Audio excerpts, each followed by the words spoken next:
How are you? And welcome to the Jason Gregor Show on Sports 1440, sports1440.ca, YouTube, Facebook, X, Instagram. Hope you had a good weekend. Set up for the week. Lots going on. We'll get to all of the NHL, some MLB news. Of course, first pitch of the season gets going this week. Wow. Seemed like it was just yesterday. The Blue Jays were in the World Series, and now they will start the quest, a long quest to get back to the World Series with all the other MLB teams. I'm Jason Gregor. As always, the Gregor Show presented by PlayAlberta.ca, Alberta's only regulated online gambling website where 100% of the revenue stays right here in the province at PlayAlberta.ca. You can get in your tickets for daily for $55 million for tomorrow's Lotto Max. $55 million and 4 Max Millions. So get your tickets at playalberta.ca. NHL action. Lots has changed since Friday. The Oilers lose again to the Tampa Bay Lightning. Can't beat the Lightning very often. And there's some frustration, I think, is mounting in Oilers Nation. So we'll touch on that. The Anaheim Ducks, not official, but the Ducks have put themselves in a really good spot to win the division. They're 4 points up on Vegas. They got a game in hand. They're 5 points up in the Oilers with a game in hand. Now, the Oilers do play the Ducks Saturday afternoon in Edmonton. That's pretty much a must-win game for the Oilers if you have any hope of catching the Quackers. And in between then, they're in Utah tomorrow. Then they're in Vegas. Huge game on Thursday night. I would think Tristan Jarry is going to start one of these two road games for the Edmonton Oilers. And we'll see where it goes. No Leon Draisaitl this week. Curtis Lazar is eligible to come off of LTIR after the Vegas game. He's cleared. He's ready to go. So I would look to see him back in the lineup on Saturday. Trent Frederick, no update really on him. So I don't expect him to play this week, at least on the road trip for the Edmonton Oilers.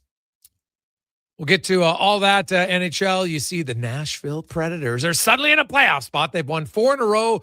Meanwhile, the Sharks have lost 4 in a row. The Kraken have lost 3 in a row. And the Nashville Predators have jumped all of them and the LA Kings, who are, just kind of win 1, lose 1, win or lose 2 kind of record for the Kings. And, man, the Preds, they're suddenly in a pretty good spot. 2 points up on LA, no games in hand.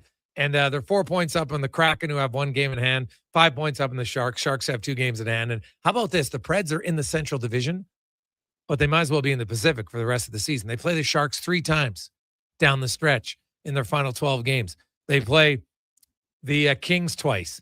They play the Ducks twice. So they got a lot of games in the Pacific Division against those teams that they're battling with in LA and San Jose specifically. So things looking good all of a sudden for the Predators over in the Eastern Conference. Columbus is now in a playoff spot, 3rd place in the Metro Division, 1 back of the Penguins, but they're tied with the Islanders. The Islanders have played 1 extra game. Both teams have 26 regulation wins. Then the Detroit Red Wings find themselves out of a playoff spot. Whew. They were first in the Atlantic on January 1st. They were second on February 1st, and now here they are. They're out of the playoffs. But they do have a game in hand on the Islanders, so if they win that, they would jump over the Islanders. The Ottawa Senators, the only team with playoff aspirations in action tonight. That's the only game in the NHL. They're taking on the New York Rangers. Safe to say it's a must-win game for the Ottawa Senators. You win, and then you're 2 back of the Islanders with the game in hand. You're 1 back of Detroit, and it is game on. And guess what? Tomorrow night, that's where many of you will be out of town scoreboard watching, because Ottawa is in Detroit tomorrow. Boston hosts the Maple Leafs. Montreal is hosting the Hurricanes. You've got the Blue Jackets on the road in Philadelphia. The Islanders are hosting the Blackhawks. Games in the Western teams. The Kraken, how about this? They're in Florida. Adam Larson, former Oiler, he'll play his 1,000th game. But bigger story is Paul Maurice will coach his 2,000th game tomorrow night. He'll become only the 2nd coach in NHL history to coach 2,000 games. Scotty Bowman, 2,141. So is Paul Maurice going to coach for 2 more seasons? If he is, he'll break the record. So we'll see if that's, he started at 28. That's, you got to coach a lot of games, man. So good for him. You also have tomorrow the Preds and the Sharks. Obviously a big game. The Golden Knights are in Winnipeg.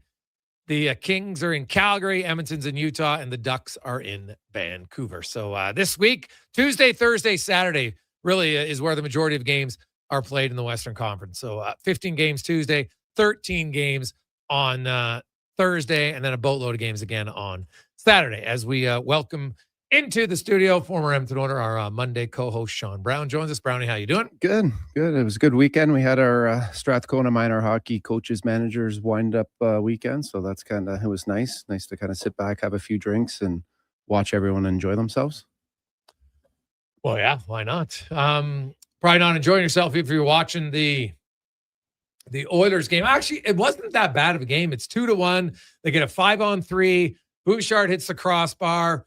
Then I think the power play is getting a little too anxious. McDavid tries to come in 1-on-2, gets knocked over. They turn the puck over, and then Moser with an unreal pass to hit Kucherov coming out of the penalty box, and he scores shorthanded, and boom, to go from maybe 2-2 to 3-1. It's kind of good night, Irene. And that really swept the game over. And, after the game, Connor McDavid had some really complimentary things to say about Tampa, and a lot of people felt like, well, he's ripping his own coach.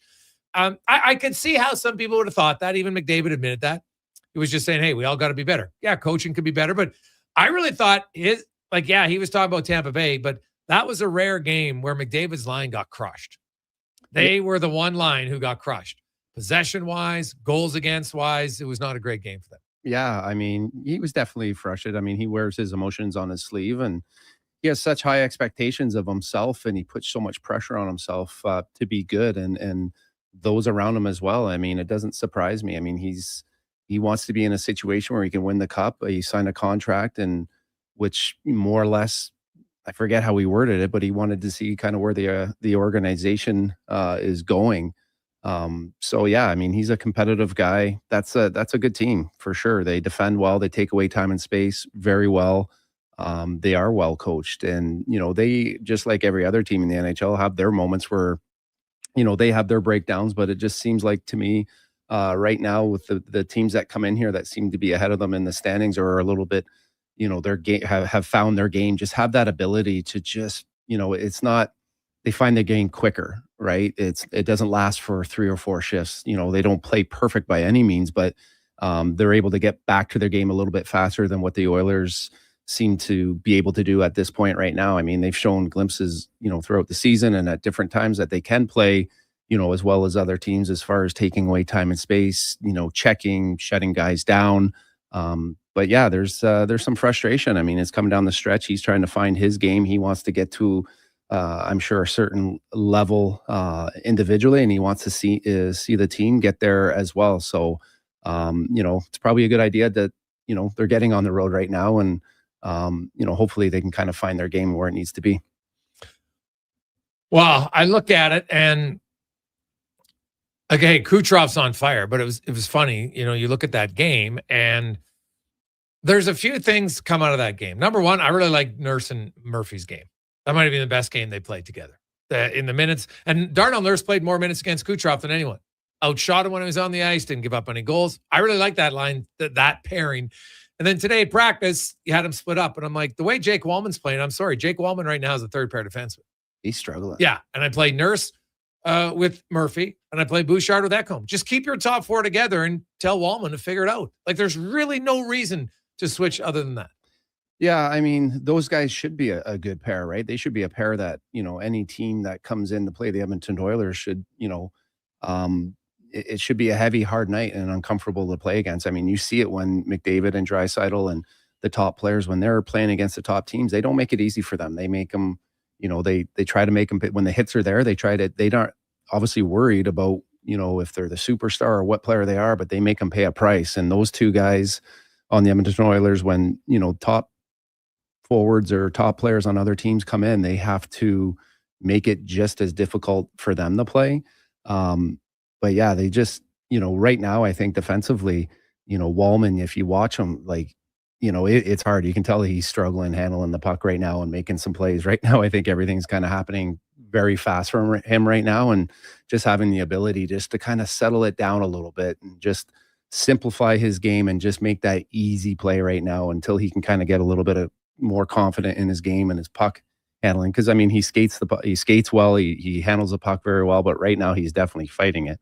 But I think for the Oilers, to have any success, those two guys, Nurse and Murphy have to be a physical presence. And the one thing I really liked about his game is the fact that he got in there and, not that he has to fight, but he has to be a guy that's willing to get in there, stick up for his teammates and make guys feel uncomfortable. So it was nice to see him, getting his first fight and having that physical part of his game. What did you make of McDavid's comments about Tampa Bay? Yeah, I mean, he's just like I said, that after a game, he's a very emotional player. He was just coached by them at the Olympics, so obviously he has a ton of respect for him as a coach and deserves a lot of respect for what he's done in the game.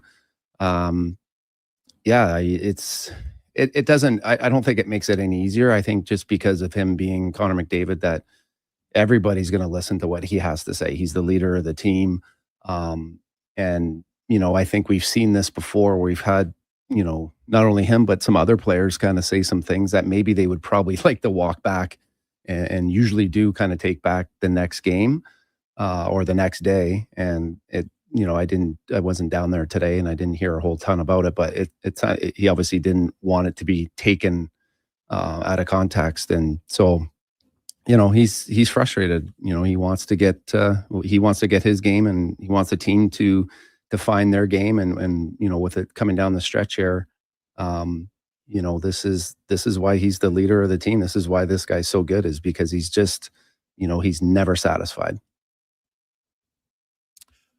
You look at the orders and, Leon Draisaitl maybe comes back for a game before the end of the regular season. My sources tell me they fully expect he'll be ready to go for the playoff run. Until then, though, you obviously McDavid's line's got to go, but Jason Dickinson's really given you like a third line guy or maybe even a second line center guy. I'd like to see him play even a few more minutes, to be honest. Yeah, I mean, I think coming down the stretch with some injuries, and if they're going to go on a long run, the more guys that are going, the better. There's parts of his game that I like, and there's parts of his game that I think he's still trying to figure out. Obviously, coming to a new team, it does take a little bit of time, but he obviously gets around the ice well, skates well, can defend well. It can be hard to play, hard for other teams and their top guys to match up against. So, I think, like I said, bringing him in here was the whole idea of it was to take some minutes away from some other guys and kind of spread it out. So, he's given them some options. I think the play of, Szymanski looks good. He looks like he's moving his feet really well. Obviously, Savoy, just love the way he's playing, and Podkolzin continues to, be consistent in his game and play hard. So, as Dickinson feels comfortable and starts to get a few more minutes and earns that, it just alleviates a little bit because now, especially with Draisaitl being out, you're going to lean on McDavid a little bit more. I know he left the ice, early today in practice, and he's gonna get a lot of ice time coming up in a lot of different situations. And I think it's important for Nugent Hopkins and Dickinson and Hyman and other Kapanen, to continue to, find ways to eat up minutes just to kind of spread it out a little bit. 2:15, Jason Gregor, Sean Brown with you. Coming up on the show today, Kevin Woodley will join us right away. George Larac will be by. Jimmy Murphy talking some Bruins. We got Spec. Connor Clattenburg will join us forward for the Bakersfield Condors. Finally back playing. We'll kind of talk about his rehab and what he's looking forward to at the end of this season. And more importantly, what did he learn from his brief stint in the NHL that he feels he can work on in the offseason to become an NHLer regularly next year. We'll get to all that and more. It's a Gregor Show presented by PlayAlberta.ca. Japa Machinery Group knows that XCMG may not roll off the tongue, but Japa's team will help keep your construction jobs rolling on time and on budget with heavy equipment sales and rentals. Visit japamachinery.com to find out more. Whether you're a craft beer connoisseur or more of a wine aficionado, there's always something new to discover at Sherbrooke Liquor, a unique family-owned independent liquor store. The selection, incredible. The non-alcohol section is also very impressive. Sherbrooke Liquor, expert, knowledgeable staff with a passion for unique finds. More than just a liquor store, we're a community. Alberta's best, the one and only Sherbrooke Liquor. Wine, spirits, and oodles of beer. Visit SherbrookeLiquor.com. With the lead up to the playoffs underway, players are definitely stepping up their game. And the fans are doing the same. Simple snacks like chips and dip may work at the front half of the season, but now more and more fans are rocking the Wilhauk beef jerky for game time get-togethers. Just make sure you bring enough for everyone if you want to be invited back for the playoffs. Make your next hockey game day a Will Hockey game day with Wilhauk beef jerky, only available in Leduc. Get yours today because you don't win games with salad. I'm Colin Livingston, president of CanTorque. CanTorque has always been a forward-thinking company, but now that we've turned 25, I can't help but take a minute to take a look back. Thank you to everyone that's been with us along the way. If you've got a smart speaker, get it to play Sports 1440. And it doesn't matter when you listen, as we roll out the Sports Talk 24 hours a day, 7 days a week. Edmonton's home for sports radio is Sports 1440. At Leading Edge Physiotherapy, healing doesn't have to feel heavy because in our SwimX aquatic therapy pools, you literally float your way to recovery. Whether you're dealing with arthritis, back pain, joint injuries, post-surgical rehab, chronic pain, balance issues, mobility challenges, or just feeling a little creaky, warm water and gentle resistance have your back, your knees, and your hips. Trusted by pro sports teams and rehab hospitals, our SwimX pools help you move sooner, hurt less, and recover faster. So take the load off. Let the water do the work. Life shouldn't hurt. LeadingEdgePhysio.com. Whether it's a house, a gas station, an apartment complex, or any new building going up above ground, the work always starts below ground. And that's where you'll find GS Construction. GS Construction ensures the first step, relocating utilities, installing new ones, and building the underground systems is taken to make progress possible. But the work can't start without you. GS Construction is currently on the lookout for experienced top men, pipe layers, and operators. To apply, visit gsconstruction.ca. Oodle Noodle origins. In 1864, Francis Oodle took over his dying father's business as a leatherman. He was quite proficient, but his heart was never truly in the trade. After his father's death, Oodle met a cocksure young man named Vladimir Nudel, who was a trailblazer in the popular new art of food boxes. They formed a partnership and aimed to ply their trade in the new world. At Ellis Island, Nudel was renamed David Noodle, and henceforth, the franchise has been known as Oodle Noodle. CTV Sundays. Television's most captivating love story continues on Sullivan's Crossing. It's hard to focus on the present when you're still looking at the past. But the road ahead takes an unexpected turn. But I thought you'd mentioned being married before. Well, that's changed since then. Morgan Cohan and Chad Michael Murray in the drama that asks, is true love enough? An all-new Sullivan's Crossing, Sundays on CTV. Stream next day on Crave. This ad is presented by the United Conservative Caucus. The new Alberta-Ottawa energy deal will significantly expand Alberta's oil and gas production and create thousands of jobs, thanks to the leadership of Alberta's United Conservative MLAs. The consumer carbon tax is gone, the oil and gas production cap is eliminated, and the net zero electricity regulations are over. Let's keep Alberta strong and free. Visit unitedconservativecaucus.ca/serve.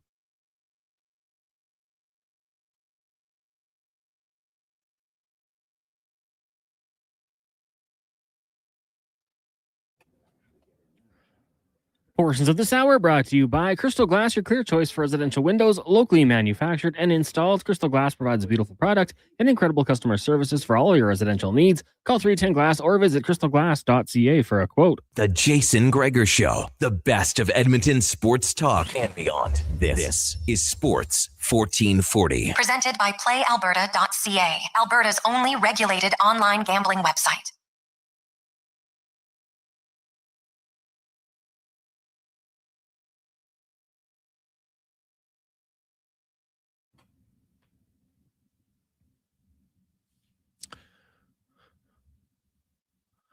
Rolling through a Monday afternoon. How are you? And welcome to the Jason Gregor Show, Sports 1440, sports1440.ca, YouTube, Facebook, X, Instagram. Thanks for listening. Thanks for watching.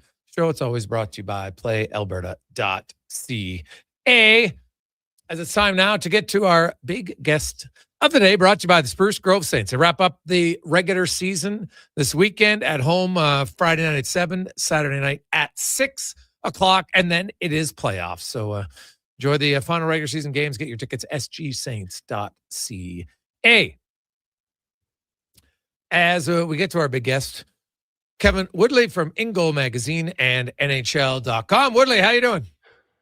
I'm good, boys. I'm good. Winding down on an 8-game homestand here in Vancouver, which, as you can probably guess, with the way this season is going, is about as miserable as it sounds.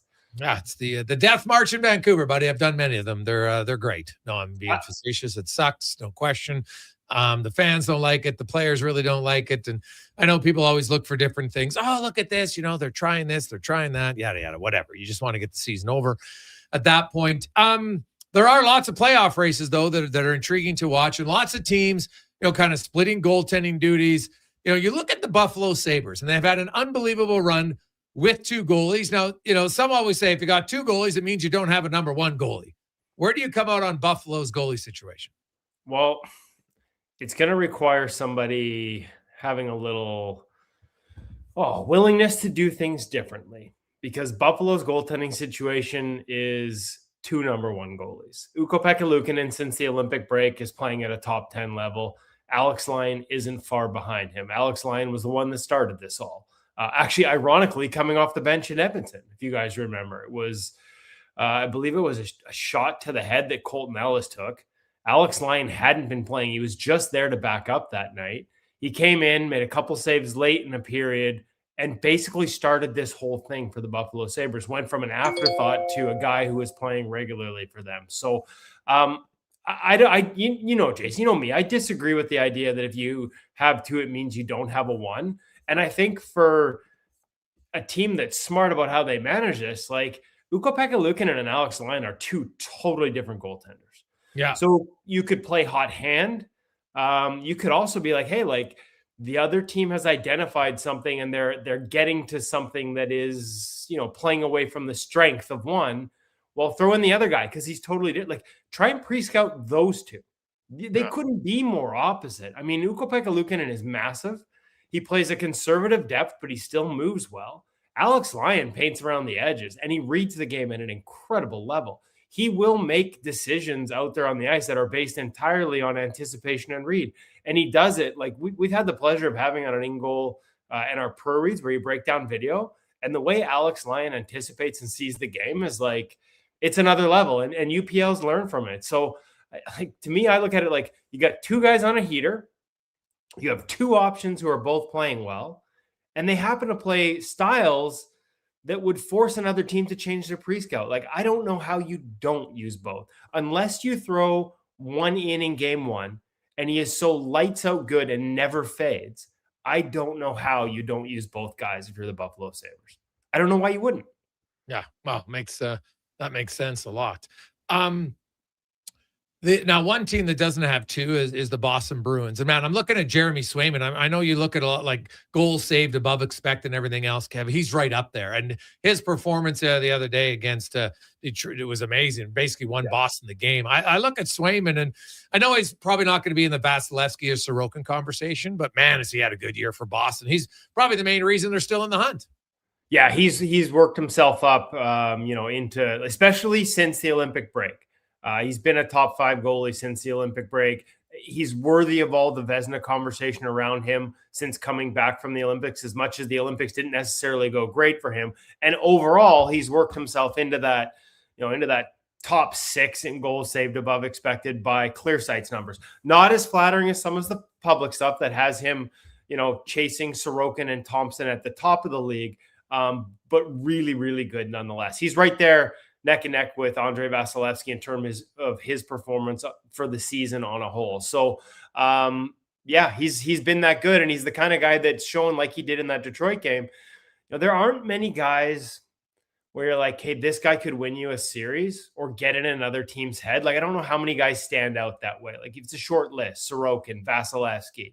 Swayman's got the ability to do that. His patience on his edges, the way he holds edges and doesn't commit down.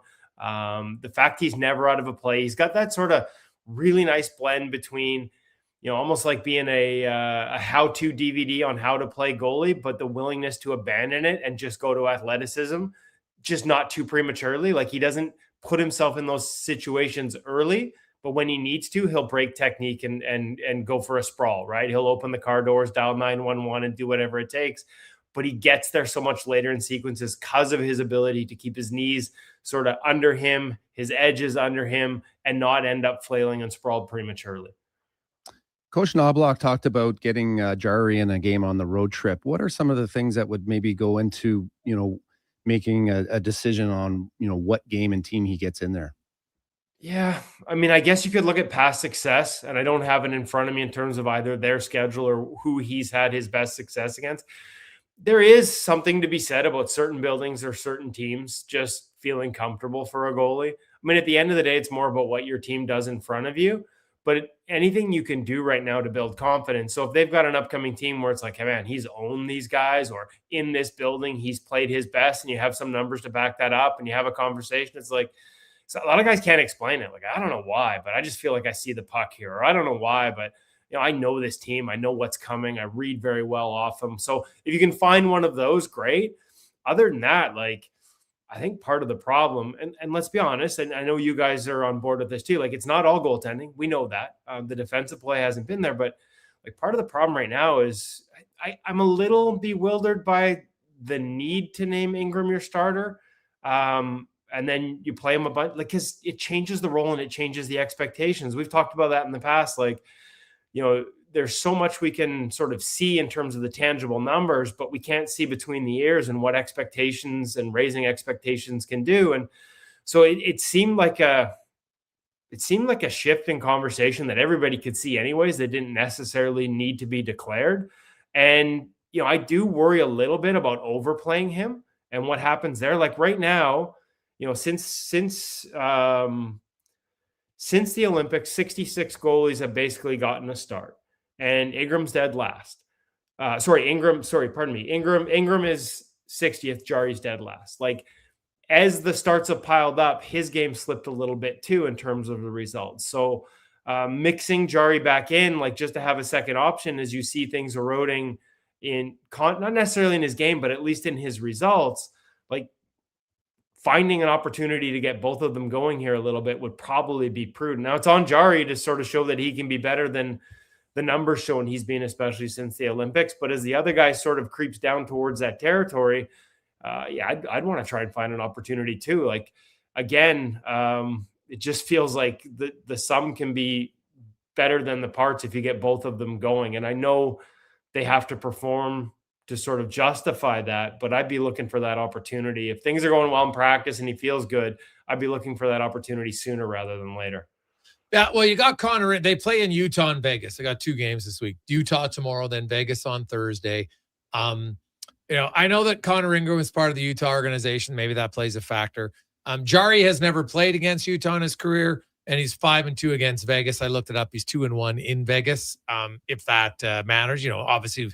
It's a while ago, but we'll see. I think I could see. I said it last week. I thought Ingram would start the Utah game, Jarry would start the Utah game, because Vegas and Anaheim are your 2 biggest games of the season. 2 teams you're battling for, and if you've announced who your starter is, then your starter usually plays in the bigger games. But they might say, hey, we'll go Jarry Thursday because they have an afternoon Saturday game after traveling Thursday night. Yeah, I can tell you who I'd want to play from a results standpoint. Like, if you're looking to build the confidence, like Vegas is sort of controlling play, but not necessarily. Like, they're generating a fair bit of quality, and not like they're kind of Carolina light, not as to the extremes of Carolina. Like, they're not out shooting like Carolina did Seattle 35-15, but actually getting beaten in the high danger chances. But there's a lot of games where Vegas will outshoot a team like by a 3-2 margin, like 30-20, and give up the same amount of high danger chances. And for a goalie, you want to be the one seeing 7 high danger chances on 30 shots, and not the one seeing 7 high danger chances on 20 shots. And so Vegas's opponents get to be that guy. That's the way they're profiling right now. For as much as good as their underlying numbers are, the goaltending is struggling with that sort of low overall shot count, but high danger. And if you're the goalie on the other end, whether it's Ingram or Jarry, like, that's a really good way to build confidence. getting a whole bunch of low danger chances. It gets you into games. And that's kind of the way Vegas is playing right now. Yeah. Okay. So you'd say Jari against Vegas and Ingram against Utah. To your point, if Ingram's your number one, and again, like I can make the argument both guys need a confidence boost right now. Yeah. No, that's very valid. Now, looking at those teams, what about the goaltending in Vegas? Hasn't been good. Aiden Hill's been a little better of late. And again, like I think the goalies are struggling with not being busy. And Aiden just hasn't had any traction on this season. Again, better of late, but every time he takes a couple steps forward, like his numbers are near the bottom of the league for the season. Coming out of the Olympics, like I said, they're a little better, but not great. Akira Schmid is right down there, same numbers as Connor Ingram since coming out of the Olympics. So if Ingram's 60th, Akira Schmid is 59th. And Aiden Hill's 51st. Like they're all well below expected. Everybody that's played there. Carl Lindblom had some of the best numbers, and he only got 2 wins earlier in the season when Aiden Hill was out. So Carter Hart, this is going to be the hard part for them. I think Carter Hart's going to be ready to go before the end of the season. Mm-hmm.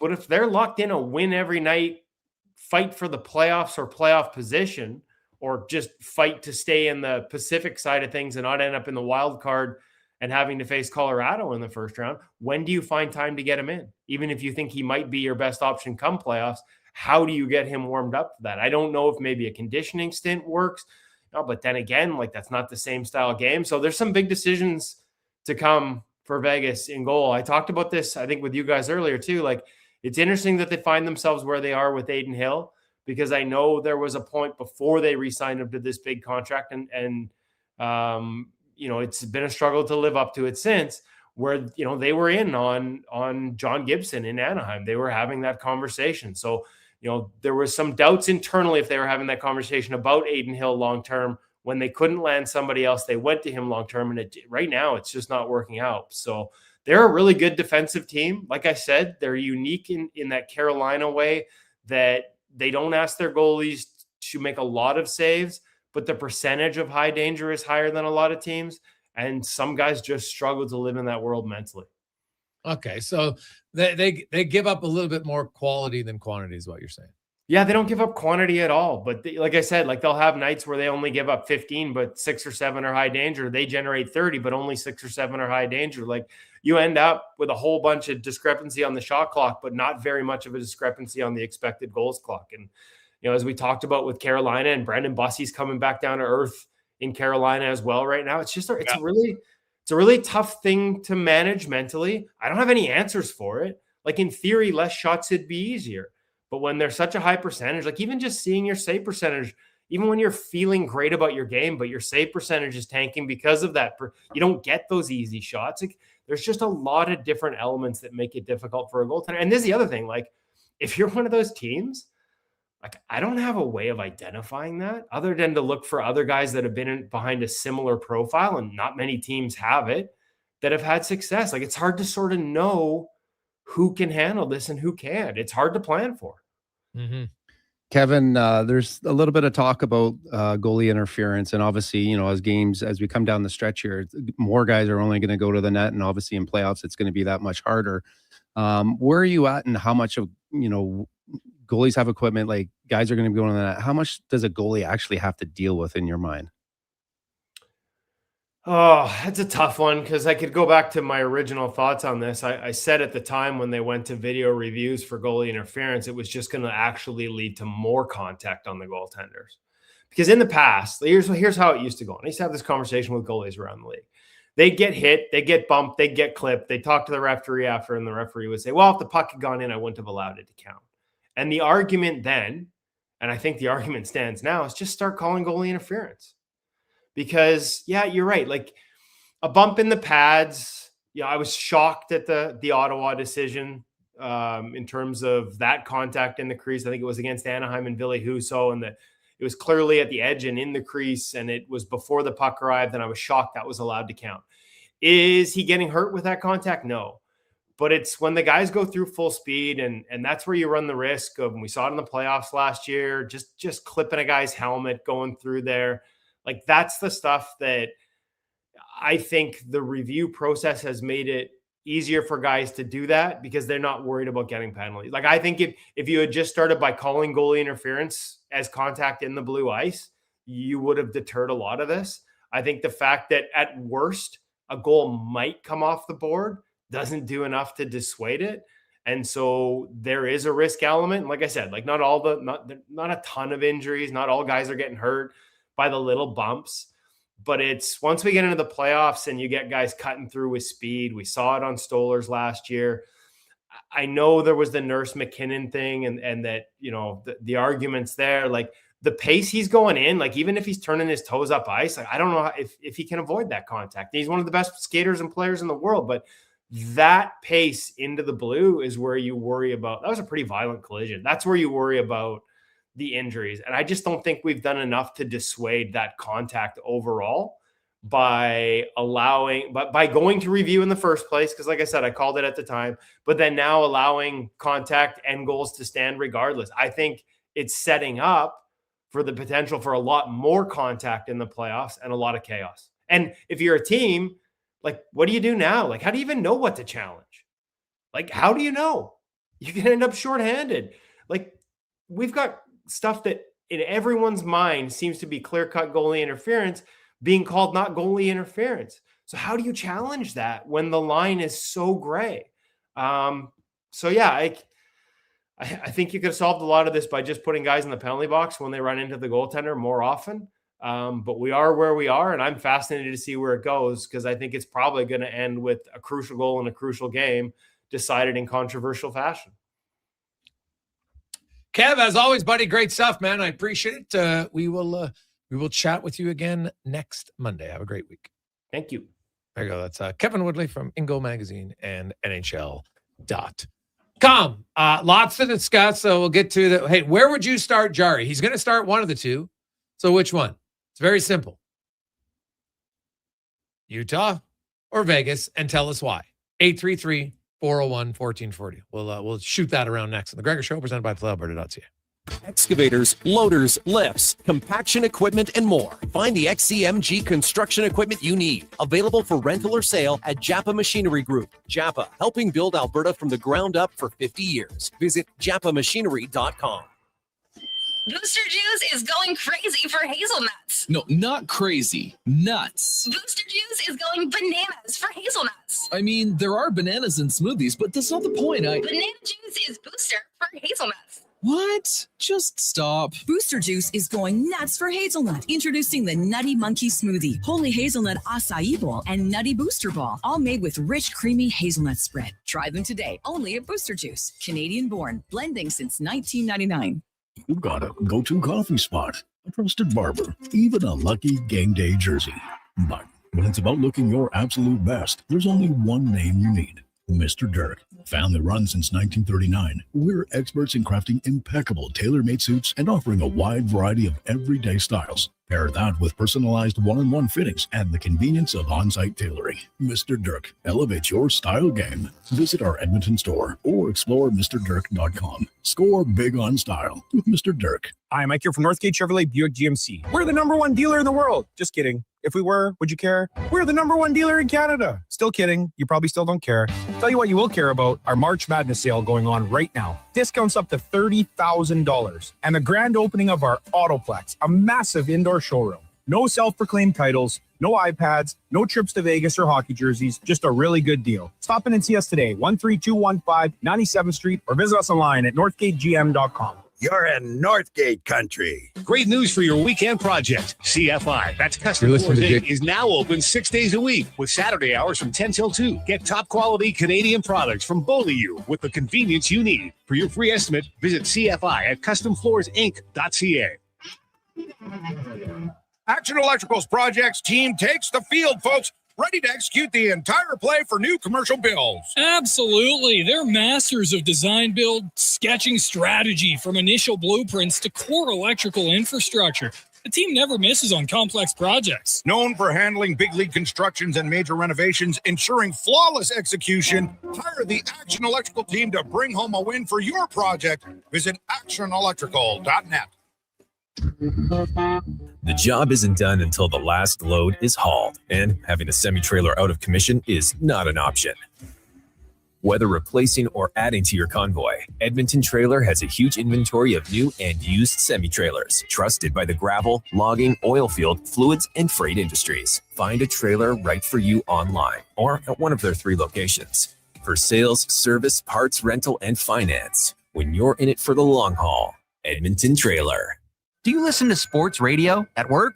Like right now? Well, do you? Who, me? No way. I swear. Okay, friend, we won't tell. Tens of thousands of sports fans listen to Sports 1440 each and every day. On the radio, on the listening apps, on YouTube, and on social media. If you listen to Sports 1440 at work, well, maybe it's time to advertise on Sports 1440 at work. Grow your business. Get your name out there. Shoot our ad team an email. Gregor at sports1440.ca. Let's get to work for you.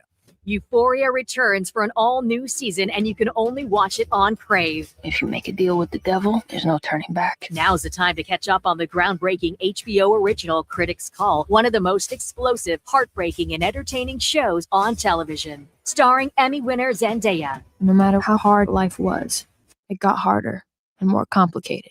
Euphoria. Catch up before the new season, April 12th. Only on Crave.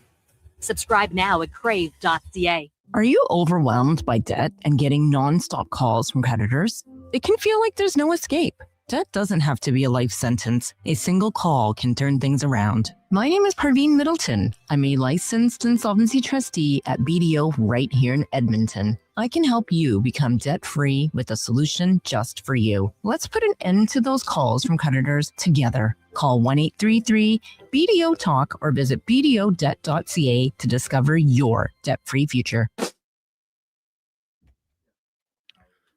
Portions of this hour brought to you by CanTorque. We offer sale, rental, repair, and calibration of hydraulic, pneumatic, and battery-powered torque wrenches, stud tensioners, and flange maintenance equipment. Order today at CanTorque.com. This is Sports 1440, where Edmonton talks sports. On YouTube, Facebook, and X. Here's Jason Gregor. Brought to you by PlayAlberta.ca.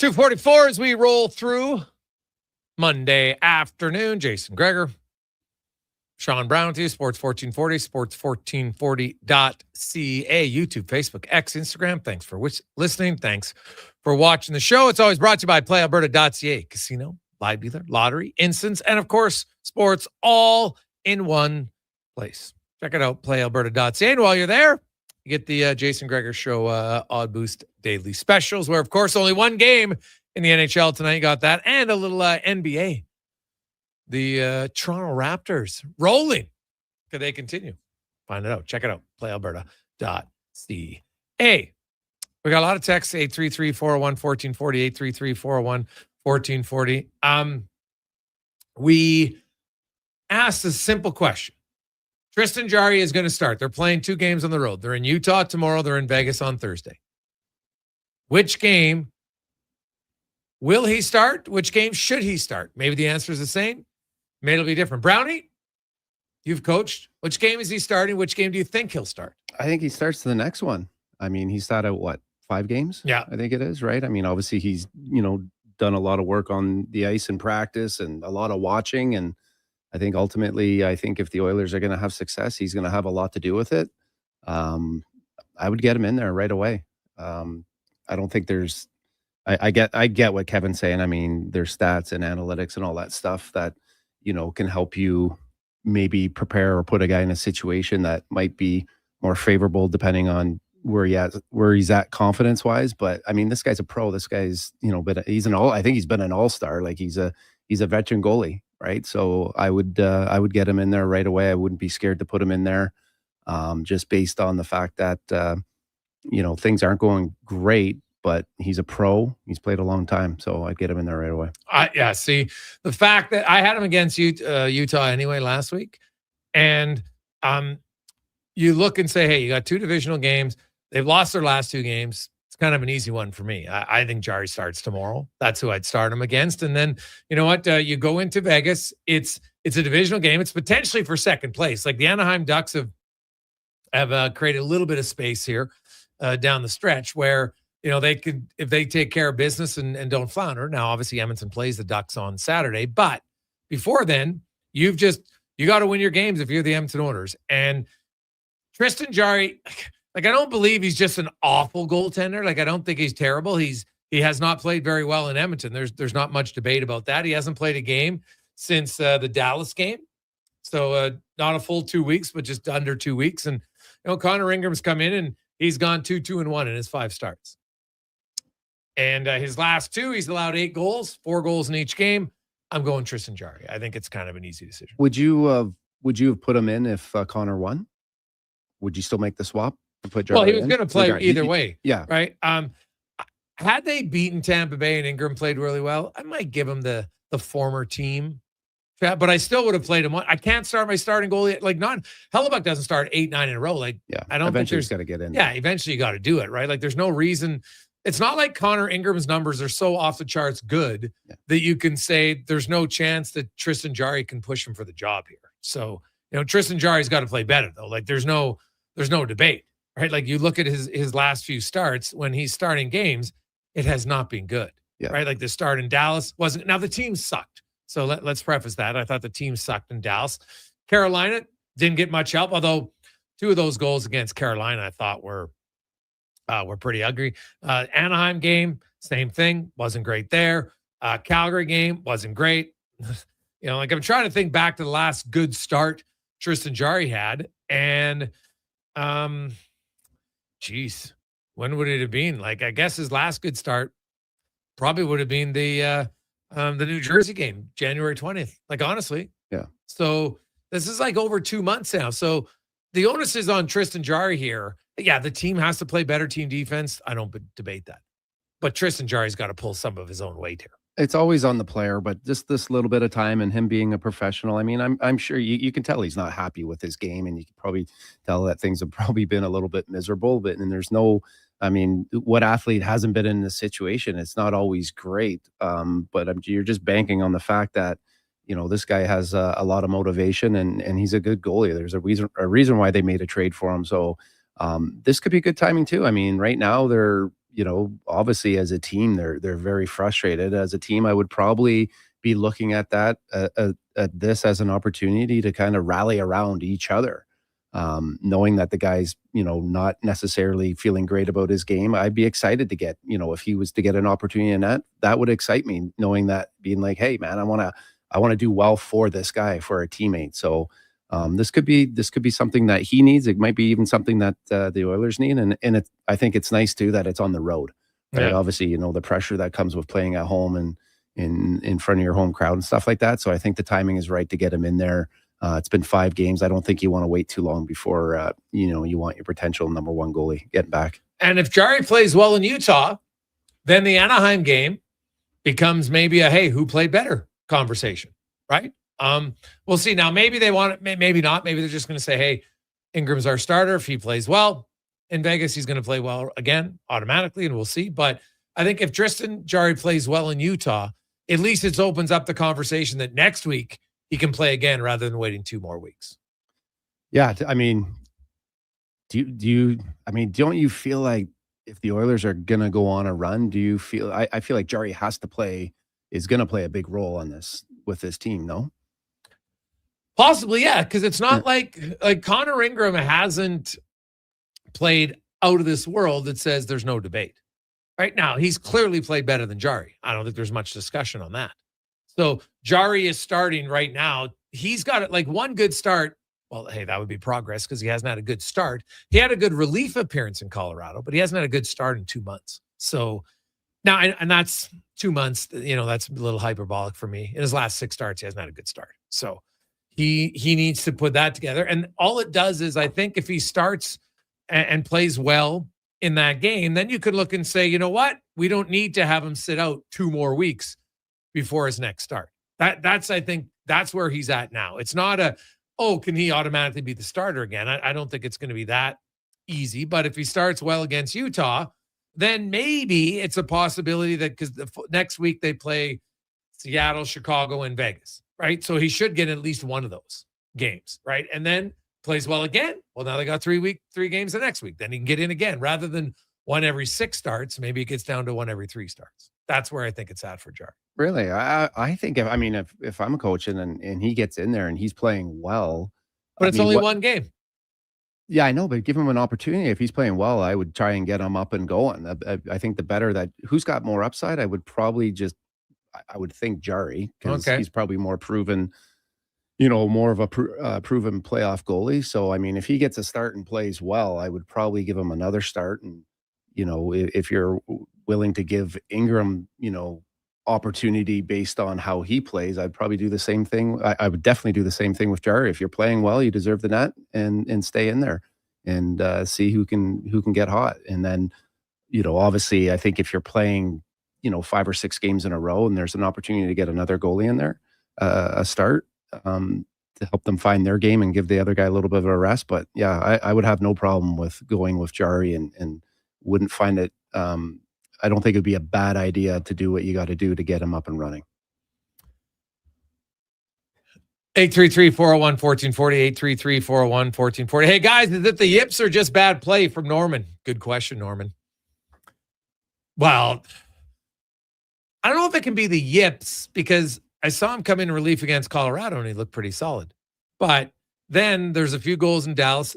To me, I think it's a little bit of a combination of both. Like, I don't know if he just lacks the focus. But you look at some of those goals he's led in that game in Carolina where you're just like, that goal's going right through him. So is that just not attention to detail, to the fundamental basics of playing goal, right? You get across the crease. He's pushed across the crease 1,000 times in his life, right? You should know how to come across the crease. That shouldn't change, but it obviously does. It's no different than shooters, right? When a guy's feeling it, he hits the net. When he doesn't feel it, he misses the net.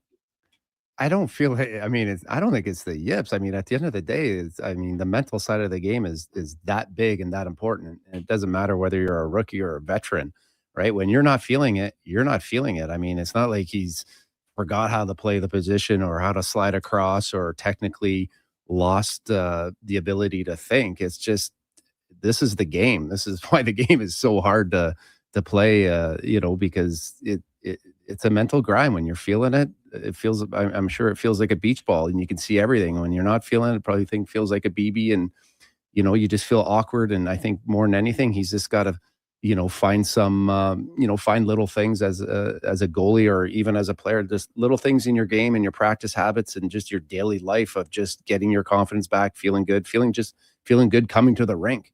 But yeah, I think a lot of it is kind of mental right now. And ultimately, if it kind of goes hand in hand, obviously they talked about it. If you can play well in front of them, that's going to help his game too. And it goes for, you're only as good as the guys that you have in front of you. So it's a combination of both, but I definitely don't think his skill or anything technical has really, been the issue as much as it's probably been about a little bit between the years. And that's an athlete's life.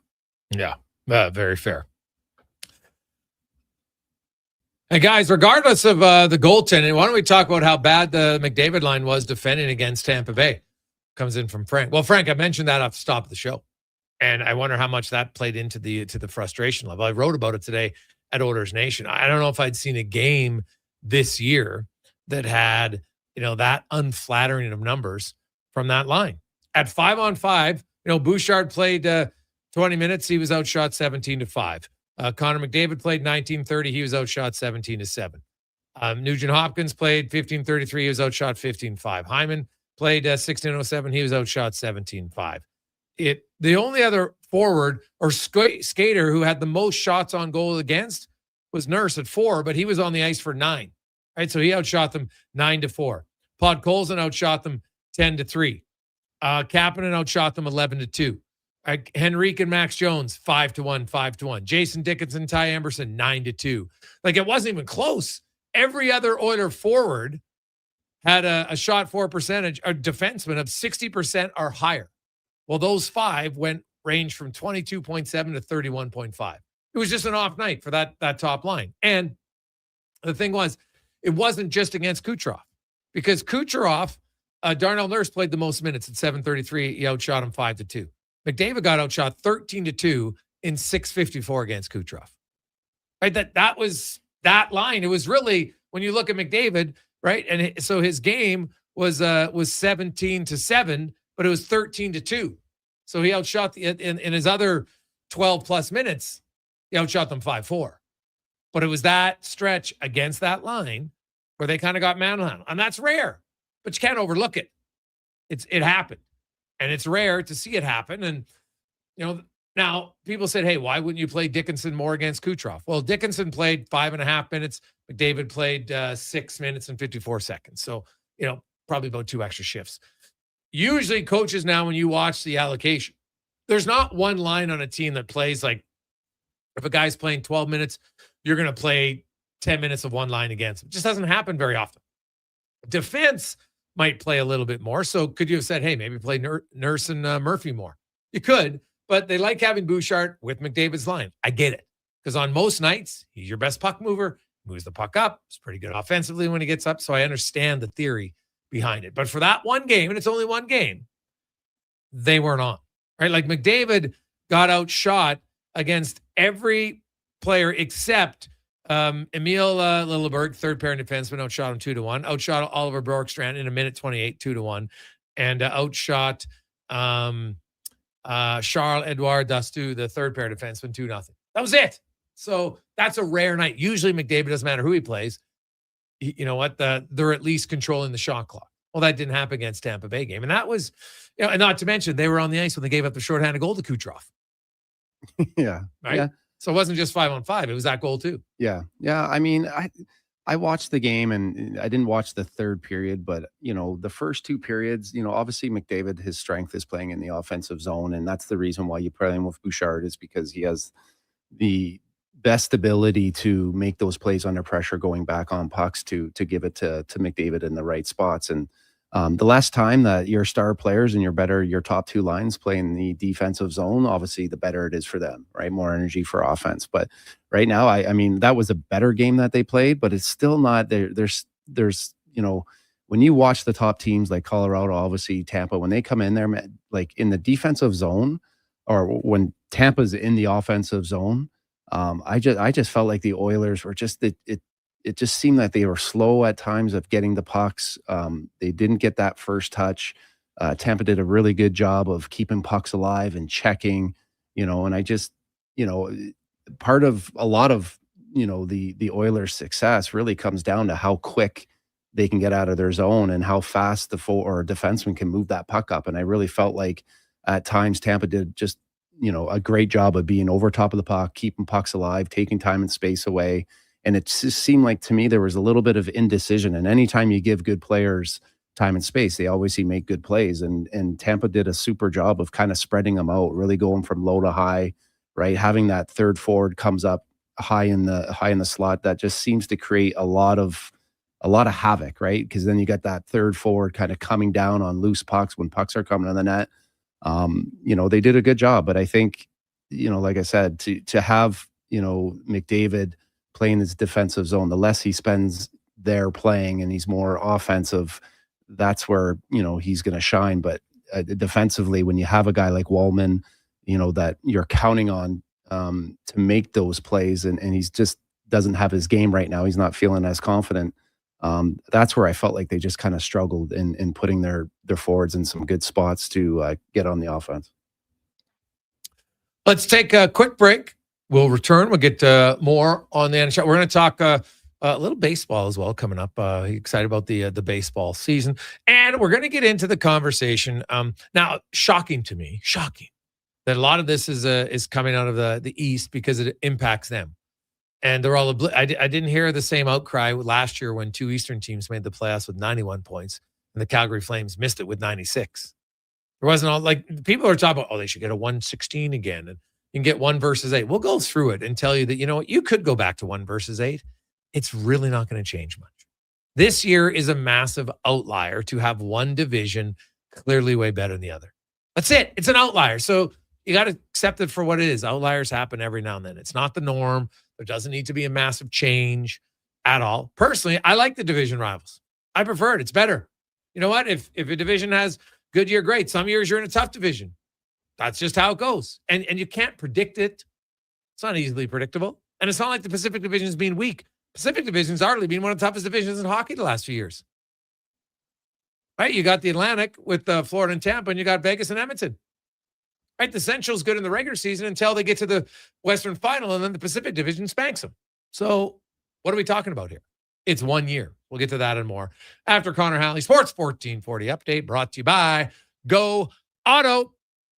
If you're looking for a vehicle, look no further. GoAuto.ca. They have over 15,000 vehicles for you to choose from at 71 different locations. Find the ride near you. GoAuto.ca. This is the Sports 1440 update.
This is Sports 1440, a Stingray radio station broadcasting on Treaty 6 territory. Download the free iHeartRadio app and listen to CKJR wherever you go. Oh, magnificent. How are Did you? know a local Play Alberta winner scored over $500,000 on Mega Jackpots Ocean Bells? Think about the season tickets you could lock down with that kind of cash. From major casino winners every hour to jackpots worth millions and hundreds of popular games. Day the money that afternoon, stays how- in the province. There's never been a better time to sign up for Play Alberta. Download the app today to get started with casinos. 244 as we lottery, roll all through. in one app. Must be 18 plus to play. When you 244 as download we the roll through. Remember 2025? That's so last year. But seriously, St. Albert Dodge needs to clear some 2025 models off the lot to make room for new inventory. So they're having a huge clear out of all the remaining new 2025 Jeep Wrangler Saharas. The Sahara package is the best seller, so they have a great selection to choose from and priced from as low as $59,900. I don't have to tell you, these are going to go fast. So get there before they are gone. Just head up the trail and see how easy it is to do business at St. Albert Dodge. At Hughes, it's all about getting in and out quick and clean. No cash, no problem. With Hughes' new tap and wash system, all you need is your debit or credit card to get your vehicle sparkling clean.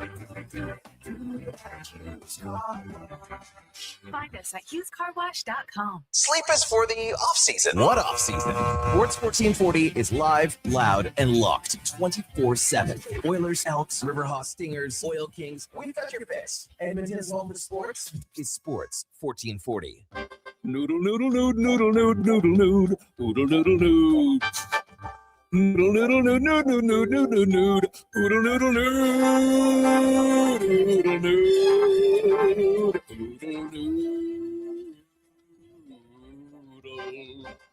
noodle, noodle, noodle, noodle, noodle, noodle, noodle, noodle. Noodle, noodle, noodle, noodle, noodle, noodle, noodle, noodle, noodle, noodle. Trouble low down to Oodle Noodle tonight because dine-in is open. You've got a go-to coffee spot, a trusted barber, even a lucky game day jersey. But when it's about looking your absolute best, there's only one name you need, Mr. Dirk. Family run since 1939, we're experts in crafting impeccable tailor-made suits and offering a wide variety of everyday styles. Pair that with personalized one-on-one fittings and the convenience of on-site tailoring. Mr. Dirk, elevate your style game. Visit our Edmonton store or explore MrDirk.com. Score big on style with Mr. Dirk. Come for Canada's largest trade shows, the biggest names in entertainment, exhilarating sporting events, and more. And stay for the experience at the Edmonton Expo Centre. Looking for the perfect place to host your next big event? From trade shows to galas, meetings, and concerts, the Edmonton Expo Centre has the space, event expertise, and service to make your next event unforgettable. With over 522,000 square feet of flexible event space, in-house catering, and operational expertise, they bring your biggest vision to life. Learn more at edmontonexpocentre.com today. For 50 years, the Selby Group has been building trusted homes and strong communities. This year, we're celebrating that milestone with special events and anniversary promotions you won't want to miss. Discover Hillshire by Selby Group, beautifully designed homes in a community built for the way you live today. And coming this spring, move-in ready spec homes will be available. Your new home is waiting. Celebrate 50 years of Selby Group at Hillshire. Visit selvygroup.com or stop by Hillshire today. Bashaw Concrete Products. From concrete and septic tanks to blocks, precast water pads, jersey barriers, and aggregates. Farmers, contractors, homeowners. Plan your next project at BashawConcrete.com. Family owned, over 60 years pouring. Bashaw Concrete Products. Once again, start here. BashawConcrete.com.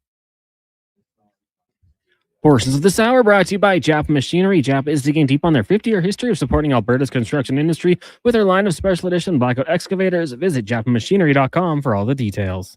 Jason Gregor Show, the best of Edmonton sports talk and beyond. This is Sports 1440. Presented by PlayAlberta.ca, Alberta's only regulated online gambling website.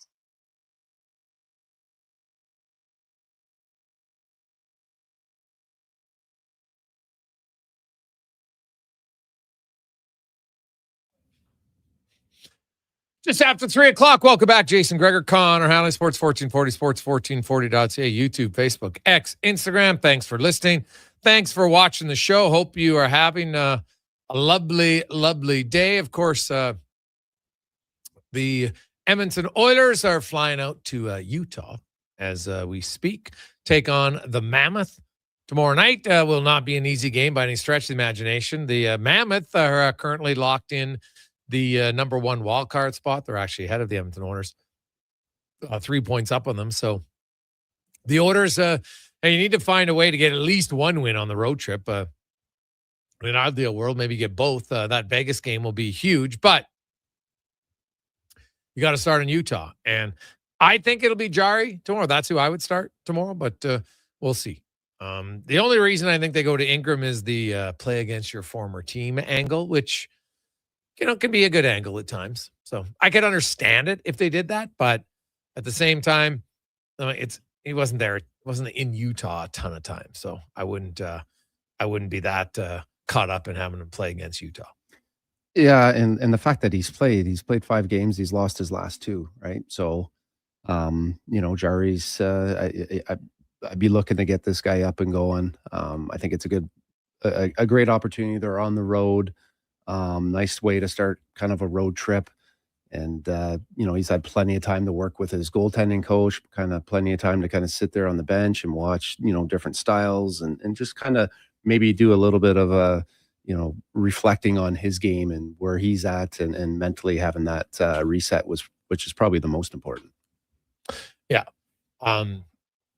833-401-1440, 833-401-1440. So I do want to get to this because it's being talked about a ton. So we're just going to go back a decade, okay? Because everybody is talking about how, you know what, you got to go back to 1 versus 8 and how 1 versus 8 will be better. Now, first of all, when you had 1 versus 8, it really wasn't 1 versus 8. That's what a lot of people forget because there are 3 divisions, right? So each team had the division winners, right?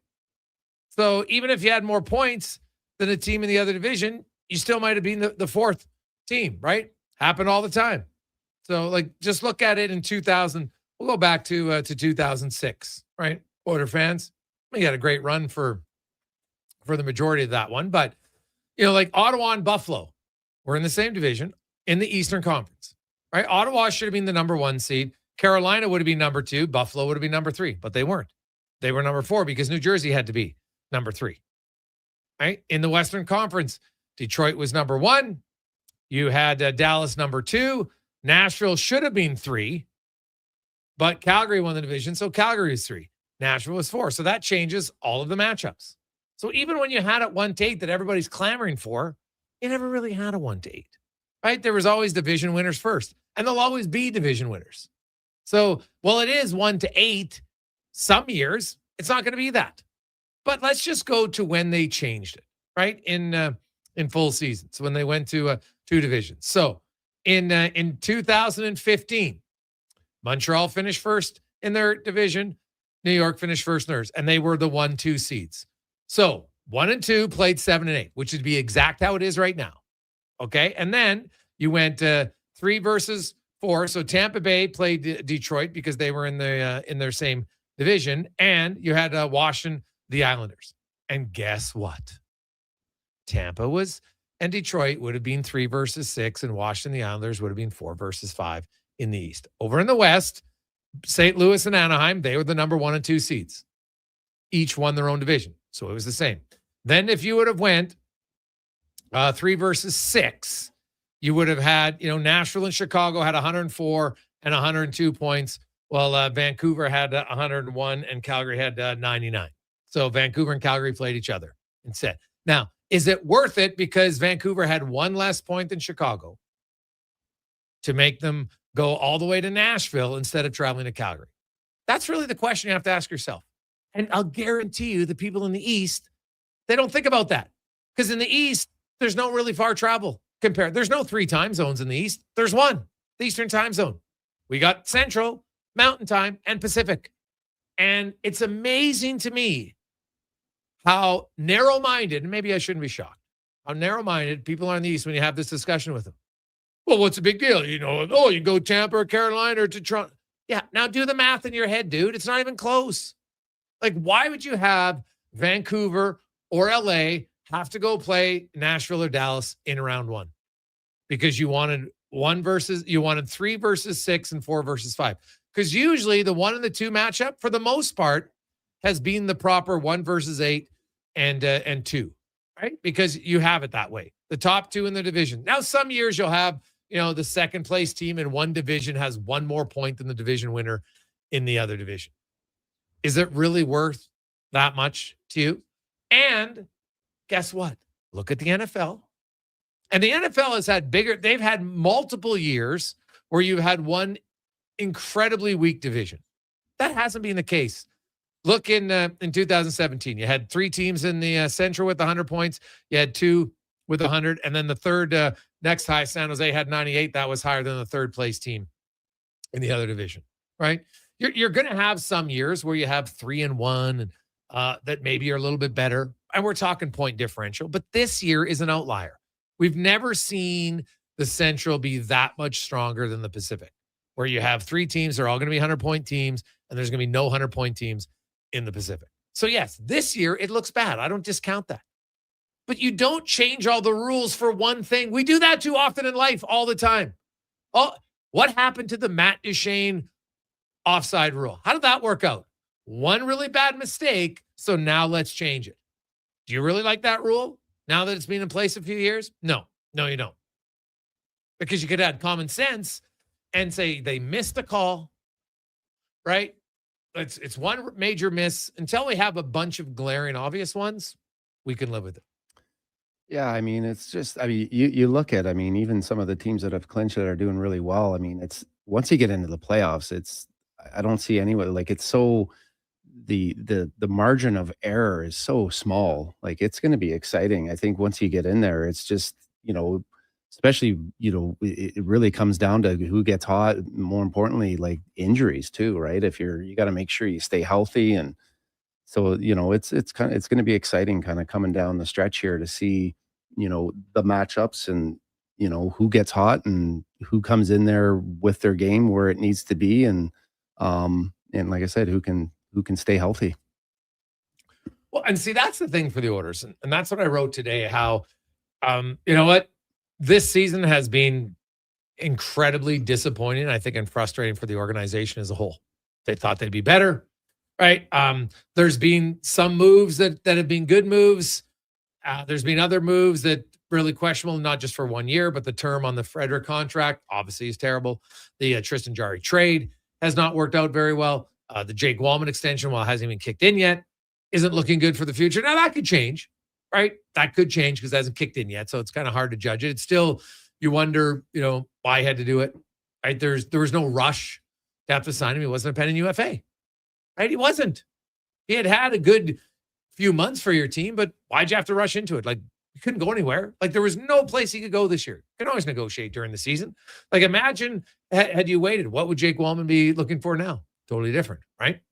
So, and he's not like an elite defender. So why give him term? That's, to me, it's the term, the AAV, whatever. It's always term that usually bites you in the ass more than a contract does. You sign a guy a bad contract for 3 years, you live with it for 3 years, and then you kind of move on. You got 7 and 8 years. You're like, oh my God, this is an albatross. It's an anvil. So not a good start there. And, the Oilers' on-ice play has been inconsistent, regardless of who's playing. They've had some good success stories, young guys. I don't think anybody thought Josh Szymanski was going to be in the NHL this year. And as when he's played pretty well. Ty Emberson has taken stride. Pod Colson has taken strides. Kapanen's had a good season, albeit banged up. But so management, not great. Coaching, not great. Players, inconsistent at best for certain. And the thing is, though, the playoff run can wipe away a lot of anger and frustration. And because of their previous success, they'll get the benefit of the doubt until the playoffs start. Once the playoffs start, then it's irrelevant. But going into the playoffs, you would say, hey, do I think Edmonton could play better than Anaheim in the playoffs? Because I have no idea if Anaheim's going to be good in the playoffs. Like, you look at Anaheim, they still give up a ton. They just score lots right now. Awesome. Do they have the capabilities to tighten it up? Edmonton 5 years ago couldn't do it, right? They could score lots, but when push came to shove, Brownie, they could not tighten up, right? That was their downfall until they finally did. Now, they didn't do it every series, but they did in a lot of series.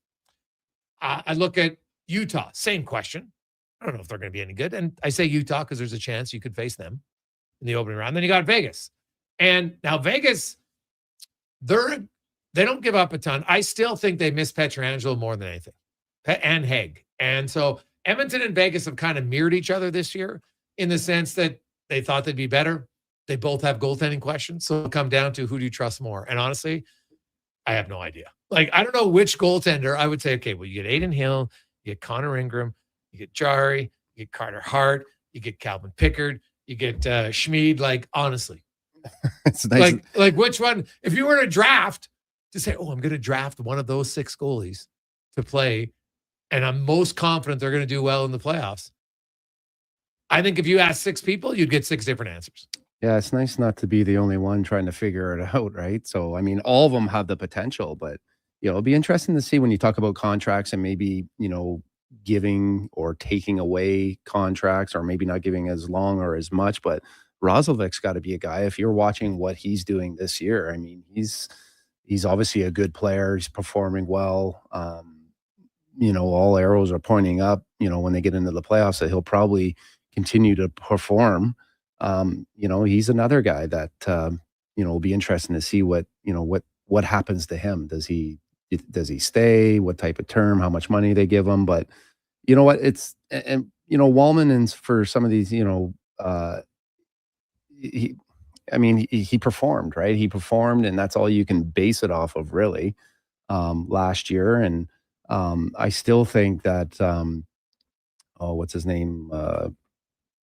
The kid from Boston there that's not playing as physical as he should be. Not Frederick, right? I mean, his game, and if he can, there's still potential with him too. So I'm kind of on the side where it's like, I still feel like, you can have a great regular season and a bad playoff, and it's probably hasn't been a great year, and you could have an average or not so good regular season and have a great playoff, and you've had a, pretty good season. So there's something that says, to me, that Frederick will find his game and it will be more suited for the playoffs, as with his size and physicality.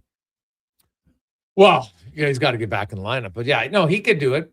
Some individuals, yes, you can turn your season around if you have a good stretch. You can also dig the hole deeper, depending on how you play too, right? There's always two sides of that one. But I feel the organization, if the Oilers, if they don't have a good playoff run, Brownie, I think we could see significant change that goes, high up the hierarchy of the Edmonton Oilers. You know what? I don't know if I disagree with that. Yeah, I mean, it's just there's just a feeling right now that obviously losing magnifies everything. We make a big deal out of everything, every quote, every mistake, and that's the tough part, especially when you're in Canada. It's talked about even more. So this team has a lot of pressure on them, and it's not going to be easy either because just like Florida, they played a ton of hockey. These guys have a lot of miles on them, and now you got one of your superstars that is going to be going into the playoffs a little bit nicked up. So I think it gets harder before it gets easier, just based on the amount of games and how much they've played, and that's where I really think it's going to help with different guys, whether it's Szymanski and Roslovic or Kapanen, Dickinson. I think it's crucial and important for these guys to continue to grow and continue to play a big role to eat up those minutes, so that they're not just relying on McDavid, Draisaitl when he gets back, because they got a lot of miles on them. Yeah, they do. But guess what? Florida had a lot of miles. They won 3 straight cups. Tampa Bay had a lot of miles. They won 3 straight cups. It's happened twice in the last 6 years. I'm not really going to buy the lot of miles argument. If they don't make it, it's because they're not good enough. I don't think it's just going to be fatigue. I think it's kind of too easy when 2 other teams just showed you can do it in this exact era. So it's not like 10, 20 years ago. It's literally the last 3 years that a team did it. So I think the Oilers, you know what? If you don't make it to the Cup finals, because they're not good enough, right? Now, maybe they'll have some injuries, but everybody has injuries at different times. The way the Oilers are playing right now, I don't know how anybody could be overly confident that they would get back to the Stanley Cup final. That being said, teams have changed in the playoffs. We've seen it multiple times. So it's going to have to be their saving grace. I know what JC says, Gregor, what are you talking about playoffs? It's not a guarantee the way they're playing. Well, you're right. Officially, it is not a guarantee that the Edmonton Oilers will make the playoffs. But you look at it. So the Oilers right now, to fall out of the playoffs, the LA Kings and the Predators would have to pass them. The Kings are 4 points back, so they're not that far out. They do play each other once more. I look at Edmonton and just win. What do they got? 11 games. You go 6-5, and that's probably enough to get in the pillow fight division this year. Right? Honestly, like Seattle, they're done for me. San Jose, they're done. It really comes down to, can LA catch Nashville? Can they catch Vegas? Can they catch Edmonton to get to the playoffs? That's really, to me, what it's come down to. I think it's one of those 4 teams misses. So when you talk about changes in the organization, if they don't, is that at management or players or I don't coaching? Well, like didn't Oblai, everything. he just signed a 3-year deal, didn't he? I don't think the owner is adverse to anything. You got to remember, on July 1st, that starts 2-year contract for Connor McDavid. There's been pressure to win in the organization before, from the players, from everybody. That gets amped up now on a 2-year deal for him, because, the last few years they've made the playoffs. I said all along, it was a no-brainer. He was going to re-sign. He did re-sign. Didn't sign for the term that everybody wanted as far as fans go, and I get that, but he did re-sign. If you have an early flame out this year and then you don't have a good year the next year, well, guess what? The odds of him re-signing now are infinitely lower. So I think the organization, you can't just have a look at 2027. You've got to look at, hey, what can we do to ensure that McDavid signs for longer than what he's currently said? That's a big factor of all their decisions. And, they'll look at some things and, well, why did we flame out? And guess what? Well, the trade didn't work for the goaltending. If Tristan Jarry doesn't play better, that's going to be a major X on the, review sheet of the management. That's just a fact. So I think they'll look at that. They'll look at coaching. I'm not saying they'll make a change, but I think they will look at everything. I think there would be significant changes. I won't be surprised that at some point in the future, Paul Coffey is the president of hockey operations. I'll just say, I'm going to say it right now. Really? Yes. We all know that he's very close to Daryl Cates. He's a pretty smart guy. I think that's what it'll be. Take a quick break. We'll return to the Gregor Show presented by PlayAlberta.ca. Craving your favorite mouth-watering pizzas? Papa John's has large specialty pizzas for only $19.99 for a limited time. Get a flavorful all the meats, the works, ultimate pepperoni, Hawaiian, barbecue chicken, and more on original thin or New York style crust. Use the code LSPEC at papajohns.ca or on the Papa John's app. Get yours today. Better ingredients, better pizza. Papa John's.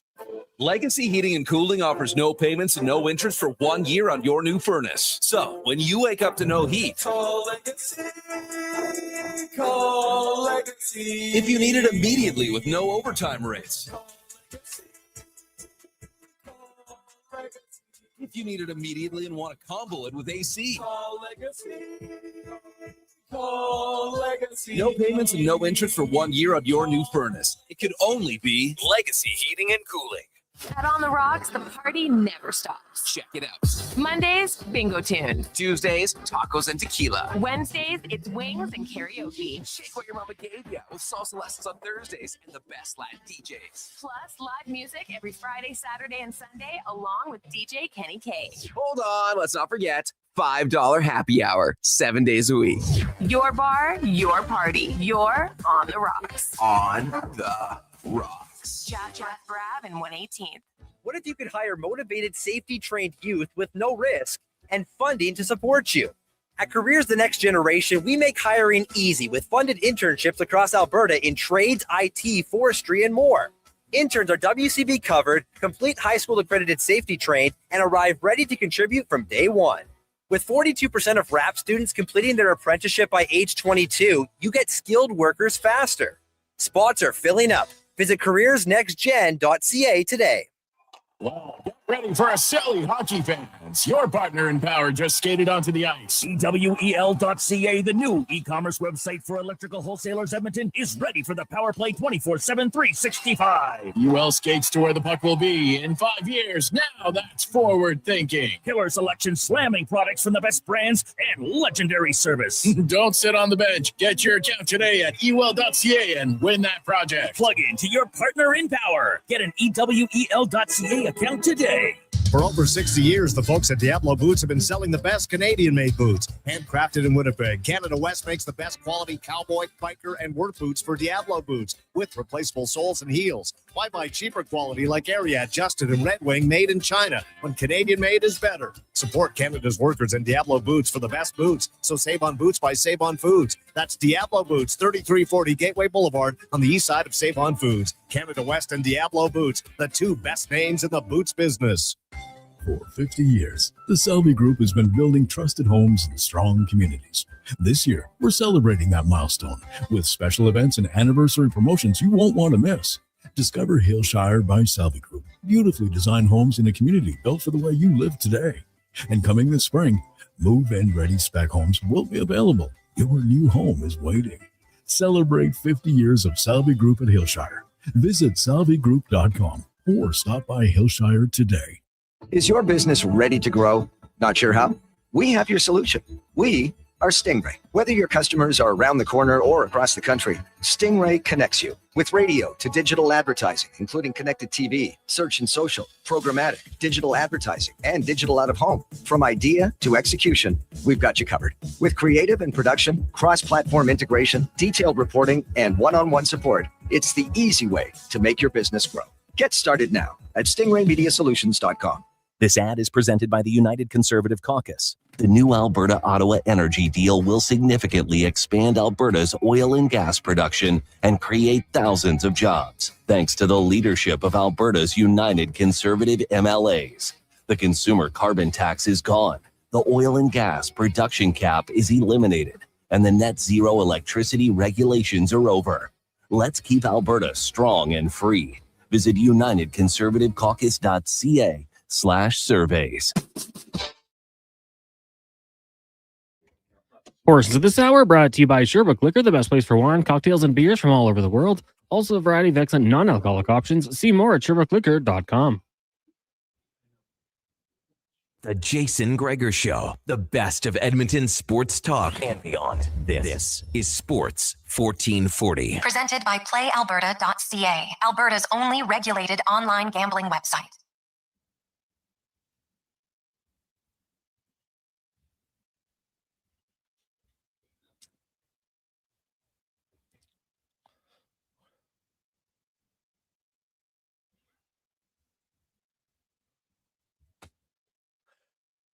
.330. Welcome back, Jason Gregor, Sean Brown, Sports 1440, sport1440.ca, YouTube, Facebook, X, Instagram. Hope you're having a lovely Monday. A little quiet night in the NHL tonight. Only one game, but it's a big one. If you're an Ottawa Senators fan, the Senators are trying to get themselves closer to the Eastern Conference cut line. They've got 81 points. A win tonight over the Rangers would put them 2 points out of a playoff spot, with the game in hand on the New York Islanders. Now, they'd be one back at Detroit, who also would have a game in hand, but there's 10 teams. If Ottawa wins, Ottawa loses tonight, you're probably thinking, that might be the one. Now, they do play Detroit tomorrow night, so they got two huge games here. But the Senators, you win, anything can happen, because you got Montreal with the 86 points. Like, if Ottawa wins tonight, 2 weeks ago, the separation from outside of Carolina, Buffalo, and Ottawa, so basically from like the number 4 seed down to number 10 was 6 points. Ottawa wins tonight, it's down to 3. Like, it's getting closer all the time. So Montreal, Pittsburgh, Columbus, Boston, New York, Detroit, y'all got to keep winning. You can't really afford a 2-game losing streak. It can turn around really quickly. So it's fun to watch. And we'll discuss all of that now as we go around the NHL, brought to you by McDonald's. And stop in. The NHL Star Sticks are here at McDonald's. You can get one of 7 mini sticks, including McDavid's, with every Star Stick meal. Collect all your favorite players, but only for a limited time. Basically, you got about another week left. Only at McDonald's, as we're joined by former NHLer, longtime media personality, George LaRocca, former teammate of Sean Brown. Georgie, my man, how you doing? Good. How you guys doing? We're doing good.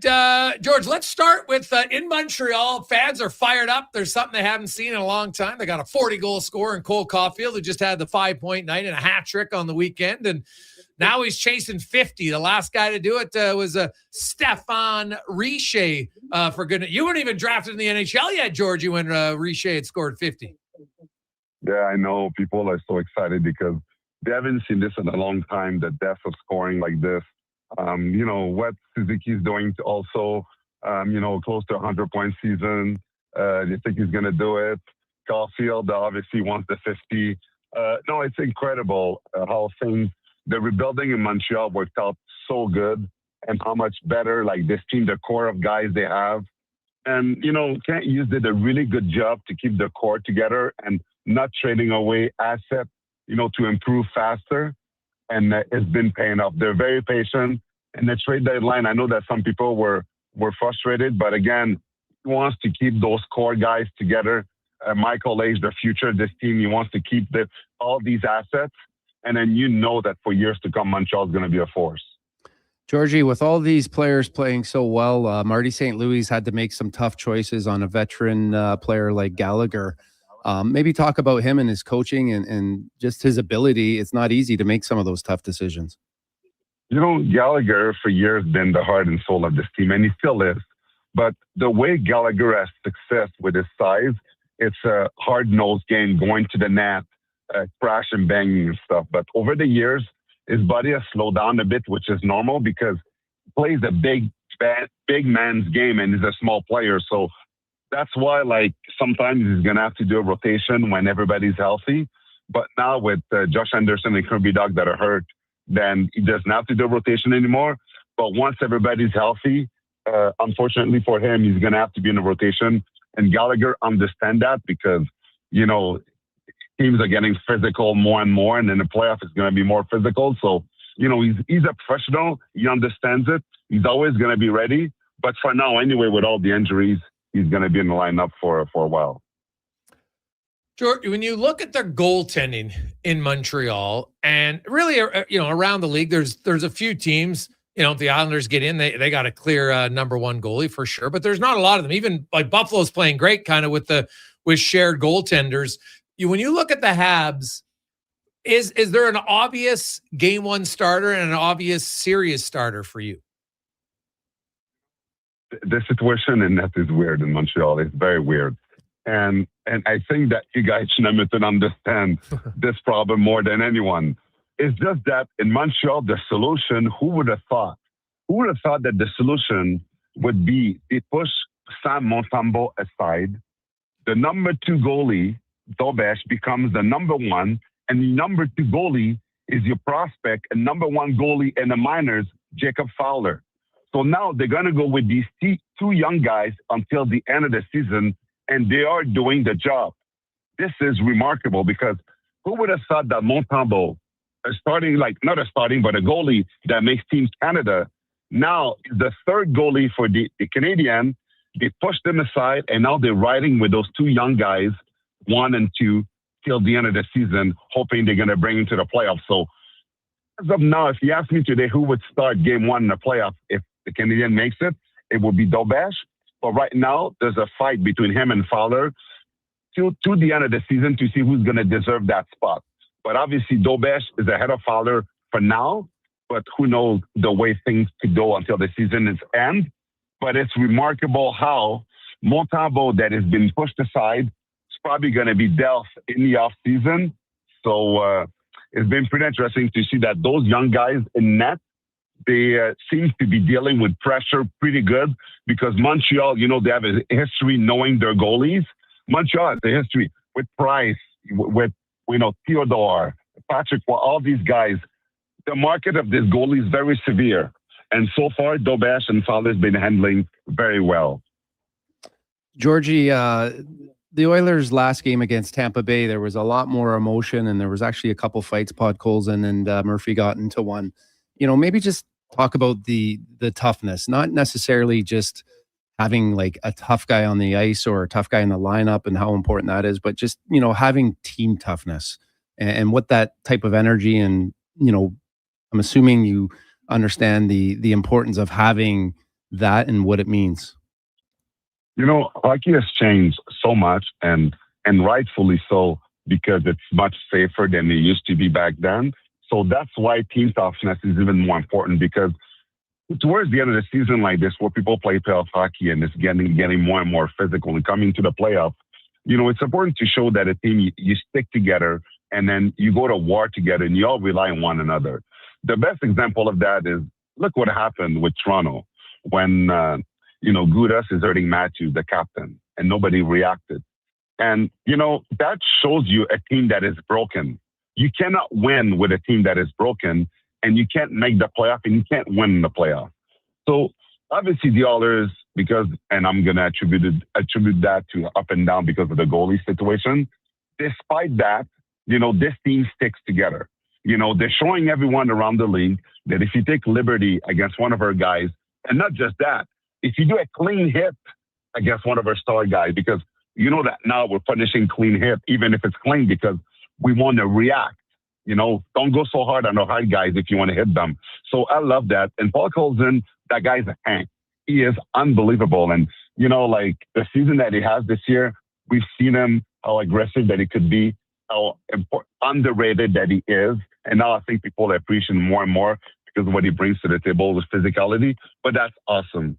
This is awesome because we saw Connor a couple of games ago when he was frustrated. You don't want to see Connor hit. You don't want to see Connor fight. You don't want to see him in that position so then he could get hurt, because he does so much for this team. And the others needed it even more because Draisaitl is hurt and he's probably hurt until the end of the season. By the way, in an interview in Germany, I was very worried when I heard that Draisaitl said that he was hoping the Oilers make it past the first round so he could come back in the playoff to help the team. So that tells you that his knee situation is going to be much longer than we thought.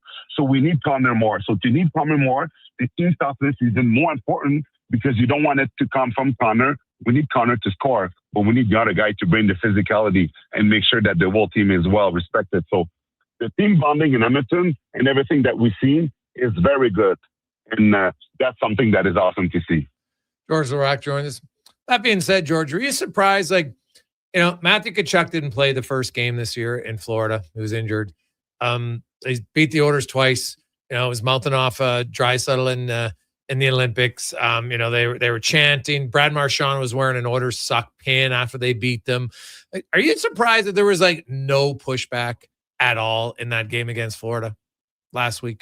Well, the thing is that the way that shook is, like his antic and what he does, and now they're playing the villain, in the NHL at the way that they are. So, at the end of the day, like Florida, where are they? Like they're not even going to make the playoffs. So they're not even you're looking at this team and why getting into it with them? They're done. That team right now, they won 2 cups in a row. They're tired. That toll they takes on your body. So whatever he says now and stuff, I think that after a while people are getting just sick of it because as Jason, Word has never sent anyone to the infirmary. It's true. And then, people that talk to me, it's so easy to talk, but I never understood when people like that with just words are able to get people, out of their minds and going crazy and getting penalties and stuff. Talking is cheap. Shouldn't speak louder than talk. So that's why I know that some guys are managing to get under players' skin by words and talking and stuff, but I never understood that. So I would say Matthew could talk all he wants, but talking has never hurt anyone. So, the fact that you're not reacting because the guy was mouthing off, if he hurts you the way that he plays and he dirty plays, that's different. I think there's a code and you have to respond to it. But reacting to chirping, oh man, let the guy talk. His team's not going anywhere this year. George, looking in the East, and it's a great playoff race. Montreal, Pittsburgh, Columbus, Boston, the Islanders, the Red Wings, the Sens. 2 of those 7 teams aren't going to make it. And as I said, Ottawa wins tonight. They're all separated by 3 points. Like no one's really that safe at the end of the day. Is there any team that you feel confident in saying, you know what, I don't like them to make the playoffs, and why? What's weird is you look at the Oilers division, no team wants to win the division. And you look in the East and everybody wants to make the playoff. It's insane. The division in the East, it's crazy. And, the East is so strong this year. And you look at Columbus, how impressive that they've been. But, the team that is impressing the most that I would not want to play in the first round is Buffalo. Buffalo, since they got rid of Kevin Adams, Kekalainen came in, and he didn't really. Yes, he had some key guys in the transaction in the limit, but they were good before that. When he came in, all he told those guys is, "I believe in this team. No one is going anywhere. We could win together." Those guys were so happy that they started winning. Now they have size. This team in the first round could go. They could go. They could go far. They're a dangerous team to play against. And who would have thought that after Vasilevsky was back, that Tampa at one point were the favorite to come on in the East, and now Buffalo looks like they're taking that division? Man, I wouldn't want to play Buffalo in the first round. We were laughing at this team at the beginning of the season as everybody was going to go. They were going to trade everyone, and now they look like a contender. So Buffalo is very, very, very impressive. And also for Columbus, I kind of like Columbus, like the late charge that they have to maybe pass the Penguins second in division because of the Gaudreau story and everything. So I've always liked Columbus, but obviously I would love, you love more Canadian team in the playoffs. So if obviously Montreal, I think Montreal will be in, but I'd love Ottawa to get in. But, Montreal is more important. But, you look at Buffalo and Columbus, these 2 teams, I wouldn't mind seeing them in the playoff because where Buffalo's been, for many years, nobody wants to play there. No, Buffalo is not a great city, and the curse and all the players leaving this team, you wonder where they were going, their direction. So now it's a nice Cinderella story to see them there. And but it's a team that Montreal is going to have to battle for years, and Montreal is going to have to add some size to their lineup because Buffalo is going to be a problem for them for years to come. Well, that was my last question. When you look at the Habs and they got lots of skill, but they got a lot of small skill. How much of a concern for you is that in the playoffs? Do you think that's something they're going to have to address in the summertime? Chase, this is crazy. This is the biggest concern because, The only big forward they have, big winger, Slavkovsky, was a bit unreal. But you need him to play in the top line and the second line because Josh Anderson, shoulder problem, is hurt. And when he comes back, we know that he's not going to be able to hit like he's done before because he has shoulder problem and his shoulder's back again. And Kirby Dach, every year, he's hurt. So they have to resign him this summer. I don't see him resigning him and keeping him. So because of that, there's no big wingers. And this team is too small. So last year they lost to the Cats because of the size problem, and now this year it's the same thing. They're even smaller. So it's a thing they're gonna have to address because they have a lot of talent, but they need big wingers. They saw what Slavkovsky, the room that he gives to Caulfield and Suzuki, like having this presence on this line. And the second line had huge success when Slav was there, but now they put Newhook there. Newhook is a small forward, so they couldn't address it in the trade deadline because they had too many forwards. But this summer, they're going to have to find ways to get rid of a lot of these small guys and get some bigger wingers that could complete top six in Montreal lineup because in the playoff, we know that what team is going to do. They're going to try to run this team out of the building. And because the referee put the whistle in the pocket, it's going to be a disadvantage for the Canadiens. Georgie, it doesn't sound like obviously Montreal has a big tough guy. Edmonton doesn't really have a designated guy like yourself. I knew the benefits of having someone like you. If you're putting a team together, how important do you feel it is to maybe have someone like you? Would you go in that direction, or do you think you could accomplish it in a different way? Well, Montreal has Jacky, right? Jacky is there, but I think they're going to trade him in the offseason because he doesn't play anymore. They played Ottawa, he didn't play. They played Washington, he didn't play. They played tough team, and he's not playing anymore. So I think that, Montreal is going a different direction. And the big rumor is that Jacky might be going to Calgary. So that will be a problem for the Oilers. But again, I would say, Sean, that you don't need heavyweights anymore because there's no more in the league. Yeah, there's Rempe's there, Delorier, but Delorier could play. Rempe could play too, by the way. And Olivier is probably the best player, top guy in the league so far. Olivier, Delorier is there. There's 5 legitimate true top guys that are there. There's also the guy in Anaheim and Tampa. But again, if you have big guys that could mix it up if there's a problem, it's okay. But I don't think that you need a one-dimensional guy, but you need big guys that could rough it up if there needs to be. Like, look at the Oilers. The Oilers, Darnell Nurse, if needs be, he could mix it up. Paul Sullivan could do it too. There's a few guys that could, if things get roughed up, they could jump in there. So it's good. But I don't think that you need the one guy that just does do that now. But you do need some physical guy that can answer the bell if needs to be.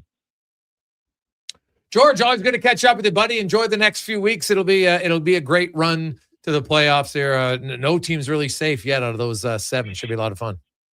Yeah, and I just hope the Oilers, find ways to make the playoff because I know the goaltending problem is the big thing right now. It's tough, and hopefully Jarry could figure it out because Ingram's been doing better, but he's not a number 1, and if he plays too many games in a row, he'll be burned. So hopefully the Oilers find a way in the offseason to solve that position because the Oilers, with all the goaltending guys, as you know, they can't win.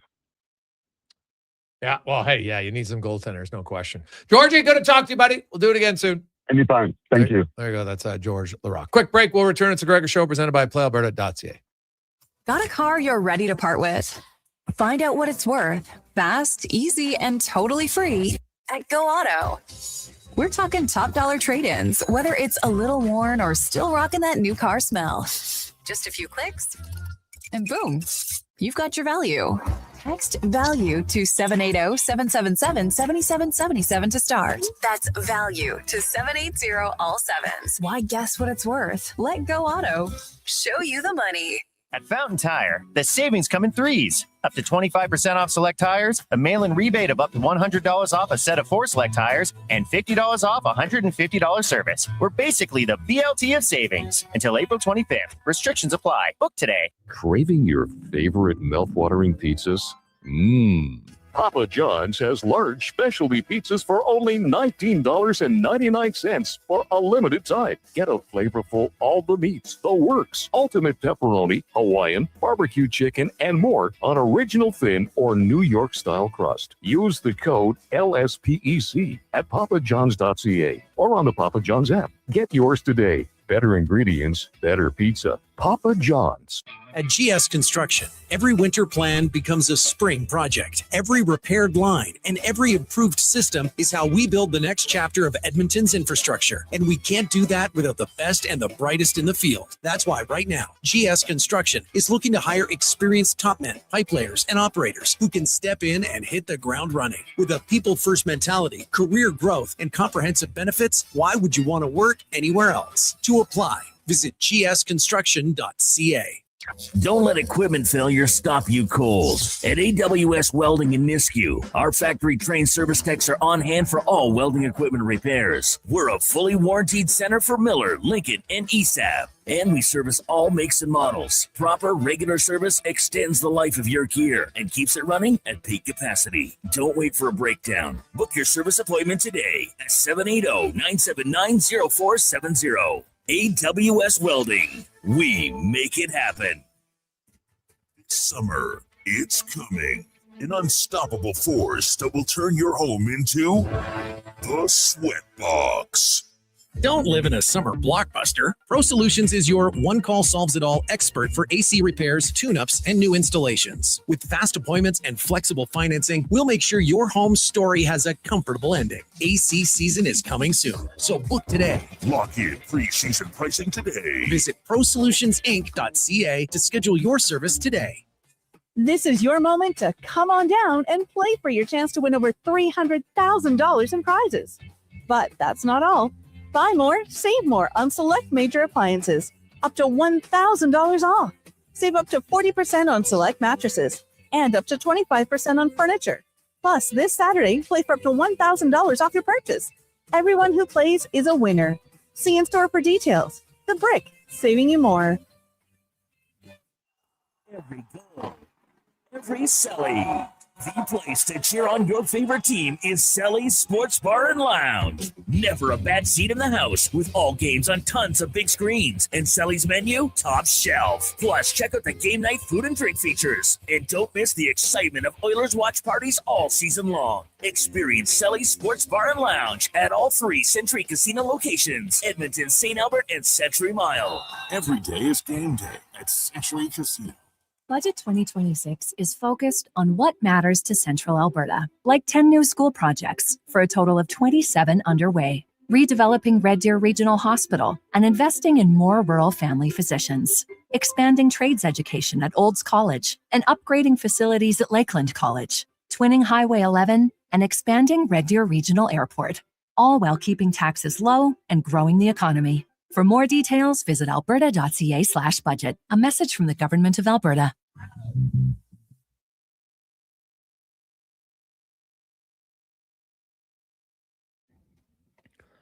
Portions of this hour brought to you by Papa John's. Looking for a tasty lunch? Papa John's has you covered. Get a small 2-topping pizza for only $9.99 with code S999 at papajohns.ca. Better ingredients, better pizza, Papa John's. The Jason Gregor Show, the best of Edmonton sports talk and beyond. This is Sports 1440. Presented by PlayAlberta.ca, Alberta's only regulated online gambling website.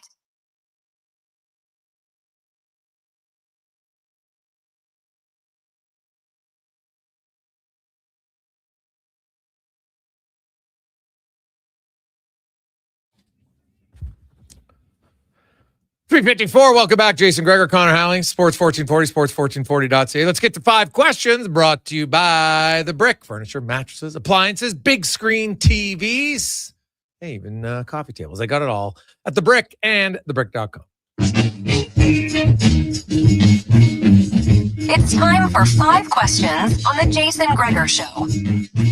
All right, guys, question number 1. Over the last 2 games, has there been an aspect of the Oilers game that has disappointed you the most, and how do you think that can be corrected?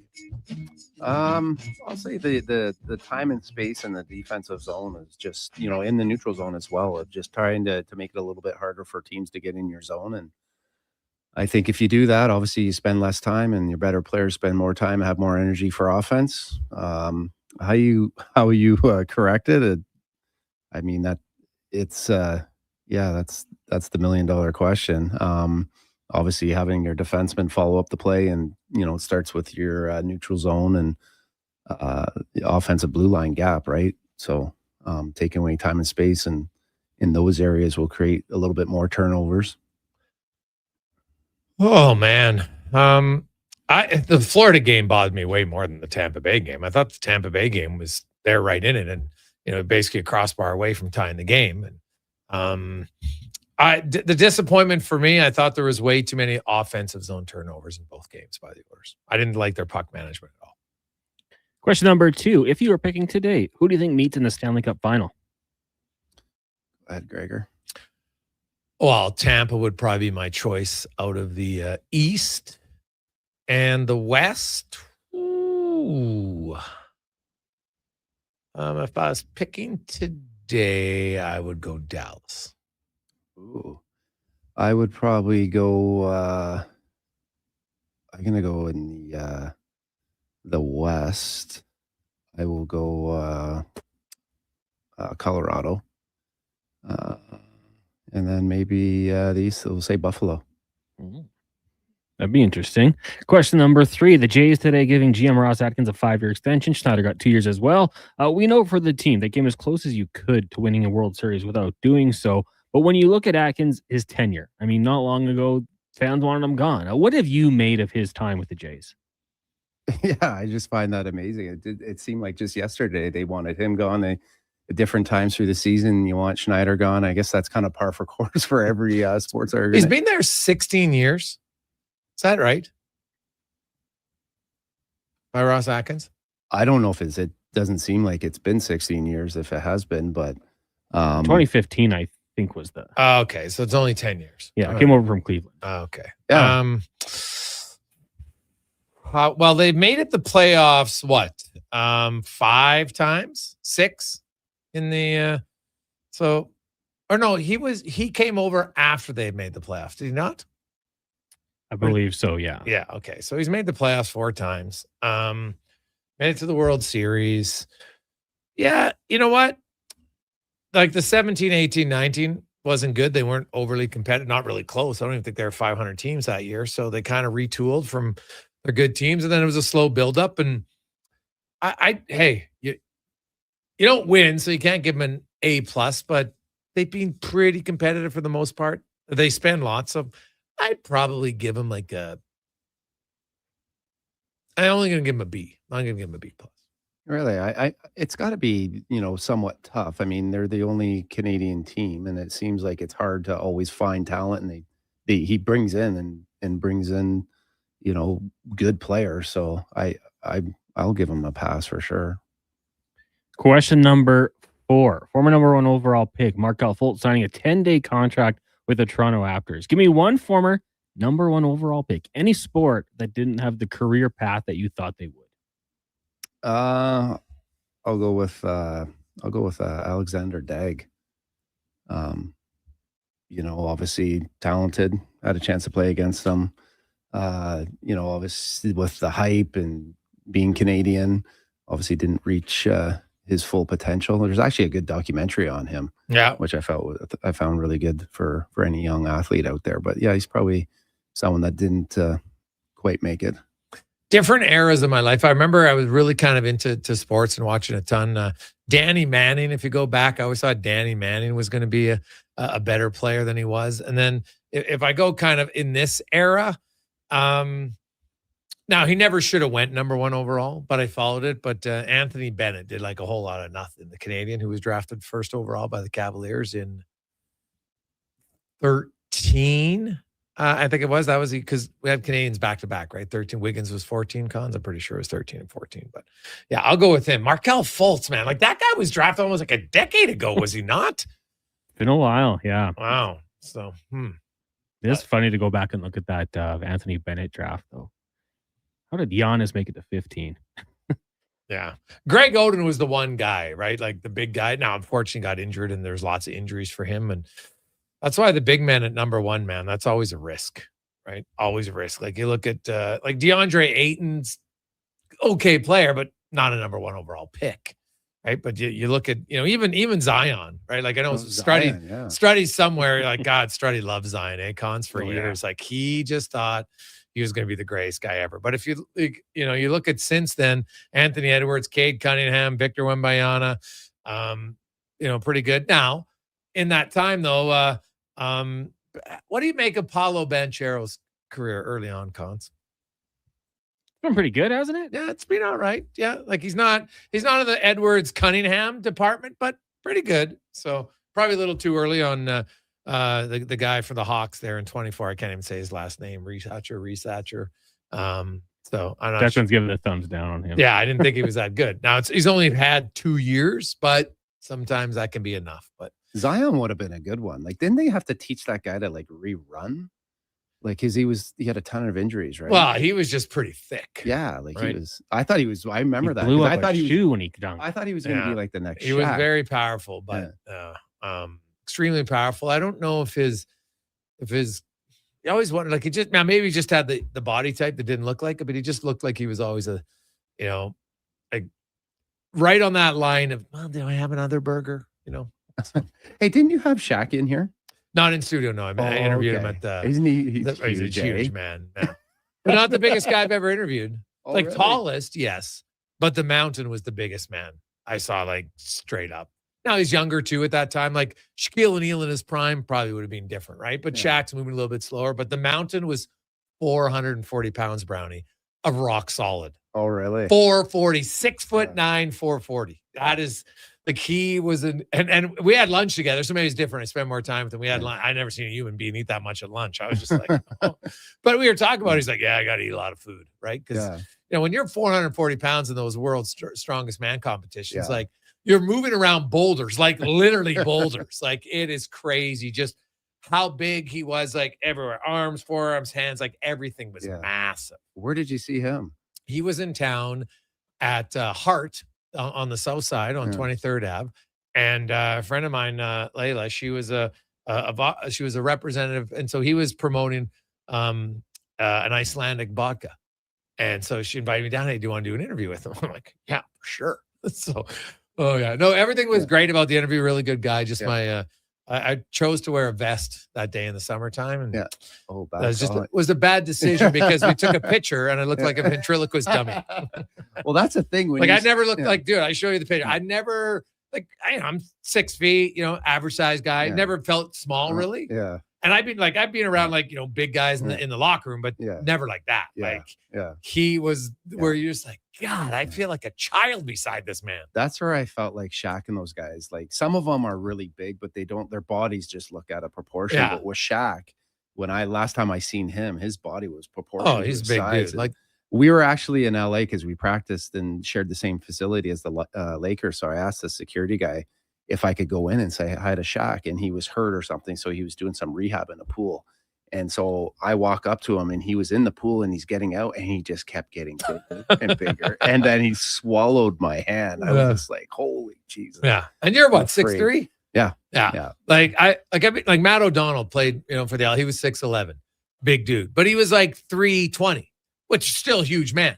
Yeah. But you take and so the Mountain was 6'9", 420, and not like 420 of just, grotesque. No, he was 420 of just chiseled. Like he was a large human being, man. Like Patrick Kabongo was big, probably with a bigger, like just all around hand, everything was big. The other guy was the D lineman, Calvin Kenny. He probably was, for Elks players, he was the biggest guy. Doug Peterson, easily the most intimidating player I've ever encountered in my life. Like, really? Why? Oh, just everything about him. Like he looked at you and he had those wolf eyes, like really pierced blue eyes. Oh. And probably because I'd stood on the sidelines early in my career and I saw him and how he manhandled men. Like one hand could grab a guy and he just looked crazy. And so you're always just like, and super quiet guy, but I'm like, there's a guy, like, you're just like, you're talking to him like, this guy, even if he looked at you, he was just intense. He just had an intense look, like, I'm basically going to knock your head off right now. Even though that wasn't what he was thinking, probably it's just how he looked all the time.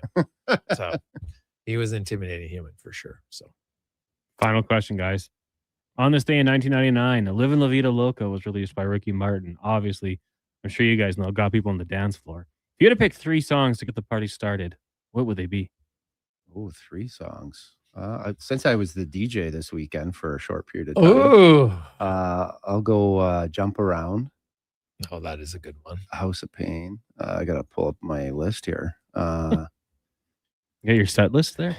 I did, yeah. I can't even say the words in this one, but by Jay-Z and Kanye West, the song Paris. In Paris. We'll just use that. What's another one? Let Me Clear My Throat. Maybe a little old school. I had a mix of my music, and obviously I had to read the crowd a little bit. We had a little bit of country to start off.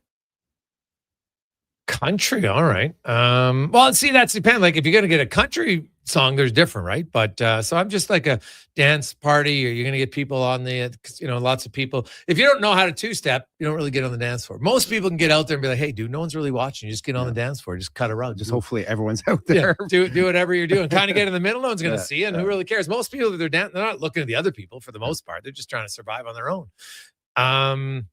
Man, there's a lot. I like trying to think of. Are you a two-stepper? Yeah, I could do it. I grew up on a farm. Like, Yeah. it's kind of no choice. But I'd probably have "Wake Me Up" by Avicii. I like that song. I would have Technotronic, where we're going back. Like I'm probably going to have songs from my era. Yeah.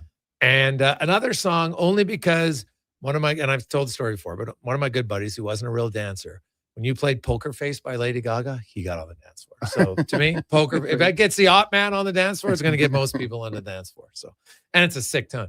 But if actually, you know what? Can I throw in one more? Just because it's such a great song, "Take on Me" by Aha.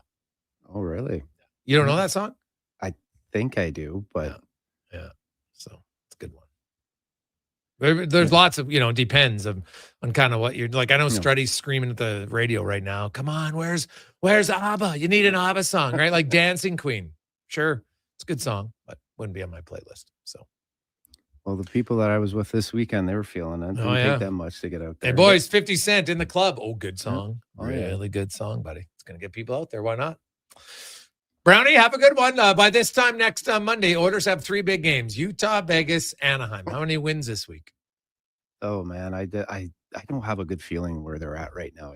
I don't like the interview. I didn't, their game was. I don't like it. I don't like where where their goaltending's at. I'll give them 1 win. 1 win, okay. See, I'm thinking 1-1-1 too. That's Yeah. kind of how I feel right now. So we'll see. Let's get to the Con Man of Sports 1440 update, brought to you by Fountain Tire. Snow is still sticking around, so you need tires, need new wheels, oil change. They got it all. FountainTire.com.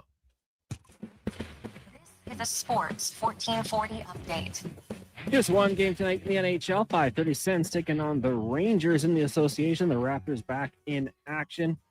They'll take on the Utah Jazz just after 7 o'clock. Got the Warriors taking on the Mavericks, Bulls, and Rockets. Grizz meet the Hawks. Heat host the Spurs. Thunder taking on the Sixers, and the Pistons hosting Luka and the Lakers. March Madness women's side early on. Number 1 UConn up on Syracuse 11-2, and in the third quarter, number 5 Kentucky leading number 4 West Virginia 43-36. Winners earlier today: number 10 Virginia, number 6 Notre Dame, and number 3 Louisville.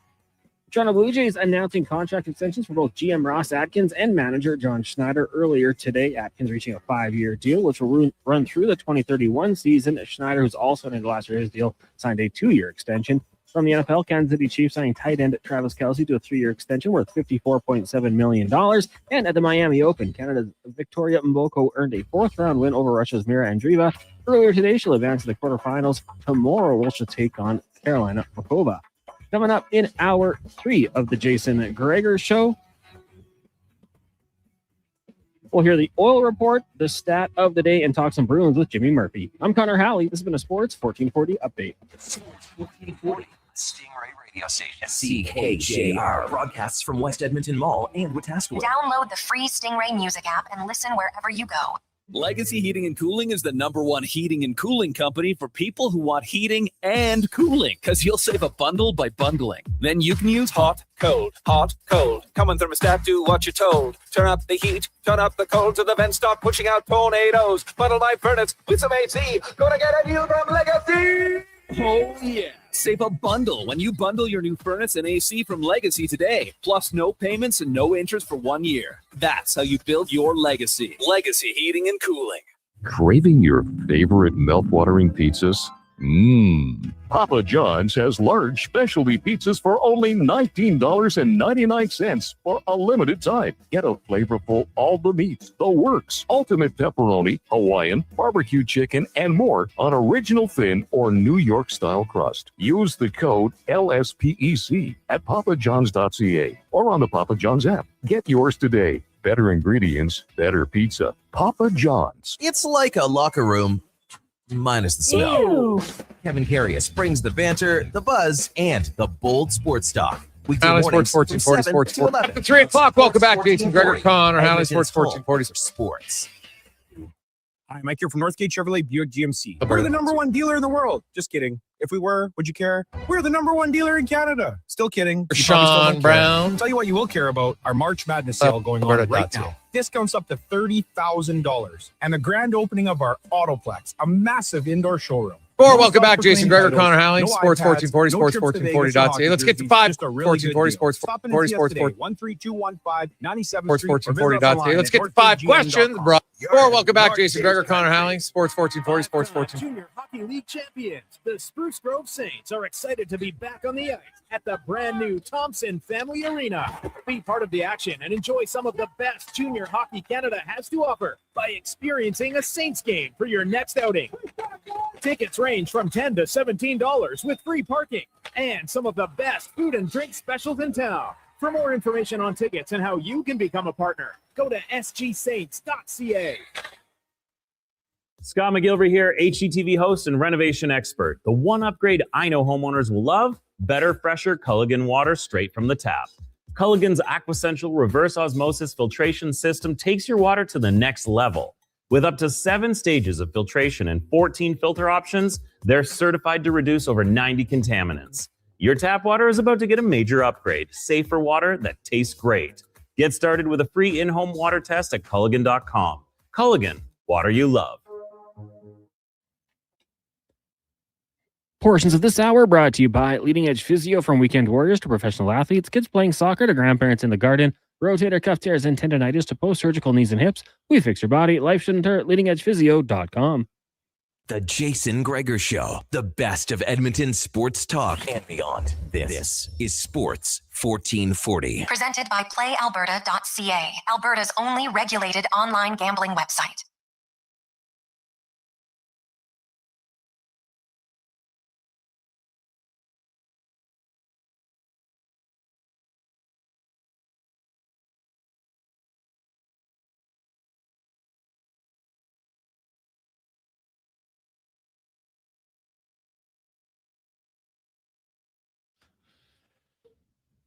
A little poker face for you. There you go, con man. Woo.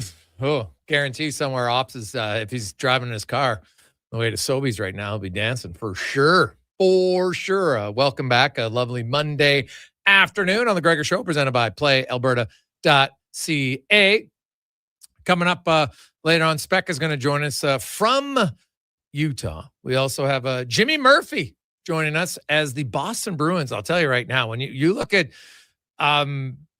Vezina nominees this year, Jeremy Swayman's got to be in the conversation. He is having himself a spectacular season for the Boston Bruins. If you go to now, there's different sites are going to have different rankings, of course, which is always like when it comes to expected, I'm always leery of it because like when we go to goals and assists, they're the same everywhere. Doesn't really change, but goals saved above expected. Each site has a little bit different on how they calculate it. But Jeremy Swayman right now is second in the NHL in goals saved above expected. Only Logan Thompson is higher than him. Then Ilya Sorokin and Andrei Vasilevsky, only the 4 goalies who have 20 goals saved above expected. Order fans, I'm not going to tell you where the Oilers goalies rank. It's not it's not ideal.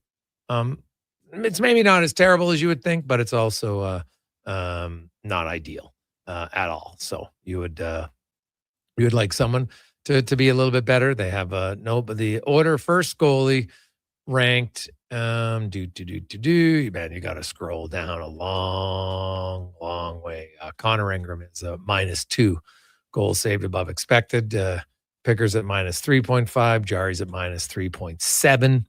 But that includes his time in Pittsburgh, where he he had much better numbers. So not ideal, to say the least. If you're wondering where Stuart Skinner is, he's 21st in the NHL at 8.1 goals saved above expected. Just saying. I got a lot of flack for, Gregor, you love Skinner. I'm like, no, Skinner had some warts, but not nearly as glaring as a lot of people in this market thought. So there you go. Few other notes. Hey, Greg's, I know you look at the schedules lots. How concerned should I be in regards to the Oilers' remaining schedule? Well, the Oilers, they don't have that difficult of a schedule. They play, four? They only got 4 more games this month. They got Utah and Vegas on the road, and then they're home to the Ducks Saturday afternoon. And then you got Seattle. So 3 division games, 3 teams, 3 above you in the standings, but albeit by 1, 2, or 3 points. Utah, Vegas, and Anaheim. They're all winnable games. You could argue they're all losable games. Seattle's the game that I'd be pretty confident saying the Oilers should win for sure. They always beat them. If you could find a way to win 2 out of 3 this week, that'd be a really good week.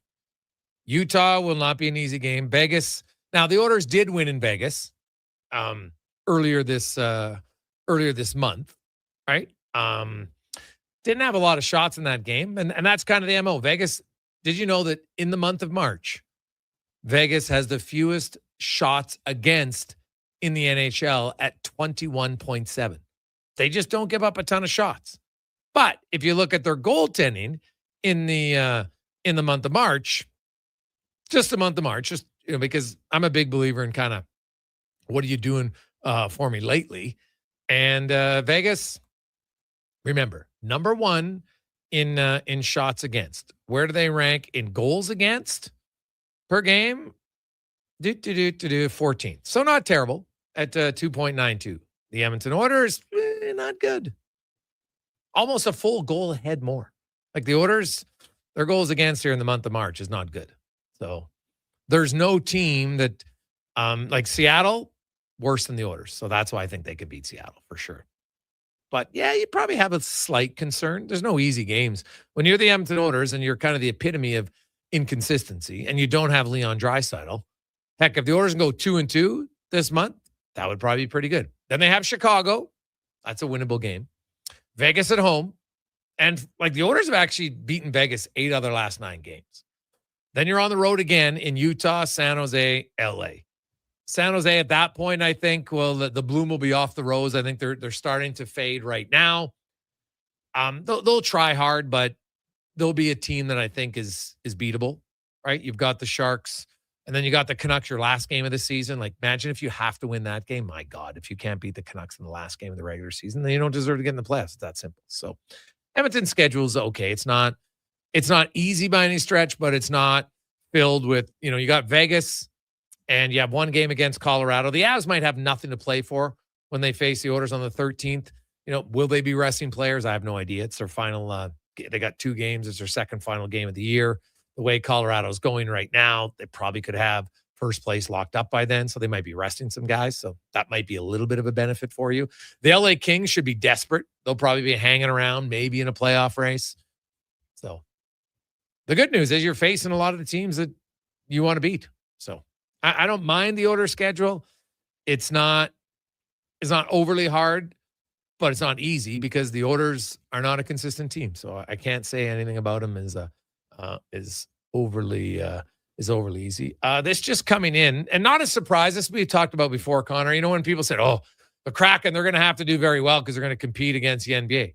Well, the Kraken ownership group has launched One Roof Sports Entertainment. They're being become the majority owner of the Climate Pledge Arena, which basically means that they would then get the bid for NBA expansion team in Seattle, right? You own the facility. Guess where they're going to play? At the facility that you own. So that's not a surprise. Now you own the facility. Guess what? They're going to they kind of created a separate entity, split it up. So they have the Kraken, but now they have an arena deal separate. But so they kind of keep the two things separate. But at the same time, that'll guarantee that they will be the ones who, because nobody else is going to try to bring in an NBA expansion team if you don't have the facility. It's impossible. So this pretty much it guarantees it. Hey guys, so basically you're saying all the owners have to do is beat the Pacific teams? Yeah, all they got to do is bring a few pillows. Right now, think about a pillow fight. Many of you have been in a pillow fight. Now maybe it's been a while since you've been in a pillow fight, right? So at times you had different strategies in the pillow fight. Did you want to bunch up your pillows so you could get a bigger pillowcase to grab onto, right? You felt like you maybe had a little bit more leverage. So the bulk of the pillow was a little farther away from your hands, right? Like if you had a pillow fight and you didn't have much pillowcase to grab, it's not as powerful. Correct? So that's the strategy. I think the Oilers they just need a big enough pillowcase so they can get some leverage in the upcoming pillow fights. Vegas, Anaheim, Seattle, Vegas, San Jose, LA, Vancouver. 7 of 11 are in the pillow fight division. Chicago's not, Utah twice, and Colorado. That's all they play. So, like the road trips, there are 2 games this week, and then a 3-gamer. They're in Utah twice, San Jose, LA. So they've only got 5 road games in 4 different cities because they're in Utah twice. So, yeah, I don't mind it. The great part about, and we can have fun with it. I know, the East thinks it's like a yearly occurrence, which tells me all I need to know about, like, when guys text me, and like, I'll be honest, some hockey reporters clearly only follow hockey. Well, no other league does this. And I'm kind of like, did the New York Yankees, did they not have tied for the most wins in Major League Baseball last year? Yeah, they did. 104. Did they get the number 2 or the number 3 seed? No. Then you look at the NFL. Carolina had 8 wins. Detroit and Minnesota had 9 wins. Didn't make the playoffs because Carolina made it in the NFL. And that's happened numerous times in different divisions. The Southeast division in the NFC, it's been a problem for a while. The South and the AFC was weak for a few years. It's happened way more frequently in the NFL. And they have fewer games. And it's happened. It's happened in NBA. Right? The West has had better teams overall, depth-wise, top to bottom. So it's not just the NHL. Okay, this year is a big outlier because of the Pacific Division. But that's not always the case. So for people who want to jump up and down, sometimes it's the loudest ones who don't really know what they're talking about, sadly. I would say, hey, this year, yes, Pacific Division hasn't been good. Last year, Calgary, 96 points, would have been 7th in the East. They didn't even make the playoffs. They had 96 points. They'd have been 7th in the East. So I think I wouldn't get too concerned over, what your Eastern people are telling you about the playoffs and everything else. Okay. It's just not, this year it's a bad year for the Pacific Division. There's no arguing that. I don't debate it. It's how it is. It's unfortunate, but it's fair for everybody. Okay. That's just how it goes. So heck, Vancouver had 90 points last year. 1 point shy of the play. They had more points than every other non-playoff team in the East. So it's a weird year. I can't explain it. I don't think anybody was predicting the Pacific to be this weak, right? Remember the Southeast Division, Cons, when you had they're like 1 team out of 8 would make it. And they'd still get the number 3 seed. It happened all the time. But because it's not in the East, now it's suddenly a problem. And Greg's, what about the LA Kings schedule? I haven't looked at the Kings. Well, I don't have it memorized, but pull it up very quickly. And so if you look at the LA Kings, hey, let's be, like you can say they have an easy schedule, but they got to win the game. So who do they play? They got Calgary and Vancouver this week, and then they got Utah at home. And then they've got 3 days off. Then they got a 6-game homestand. St. Louis, the surging Predators, then Toronto, then the Preds again. It's a weird road trip for Nashville.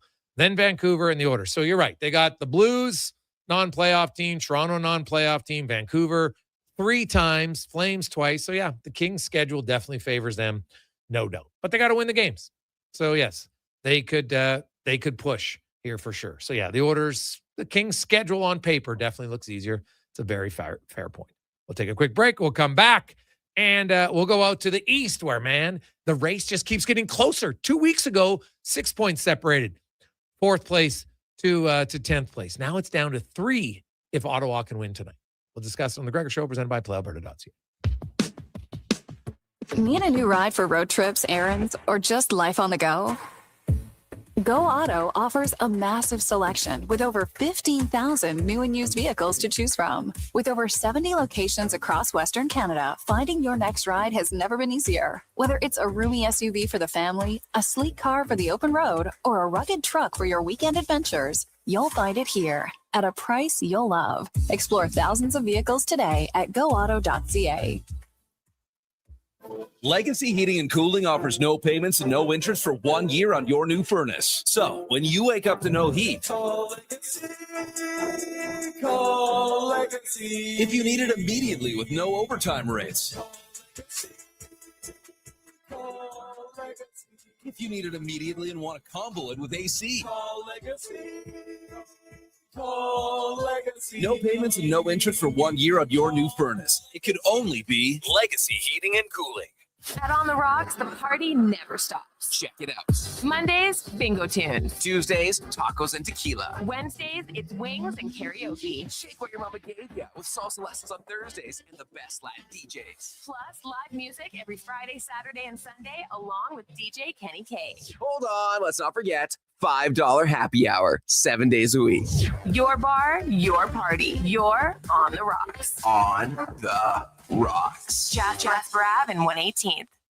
Well, get ready for a Sally hockey fans. Your partner in power just skated onto the ice. EWEL.ca, the new e-commerce website for electrical wholesalers Edmonton, is ready for the power play 24/7, 365. UL skates to where the puck will be in 5 years. Now that's forward thinking. Killer selection, slamming products from the best brands, and legendary service. Don't sit on the bench. Get your account today at ewell.ca and win that project. Plug into your partner in power. Get an EWEL.ca account today.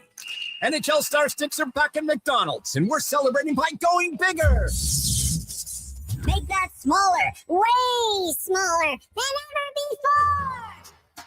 Collect the set and get one of 7 mini sticks with every NHL Star Sticks meal. Featuring McDavid, Matthews, Quinn Hughes, Makar, Celebrini, Reinhardt, and Montembeau. So get yours while they last. 1 stick per meal purchase. Limited time at participating Canadian restaurants.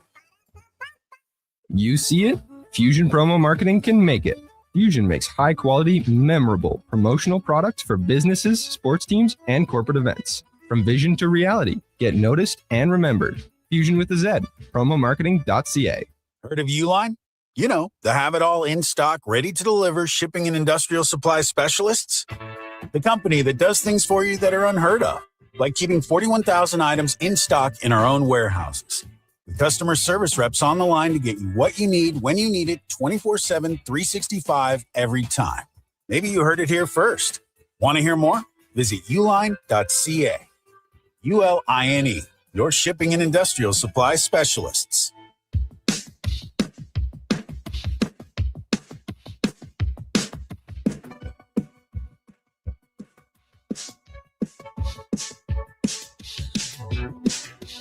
Portions of this hour brought to you by UL. Get your power play amped up with UL, supplying the City of Champions and Alberta with quality electrical gear since 1975. UL.ca is your partner in power. The Jason Gregor Show, the best of Edmonton sports talk and beyond. This is Sports 1440. Presented by PlayAlberta.ca, Alberta's only regulated online gambling website.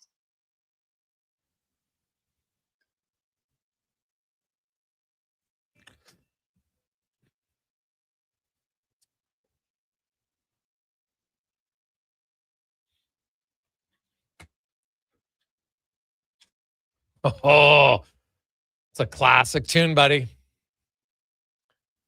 And my young son likes that song sometimes, listening in the car. I always try to introduce him some the music they used to listen to. When I was older, he doesn't like all the songs, but he kind of likes that one. So a few times going to the game, he would put that one on. A little Take On Me by Aha. Great song. Very, very different video. Anybody who was watched it ever on Much Music or watched it online, it's different, to say the least. Welcome back. It is the Gregor Show, as always, brought to you by PlayAlberta.ca, Alberta's only regulated online gambling website where 100% of the revenue stays right here in the province of PlayAlberta.ca. As it's time now to go in the room, brought to you by Action Electrical. 53 years in business, they become one of the most diversified electrical contractors in Alberta. Project, service, testing, and solar, they specialize in all at actionelectrical.net. As the playoff race 2 weeks ago, the 7 teams battling for 5 playoff spots were separated by 6 points. Fast forward to tonight. If the Ottawa Senators win, well, first of all, it's down to 5. But if they win, it's down to 3 points between all 6 of those teams. Montreal, Boston, Detroit, Ottawa, Columbus, Pittsburgh, and the Islanders. It is setting up for an outstanding race. And to touch on it from the Sick Podcast, Bruins beat reporter Jimmy Murphy joins us again. And Jimmy, it's a hell of a race. Jeremy Swayman, arguably maybe single-handedly helping the Bruins stay in this one. He's had himself a spectacular season. And is it too much to ask that he can carry them into the playoffs? No, I mean, he's going to have to. I mean, I think they go as he goes right now. And luckily for them, he's going the right way since the Olympic break. He's been something else. He reminds me of how he looked. And I know they lost this series, but it was kind of when he emerged, and obviously it ended up leading to his contract. The series he played against the Florida Panthers, the Bruins lost in 6 games, but the Bruins had no business being in that series, and he just kept them in it, stole some games from him. And fast forward to now, after a disastrous year last year following the holdout, he's found his game again. And I give him a lot of credit, and I give goaltending coach Bob Essenza a lot of credit for helping him adapt as things go on here. So what is it that he's played great, but what's the concern? What's with so many chances giving up? What are the Bruins doing wrong defensively that's allowing them to have to rely on their goalie so much? Well, right now, you have to look at it this way. Sometimes, teams just don't have the pieces that fit a coach's system. And I think that at times this team is a little too risky for Marco Sturm's system. And it goes back the other way. And unless it's Swayman's making a great save, it's in the net. And that happens more specifically on the road this year, Jason. I mean, they've been brutal on the road. It's like night and day, their record at home versus on the road. And for some reason, they just get a little more lax in a neutral zone, and it leads to so many turnovers. So that's hurt them a lot. But, this was one of the things that Don Sweeney, I reported numerous times. It wasn't just, on the blue line, he was looking for a top 4 defensemen, maybe they could fit in the second pairing on the right side there. They've never really got that stay-at-home guy they want there that they had in Brandon Carlo when they made that trade. Now they're happy they made that trade for sure, considering what it's done. But at the same time, he was looking for that. And I also think, he needs to strengthen up the team up the middle. He tried to do that as well at the deadline. They're unable to do it, and they got to make do with what they can. But, connecting that back to the Brandon Carlo trade, Fraser Minton has been a find for them, and it will be on the top line when he goes into face his former team in Toronto tomorrow night. Yeah, well, that Brandon Carlo trade is the trade that keeps on giving for the Boston Bruins. No question. Oh my God. No question about it. Though it's funny, I'm sure the organization they're watching their team closely, but they're really watching the Toronto Maple Leafs to see where they finish, because that could impact the Carlo the trade even more with the pick.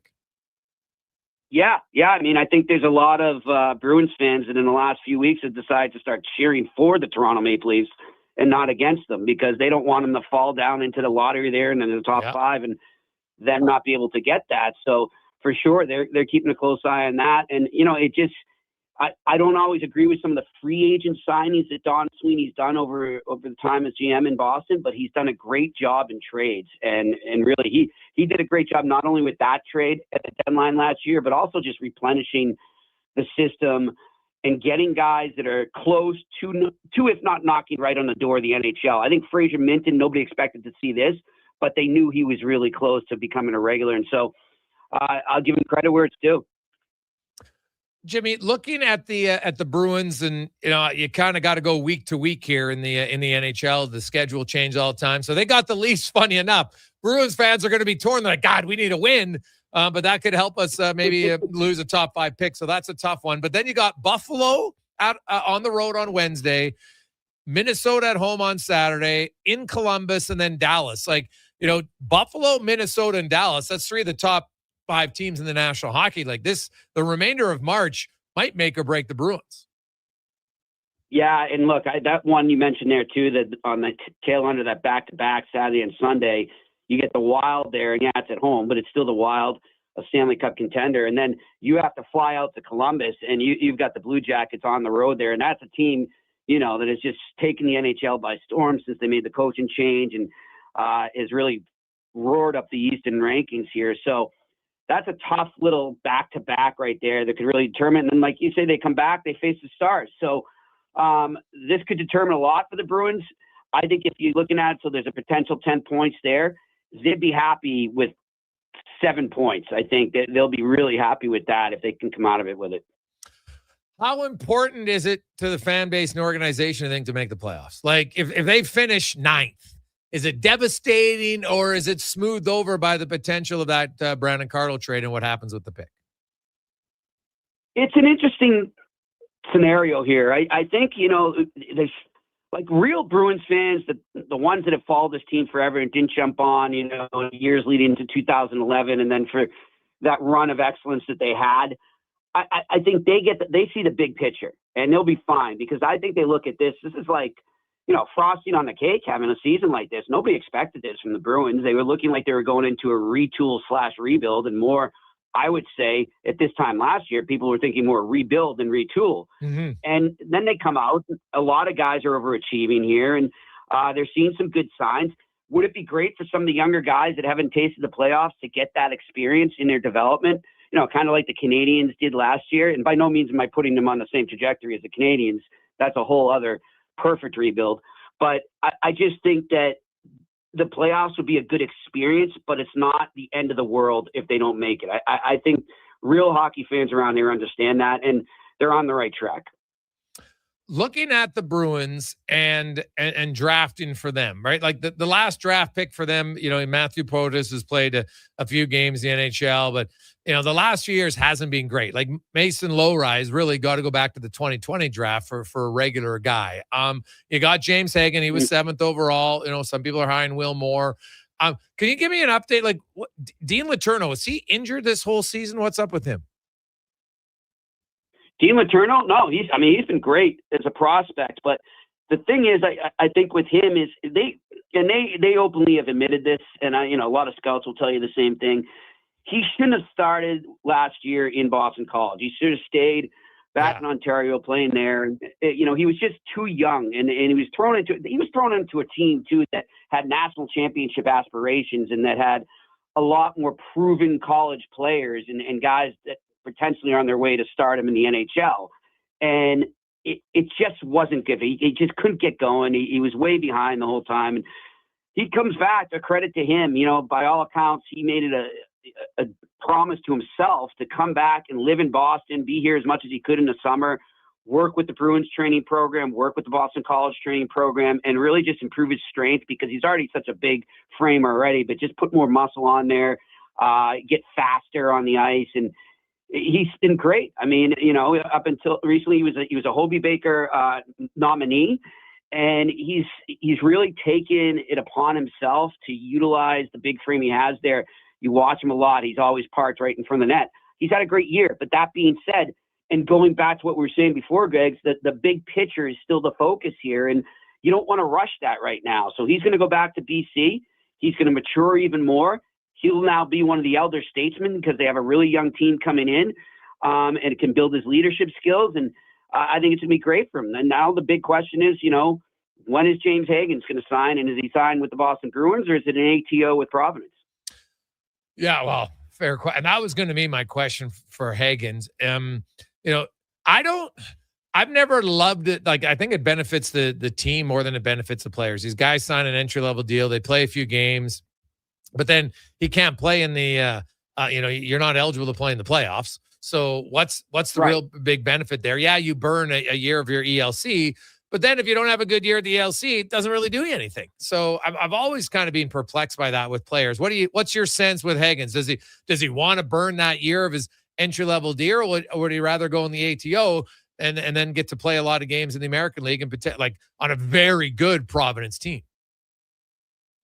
Well, I'll put it this way. I mean, I've heard a lot of different chatter going around on him in the last 24 to 48 hours regarding what the holdup is here. And I think today fans are just so excited when they have a new young player come in, and they haven't really had as you mentioned earlier, a really grade A prospect that can jump into their lineup. But, there's a feeling that the Bruins would like to put him in the AHL tryout there and just really, let him develop at the proper pace. The Providence Bruins are having an amazing season right now. They're primed for a really deep playoff run. And like we said, the Bruins might not even make the playoffs. And if they do, let's be real, they're probably 1-0. Yeah. So you look at it like, hey, this kid could go down. And not that I'm saying that he's at some of the players at the AHL's level yet, but he can go down there and at least he's playing with younger kids that have just gotten out of school themselves or just out of juniors.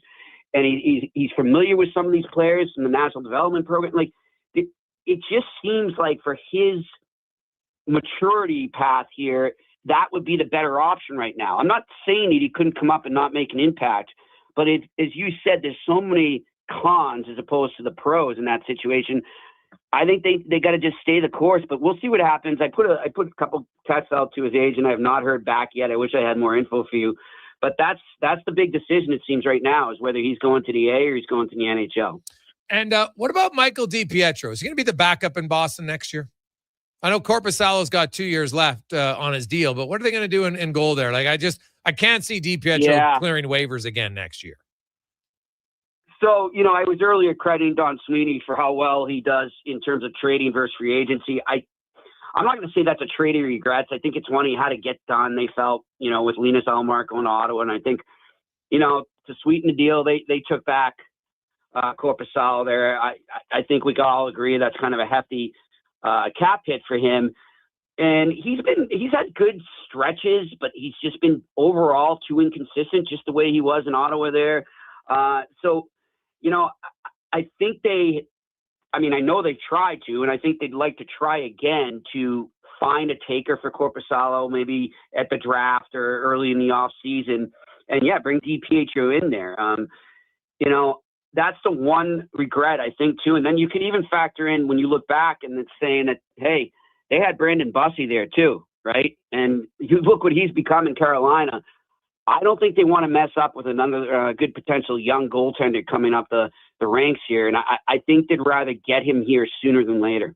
Yeah. Wow. He's definitely, that's one to watch for me. His numbers are great down there. Again, he's a young goalie. There's no chance. Like they were lucky cleared waivers this year. Like I thought the Oilers should have claimed him. I was shocked at the start of the season. Like I could not believe. I thought that we talked about that all summer. I'm like, come on, that's the guy to claim. It's a no brainer. And they didn't. And, and I'm not saying, hey, in this system, the way they're playing defensively, it's not like he would have been great, but still would have been better. Quickly, Jimmy, give me your thoughts on Detroit, the Islanders, the Bruins, Columbus. They're all bad. Montreal's been in a pretty good spot, so not saying that they're safe by any stretch of the imagination because they have a tough schedule. But who do you like, I guess, or which two teams do you see not making it out of those seven?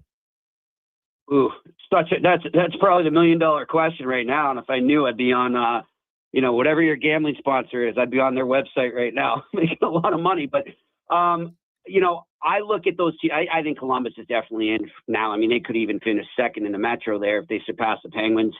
The Wings are the team right there that I'm pretty worried about, to be honest. I think when they lost both centers, I know they get caught back now, but I mean, I think, Larkin's injury coming out of the gate after the Olympics really hurt.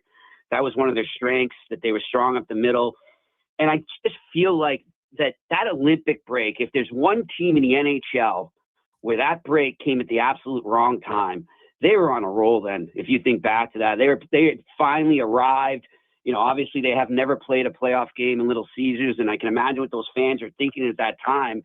And they just haven't been able to find their footing since they got back. And that's probably the team I'm worried about the most. And I'll tell you this. I think the Ottawa Senators, let's say the Ottawa Senators make it in, and I think they're going to. Let's just say they're in the 8th slot there. I know Buffalo has been great, and I know that Carolina has been great, but that's an 8 seed that I'd be worried about if I'm the top seed coming into the playoffs. Jimmy, always good to catch up with you, buddy. Enjoy the next few weeks. Should be a great race in the East. Appreciate your time.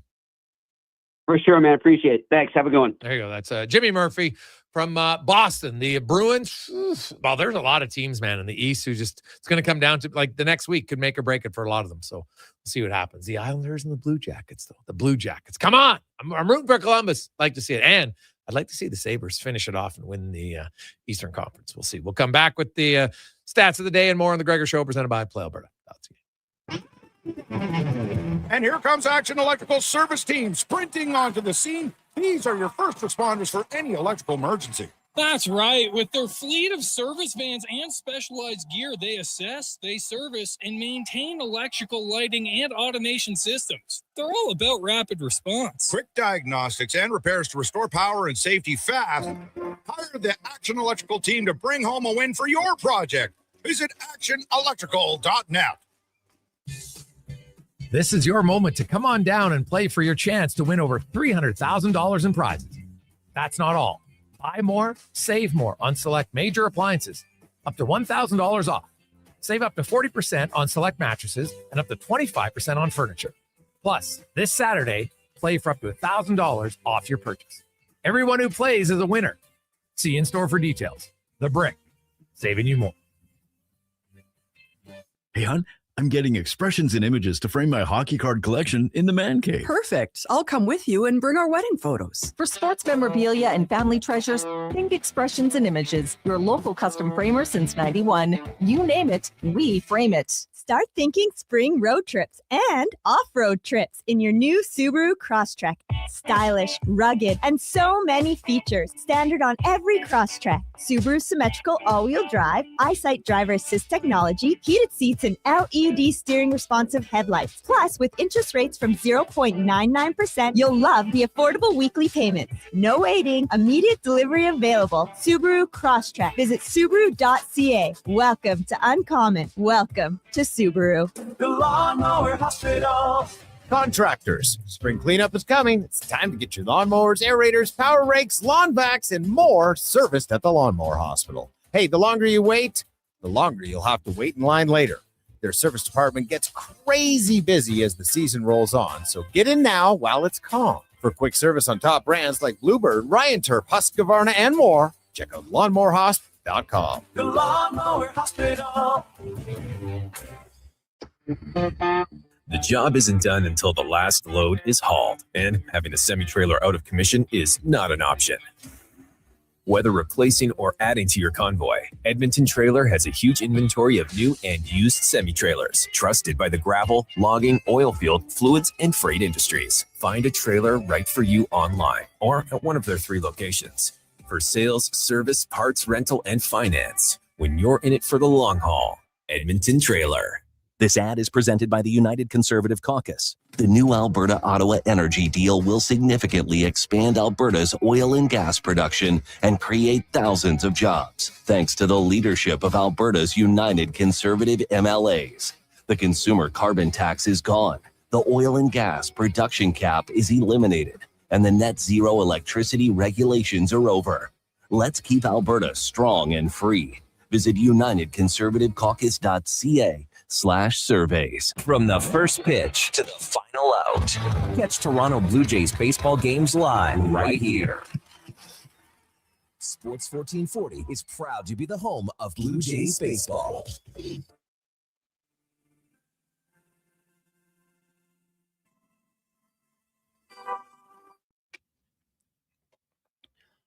Portions of this hour brought to you by CanTorque, made in Canada, made for Canada, where extreme isn't theoretical. Find your solution at CanTorque.com. This is Sports 1440, where Edmonton talks sports. On YouTube, Facebook, and X. Here's Jason Gregor. Brought to you by PlayAlberta.ca.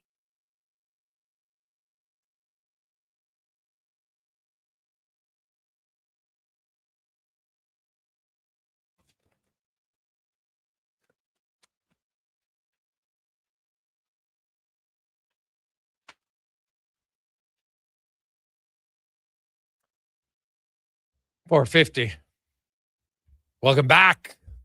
We got one more song request coming up the next hour for you. Some of you talking about dance floor songs. That wasn't one of them. That's not going to get you on the dance floor. It's a fun song. It's a great song. It's not really going to get you on the dance floor.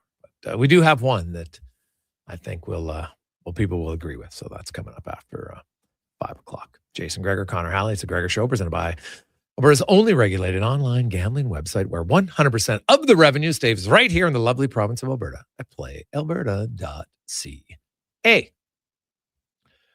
We're going to get to the stats of the day in a second. We've got a lot of texts to get to. Hey, Greg, do you happen to know what the Oilers' record is when McDavid or Draisaitl are not in the lineup from Bobby? I do not. Are you talking all time? Like, obviously, back in 15, 16, if you use that year, they were a bad team. So I'm not sure it's relevant. I would go for the last few years is what I would look at, and we could probably figure it out. Wouldn't be that challenging. But so far, Draisaitl, what are they, 2-2 without Draisaitl? Right, that's when did he get hurt at home? I can't remember when he got hurt. But because he's now missed, how many games has Draisaitl missed? 6. So did he get hurt in the game? Yeah, he got hurt in the Nashville game, my bad. So they're 1-2 without Draisaitl this year in games he hasn't started. Well, no, they played 3 other games missed 3 other games this season. I think they went 1-1-1 in those, if my memory is correct. So, yeah, we'll have to look at it. It's not. I'm going to say this: probably not a winning record. Although 1-2.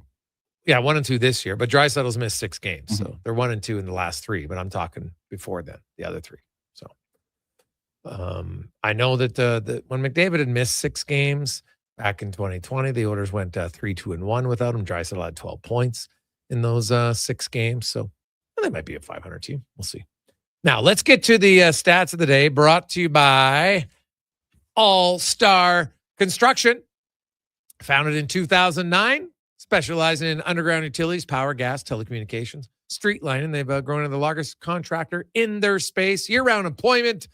They shape and build Edmonton communities. That is All-Star Construction. And I know Oilers fans, you're a little nervous. You look at the schedule, like, oh my God, could the Oilers fall out of the playoffs? Nothing's guaranteed.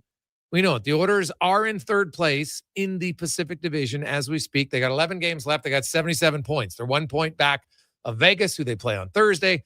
They're 5 points back now of Anaheim. Anaheim does have a game in hand. So chance of the Oilers winning the division getting slimmer by the day. To gain 5 points in 11 games is pretty challenging. Right? The Oilers, they would have to go like 9-2. Right? That gets them 18 points. That puts them to 95. And Anaheim does not have the tiebreaker. They wouldn't have it. So they would need 14 points in their remaining 12 games. So they'd have to go 7-5. So think about that. They go 7-5. Edmonton has to go, 9-2. So not great. Right? Think about it. If Edmonton goes 8-3, then all the Ducks have to do is go 6-6. So it's going to be challenging to catch them. They got to beat them head up on Saturday for sure. But if you look at it, I just did March, and we can use the record. But in the month of March, the Oilers have 4 games remaining. Tomorrow, Utah. Thursday, Vegas. Saturday afternoon, home to the Ducks. Then 2 days off. And then the final day of March, next Tuesday, they take on the Seattle Kraken. The Oilers, in the last 3 years, are a combined 25-9 against those 2 teams, or those 4 teams. They're 4-0 against Utah. They're 6-3 against Vegas. They're 9-2 against Seattle, and 6-4 against Anaheim. This season alone, they are 6-2. 2-0 against Vegas, 1-0 against Utah, 2-1 against, they're 1-1 against the Ducks, and they're 2-1 against Seattle. So the numbers, these are teams the Oilers have had success against. And trust me, you feel that as a player. Now, Utah, on the other hand, is like, God, we got to beat them. We've never beat them. And the Oilers play in Utah twice. Once tomorrow, and then again in April. But if you're looking at recent numbers, the Oilers could have some success here at the end of the month. To me, they got to go at least 2-2. Now, obviously, Leon Draisaitl's out of the lineup, so that's a big blow. But you got to find a way to go 2-2 this month. Then you get into April, and you've got 4 home games, 3 road games. You've got the Blackhawks and the Canucks at home. My goodness, you better win those games. You got Vegas at home. It's always a tough game. Colorado, by that time, April 13th, Avs probably have home ice advantage in the conference locked up. They could be resting players very easily that day. And then you have 3 road games the week of the 6th. Utah, San Jose, LA. San Jose, that's got to be a must-win game. Not always a must-win game, as anybody who remembers that led to 5 months of growing my hair out. So I'm like, I can't guarantee a win, but it would be a win it should be a game you need to win. That LA Kings game, that might come down to it. That game on Saturday, the 11th of April, 2:00 Edmonton time, that could be the game that hinges on the Oilers season. Because right now, the Oilers have 77 points. The Kings are 4 points behind them. They're in 9th place. Seattle's 6 back. They're in chase mode. And Seattle's currently on a 6-game road trip from hell for them. They're playing some tough teams. They're not a great road team. They can't score. I don't see the Kraken really being a team that's going to be in the race. I think the Kings are the team that if anybody's coming from the outside to knock a team out, it's the Seattle Kraken. So that's the team not the Kraken, the Kings. That's who I'm worried about. Seattle, sorry. Good thing. Congratulations to one of the nicest guys around, Adam Larson. He will play his 1,000th game tomorrow night against the Panthers. We'll get into that in a second. But look at the Kraken schedule. So they started the road trip with a loss in Nashville. Then they lost in Columbus. Now they've got Florida tomorrow. Now, Florida has nothing to play for. But do you know what tomorrow night is? Paul Maurice, 2,000th game coached. Look at Florida. They went into Vancouver. You know what? Didn't play very well. Got spanked. Then they beat the Oilers because that's a game they could get up for. Then they lose to Calgary. Nothing game. Now they come home. You don't think that they're going to get up for their head coach his 2,000th game? They will. That's going to be a hard game for the Kraken. Then they go into Tampa Bay and Buffalo, the 2 top teams in the Atlantic, 2 of the top 5 teams in the NHL. And then Seattle ends their road trip in Edmonton. By the time they get to Edmonton, they could be so far out it won't matter.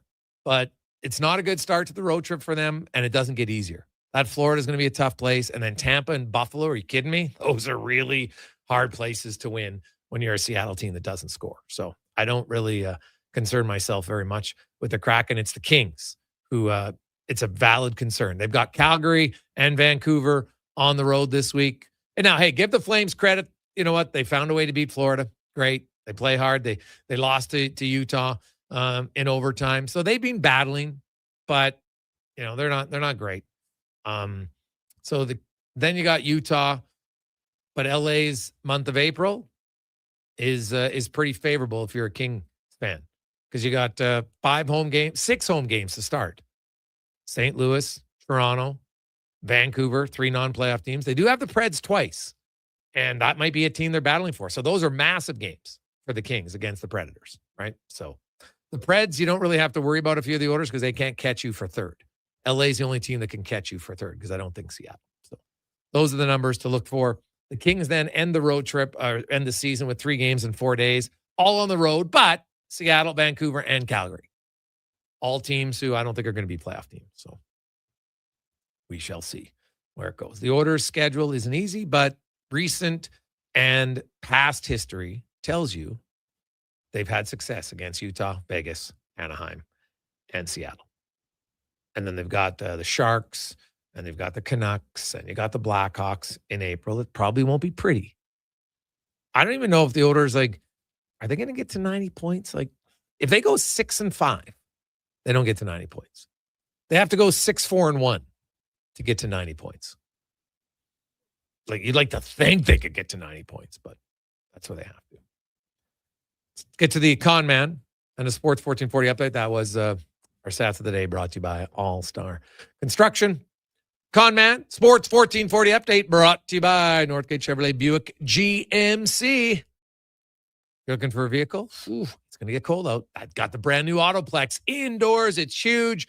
You can get a fantastic deal as March Madness continues right now at northgategm.com. This is a Sports 1440 update. Just one game in the NHL tonight. Puck drop 5:30. Rangers hosting the Sens in the association. Toronto Raptors in action, traveling to Salt Lake City, taking on the Jazz just after 7. Warriors in Dallas. Blazers hosting Nets, and the Bucks taking on the Clippers. March Madness on the female side. Just wrapping up. Kentucky leads West Virginia 74-73, and at halftime, it's all UConn as they lead Syracuse 65-12. Earlier today, Virginia advancing, as did Notre Dame and Louisville. Later tonight, you got UCLA taking on Oklahoma State. Number 1, South Carolina battles USC, and number 7, Illinois taking on number 2, Vanderbilt. From the NFL today, Kansas City Chiefs signing tight end Travis Kelce to a 3-year extension with $54.7 million. The Blue Jays announcing extensions for GM Ross Atkins on a 5-year deal and manager John Schneider for 2 years. And at the Miami Open, Canada's Victoria Mboko earned a fourth round win over Russia's Mira Andreeva earlier today and will advance to the quarterfinals tomorrow, which will take on Carolina Makova.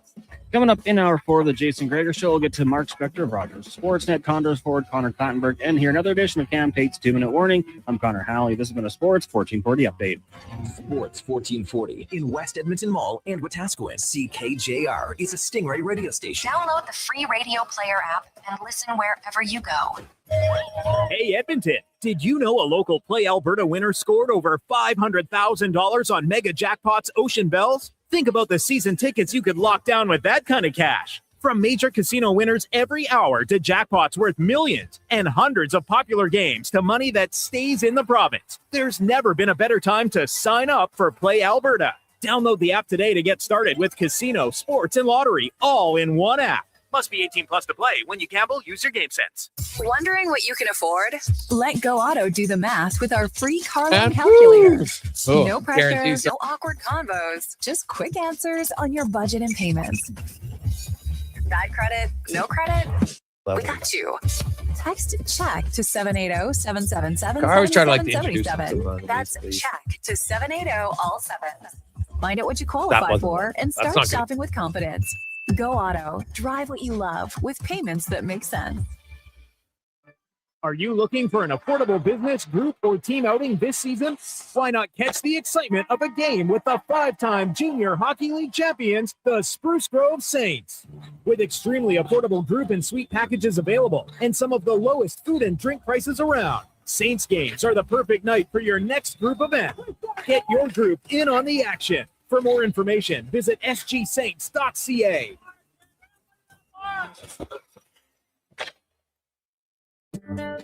Who's that working on the underground utilities over there?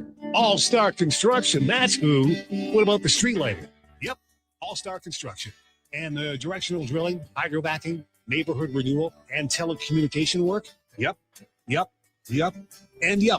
Since 2009, All Star Construction has been doing all that and more, shaping and building Edmonton communities for land developers all around Edmonton. That's what All Star Construction is all about.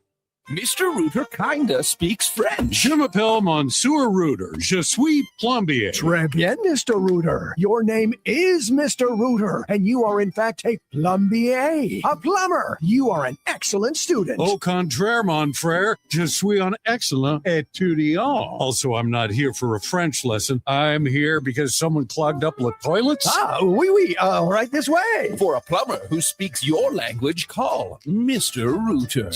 CTV Sundays. Television's most captivating love story continues on Sullivan's Crossing. It's hard to focus on the present when you're still looking at the past. But the road ahead takes an unexpected turn. But I thought you'd mentioned being married before. A lot's changed since then. Morgan Cohan and Chad Michael Murray in the drama that asks, is true love enough? An all-new Sullivan's Crossing, Sundays on CTV. Stream next day on Crave. Fast track your financial goals with a special rate term deposit from Vision Credit Union. For a limited time, take advantage of a great rate on 1, 3, or 5-year terms. Plus, as a Vision Credit Union member, you can earn up to 25% more on your interest through profit shares. For details, contact your branch today or visit visioncu.ca. That's visioncu.ca.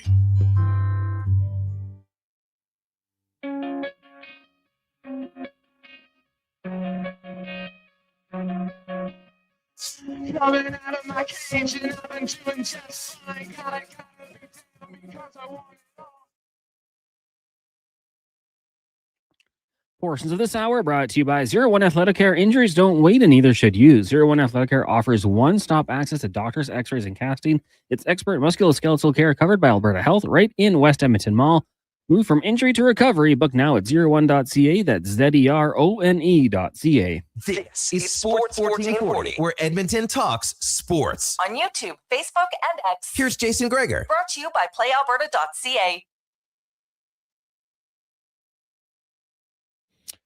5:06. Welcome back. Cons or Declan, somebody, Mackenzie. How long has Syracuse gone without scoring a point in this game? Every time I look up on the screen, they still, finally it ended. They got to 14 points. Like, I'd like to know actual run time that Syracuse just went without scoring a point. That's amazingly bad offensive. Like, I don't care who you're playing. You're in March Madness. You should at least know how to score some points for God. Like, the score is 70-14 right now. So Mackenzie said it was 8 minutes. Of runtime, that's it? And then UConn hits a three right after. It was only 8 minutes that they went without a point? Yeah. We're in the second half. Like, they got 14 points in a game. Like, God, that is awful. Awful execution. You could tell me, is UConn better? Sure, but come on. You got to find a way to score some points in the tournament. That's brutal. Anyway, welcome back to the Gregor Show, presented by PlayAlberta.ca. Remind you, tomorrow night, the Mark Letestu, $55 million up for grabs in Lotto Max.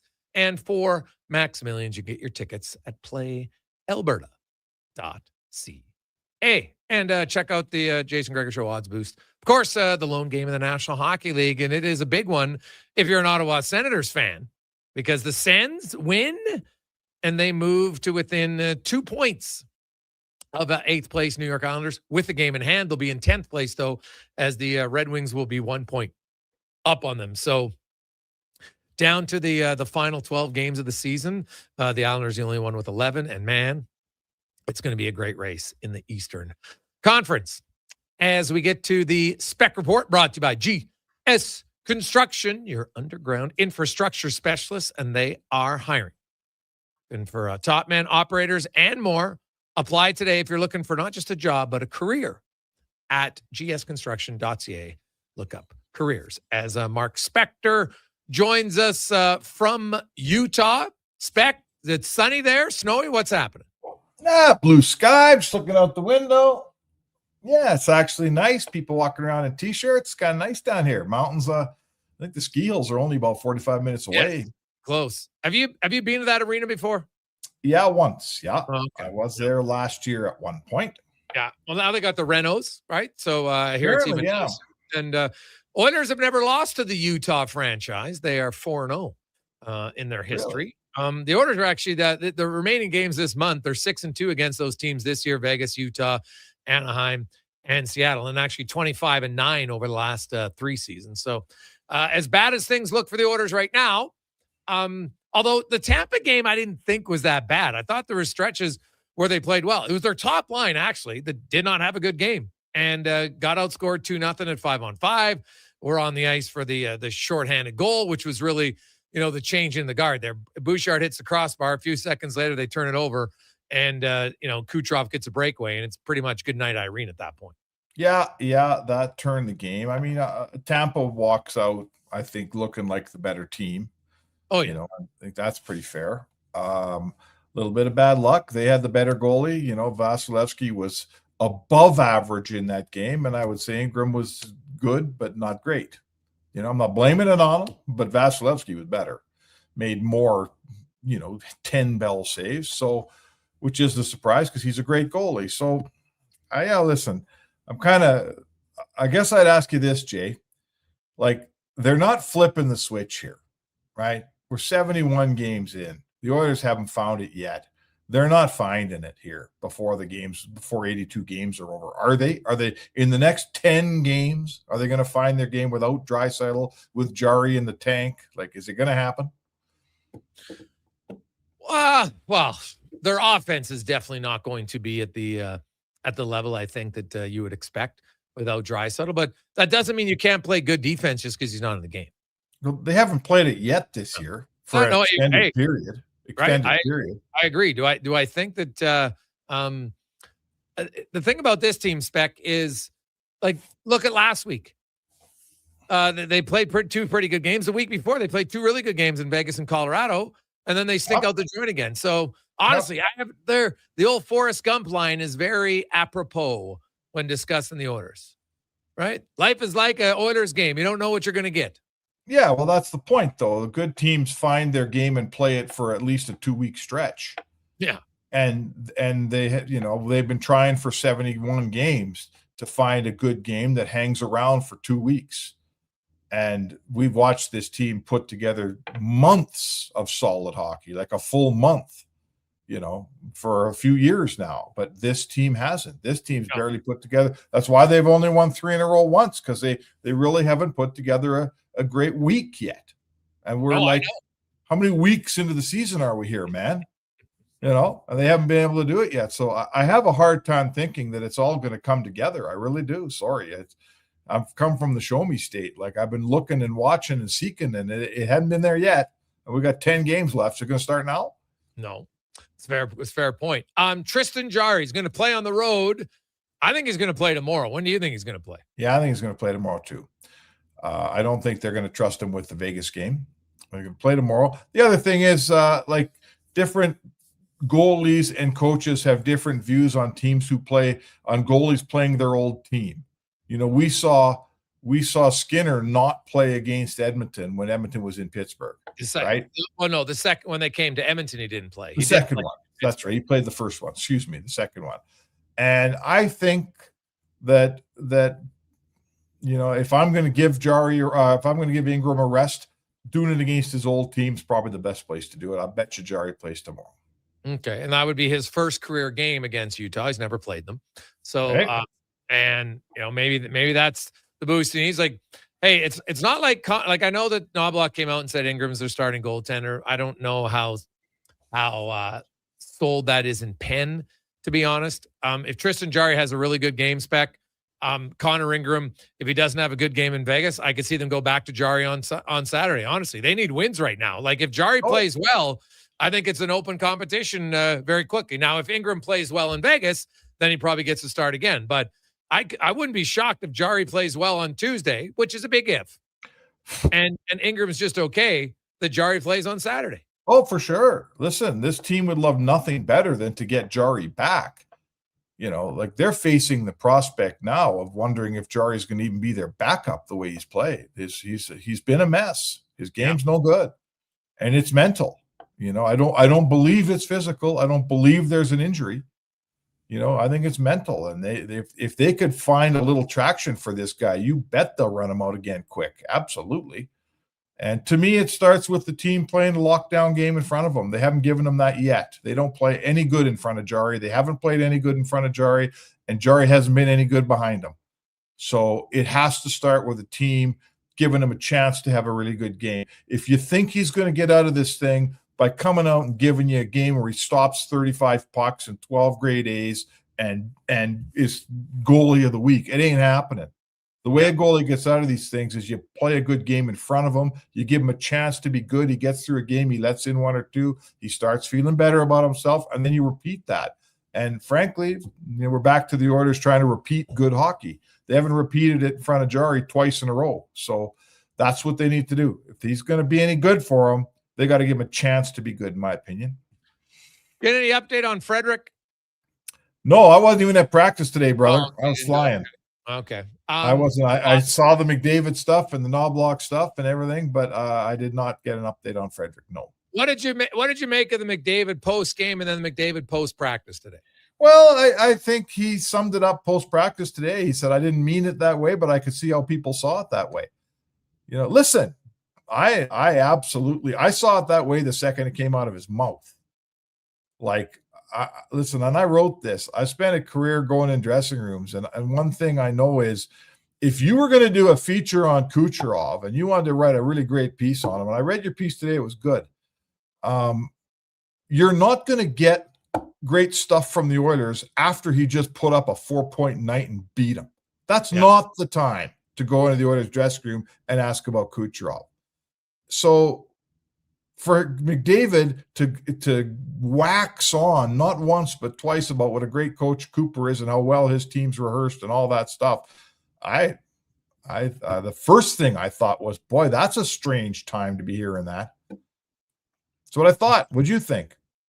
Well, yeah, because I asked him the first one about it, and it was more so like because it was asking because the Kucherov line really had kind of dominated the Oilers' top line that night. Like, yes, they did, absolutely, in 7 minutes. But even the other lines, right? He only outshot the third pair defenseman 2-1. That was it, right? He was their line had a tough night in shot suppression and as well as goals for and against, and it was just kind of a rare off night for them. And it also led to the penalty kill goal. They were on the ice for that one too. So I thought it was to me, it illustrated the frustration.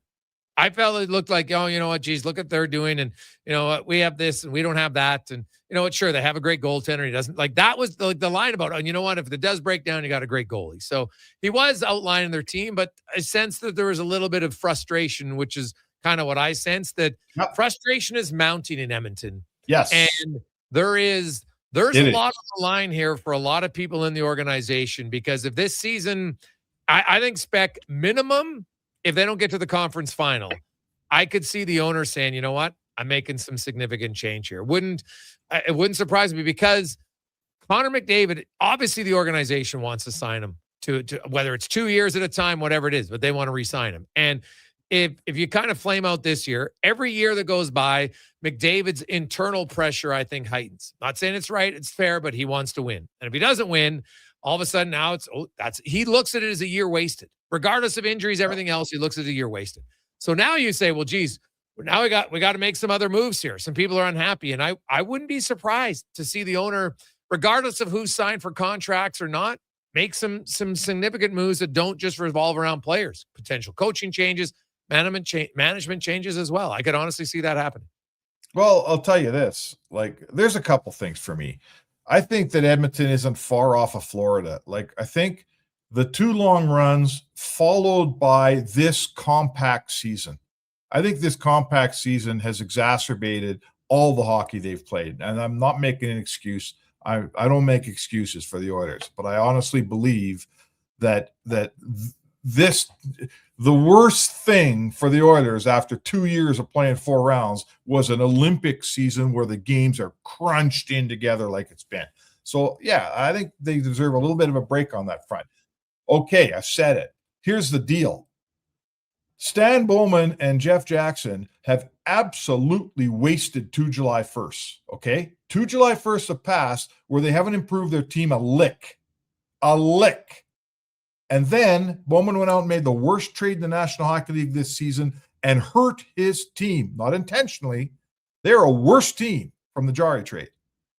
Yep. So they've wasted 3 massive opportunities. Did he get Podkolzin? Yeah. Did he get Emberson? Sure. Did he make this? Roslovic? Sure. Kapanen? Great. Yeah. He's really been good on the little pieces. But I'll tell you what, July 1st, when you're trying to win cups, it's massive. And the Oilers have absolutely peed away 2 of them in a row. And then the goalie trade was a disaster. So why aren't the Oilers better than they should be? Because Bowman's had a rough ride here, folks. And I like Stan. And I said when he came here, I think he's a good GM, and I think he'll do a good job, and I would have hired him. But I'll tell you what, the jury's back on his work. I know he wasn't around for the first July 1st. I don't know if he wasn't pulling the strings for Jeff Jackson. But that Skinner and Arvidsson did not help your team win, and the last free agency they had was not any good. They had to trade Mangiapane, and they signed Frederick on July 1st. None of those 4 players are helping you win, Jason.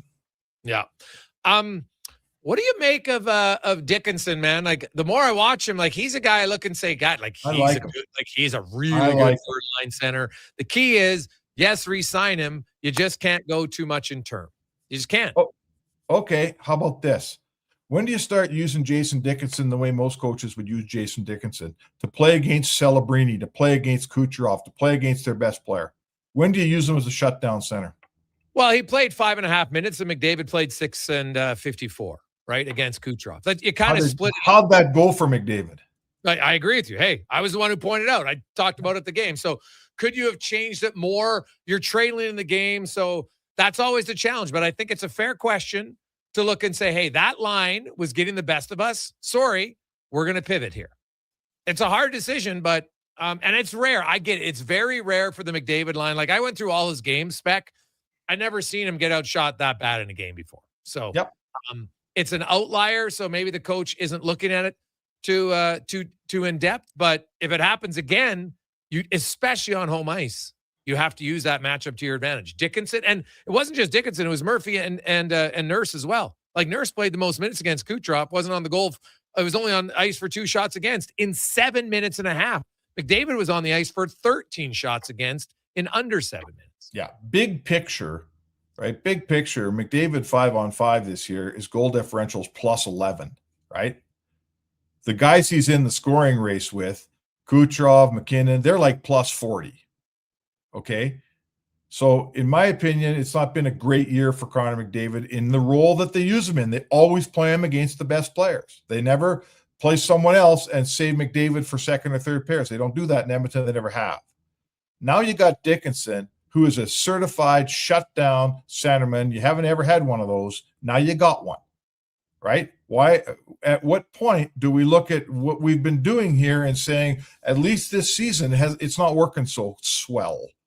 You know, it's not working so swell. The McDavid line, whoever he's usually playing with the same guys, they're not outscoring everybody by a whole bunch here, Jason, and they haven't all season. So at what point do you say we finally got the center we want? He's going to take, instead of going 7 and 5, he's going to get 10, and McDavid's going to get 3. And those other minutes, McDavid's playing against second and third and fourth lines. When are we doing that? Yeah. Wow. It's actually even worse. McDavid's only plus 2 5-on-5, 64 to 62. And McKinnon is plus 56, 88, 32. Kucherov is plus 39, 78 to 39. Yeah. Now you look up. So it's even worse. He's plus, wait a second. He's plus 2. I must have looked it up at evens, not 5-on-5. I did. Excuse me. I misspoke. Evens, not 5-on-5. Whatever. You're telling me that 5-on-5, he's plus 2 this season at 5-on-5, and he's in the Art Ross Trophy race. Yes. That's what you're telling me. 64 and 6. Now, the goals against, obviously, are a number. But, hey, Brock Faber, they have really good goaltending in Minnesota, and he's been on for 62 as well. No, I'm just saying it's goals against is part of it. But, hey, McDavid's been on the ice for 24 fewer goals for than Nathan McKinnon. 24. It's pretty significant. That's a lot. That's a lot. Yeah. But, I mean, and I'm not just trying to beat up on Connor, but my point is, obviously, the deployment is not working. Connor McDavid's supposed to be 40 goals ahead of what he's given up. I mean, that's if Connor McDavid's even, oh my God, like he's plus 2 and he could win the Art Ross Trophy and he's plus 2 at 5-on-5. Are we just going to keep doing the same thing here? Are you not going to change that? It's a valid question. It is That's a valid ridiculous statistic. Yes, it's a valid question for sure. Spec, we'll find out about Jari and more on the Oilers lineup and see what the D pairs are tomorrow. So we'll touch on that. Have a good one. Sounds good, Jade. There you go. That is Mark Spector. Spec Report brought to you by GS Construction. When we come back, Connor Clattenburg is back in action. He'll join us next on the Gregor Show, presented by PlayAlberta.ca. When life unexpectedly changes, it can leave us feeling unbalanced, uncertain, and unsure of how to move forward. But you don't have to go through it alone. I'm Corey Anderson with Fairway Divorce Solutions. Our team helps reestablish balance, guiding you through your divorce with compassion, clarity, and support. Fairway has helped more than 6,500 families across Canada find a path towards a peaceful, fair resolution. With 2 offices in Edmonton, we're here to make your journey easier. Discover your options at Fairway Divorce. Hey, sports fans, we've got a clear choice for you. At Crystal Glass, we provide customers with the perfect glass for any job. From home to auto and even commercial, installation or repairs, we're your team. Call 310-GLASS or visit crystalglass.ca. Crystal Glass. This is your moment to come on down and play for your chance to win over $300,000 in prizes. But that's not all. Buy more, save more on select major appliances. Up to $1,000 off. Save up to 40% on select mattresses and up to 25% on furniture. Plus, this Saturday, play for up to $1,000 off your purchase. Everyone who plays is a winner. See in store for details. The Brick, saving you more. NHL Star Sticks are back at McDonald's, and we're celebrating by going bigger. Make that smaller, way smaller than ever before. Select the set and get one of 7 mini sticks with every NHL Star Sticks meal. Featuring McDavid, Matthews, Quinn Hughes, Makar, Celebrini, Reinhardt, and Montembeau. So get yours while they last. 1 stick per meal purchase. Limited time at participating Canadian restaurants. Are you overwhelmed by debt and getting nonstop calls from creditors? It can feel like there's no escape. Debt doesn't have to be a life sentence. A single call can turn things around. My name is Parveen Middleton. I'm a licensed insolvency trustee at BDO right here in Edmonton. I can help you become debt-free with a solution just for you. Let's put an end to those calls from creditors together. Call 1-833-BDO-TALK or visit bdodebt.ca to discover your debt-free future. Running a business is tough.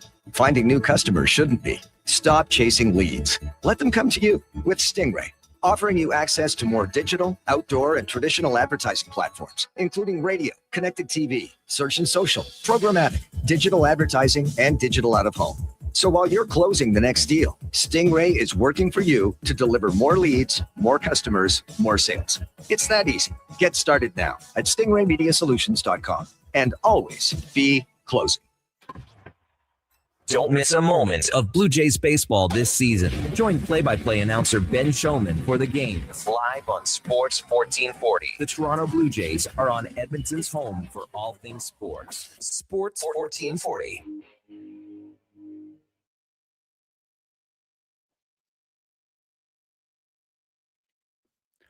Portions of this hour brought to you by Crystal Glass, your clear choice for residential windows, locally manufactured and installed. Crystal Glass provides a beautiful product and incredible customer services for all of your residential needs. Call 310 Glass or visit crystalglass.ca for a quote.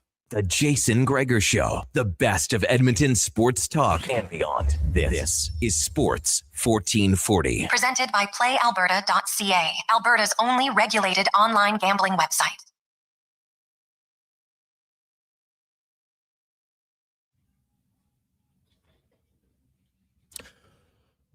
5:28. Welcome back. Jason Gregor, Connor Halley, Sports 1440, sports1440.ca, YouTube, Facebook, X, and Instagram. Hope you're having a lovely day as we get to our HL report brought to you by Legacy Heating and Cooling. Home with no payments, no interest for 1 year on your furnace or AC. You can bundle them and save even more at legacyheating.ca. As we are joined by a member of the Oilers organization, of course, made his Oilers debut earlier this season, scored a goal.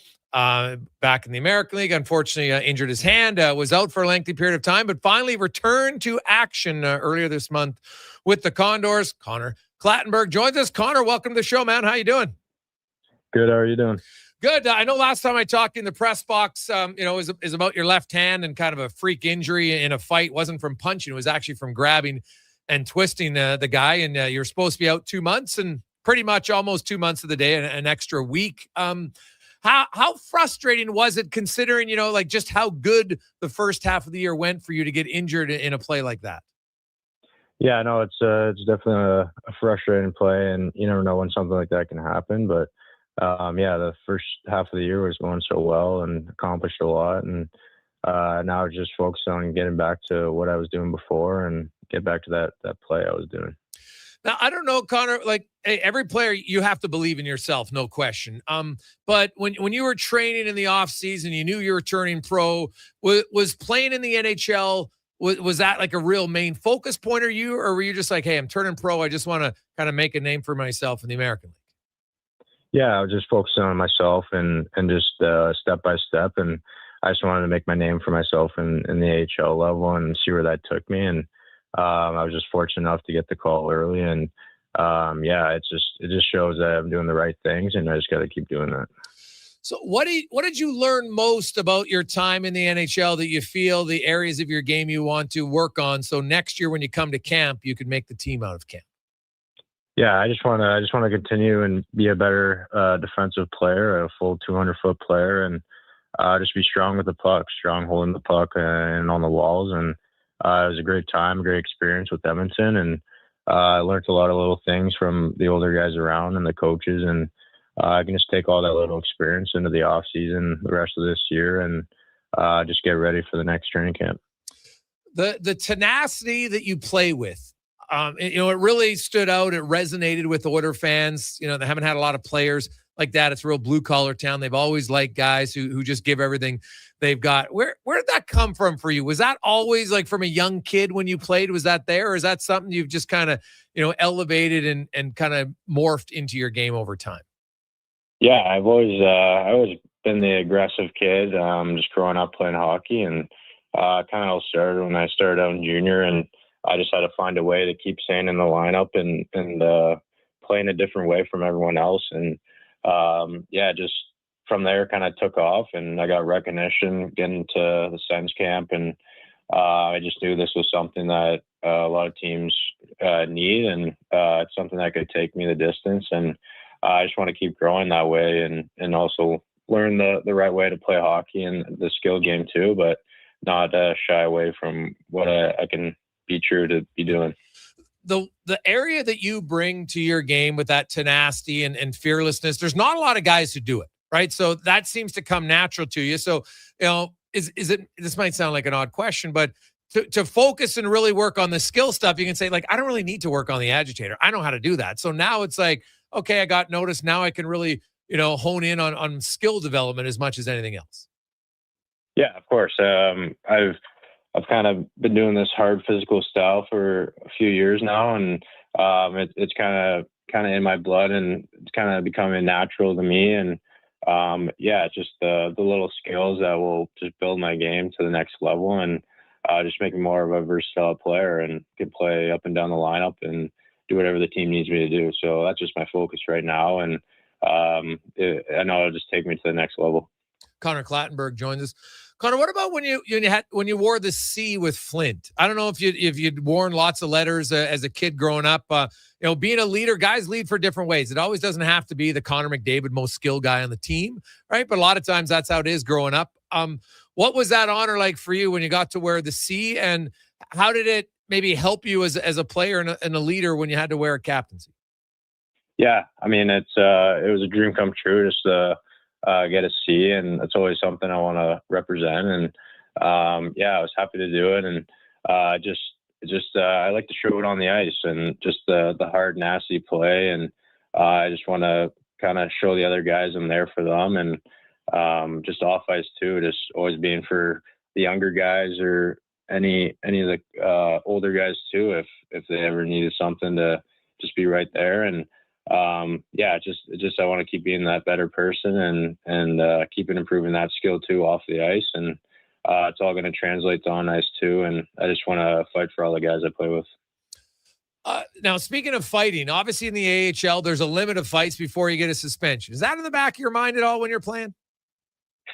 Yeah, I definitely heard a few words about getting close to it, and honestly, it's if it happens, it happens, and it's part of my game, and it's something I got to deal with. And it's my first year, and just making a name for myself. And if I end up getting suspended, that's how it goes. But that's just my style, and I'm going to keep doing what I do. And if it happens, it happens. You'd sat out for 2 months, Connor. Can you describe the excitement? Like, did you feel like a young kid back on March 13th when you finally got back in the lineup in Texas? Yeah, I was definitely itching. I wanted to get back a weekend before, but it was too soon. And I was just itching the whole time to get back playing with the guys, and I just want to battle with them. And it feels great to be back. And now it's just kind of getting the tuning pieces and getting back up to the speed, and just back to what I was doing the first half of the year. You look at your team, and you guys are comfortably right now in fourth place in the Pacific Division. Looks like you're going to make the playoffs, but obviously, you got Coachella and Henderson right behind, and even the San Diego Gulls. And so, as a player, you look at this down the stretch. There's not many games left, but you want to get going. What do you like about how the Condors are playing right now? And are there areas as a team you think you guys need to improve on down the stretch? Yeah, we're a really offensive team, and we can really punish teams on the scoreboard. But we also got to find ways to keep it over net. We've had a tough few games, just giving up some goals, but it's just dialing into what the coach has for us and what the game plan is. And this team can be a deadly team. We got a little bit of everything, and it's a good mash of guys. And yeah, we just got to dial into what our coach gives us and keep fighting to this final stretch.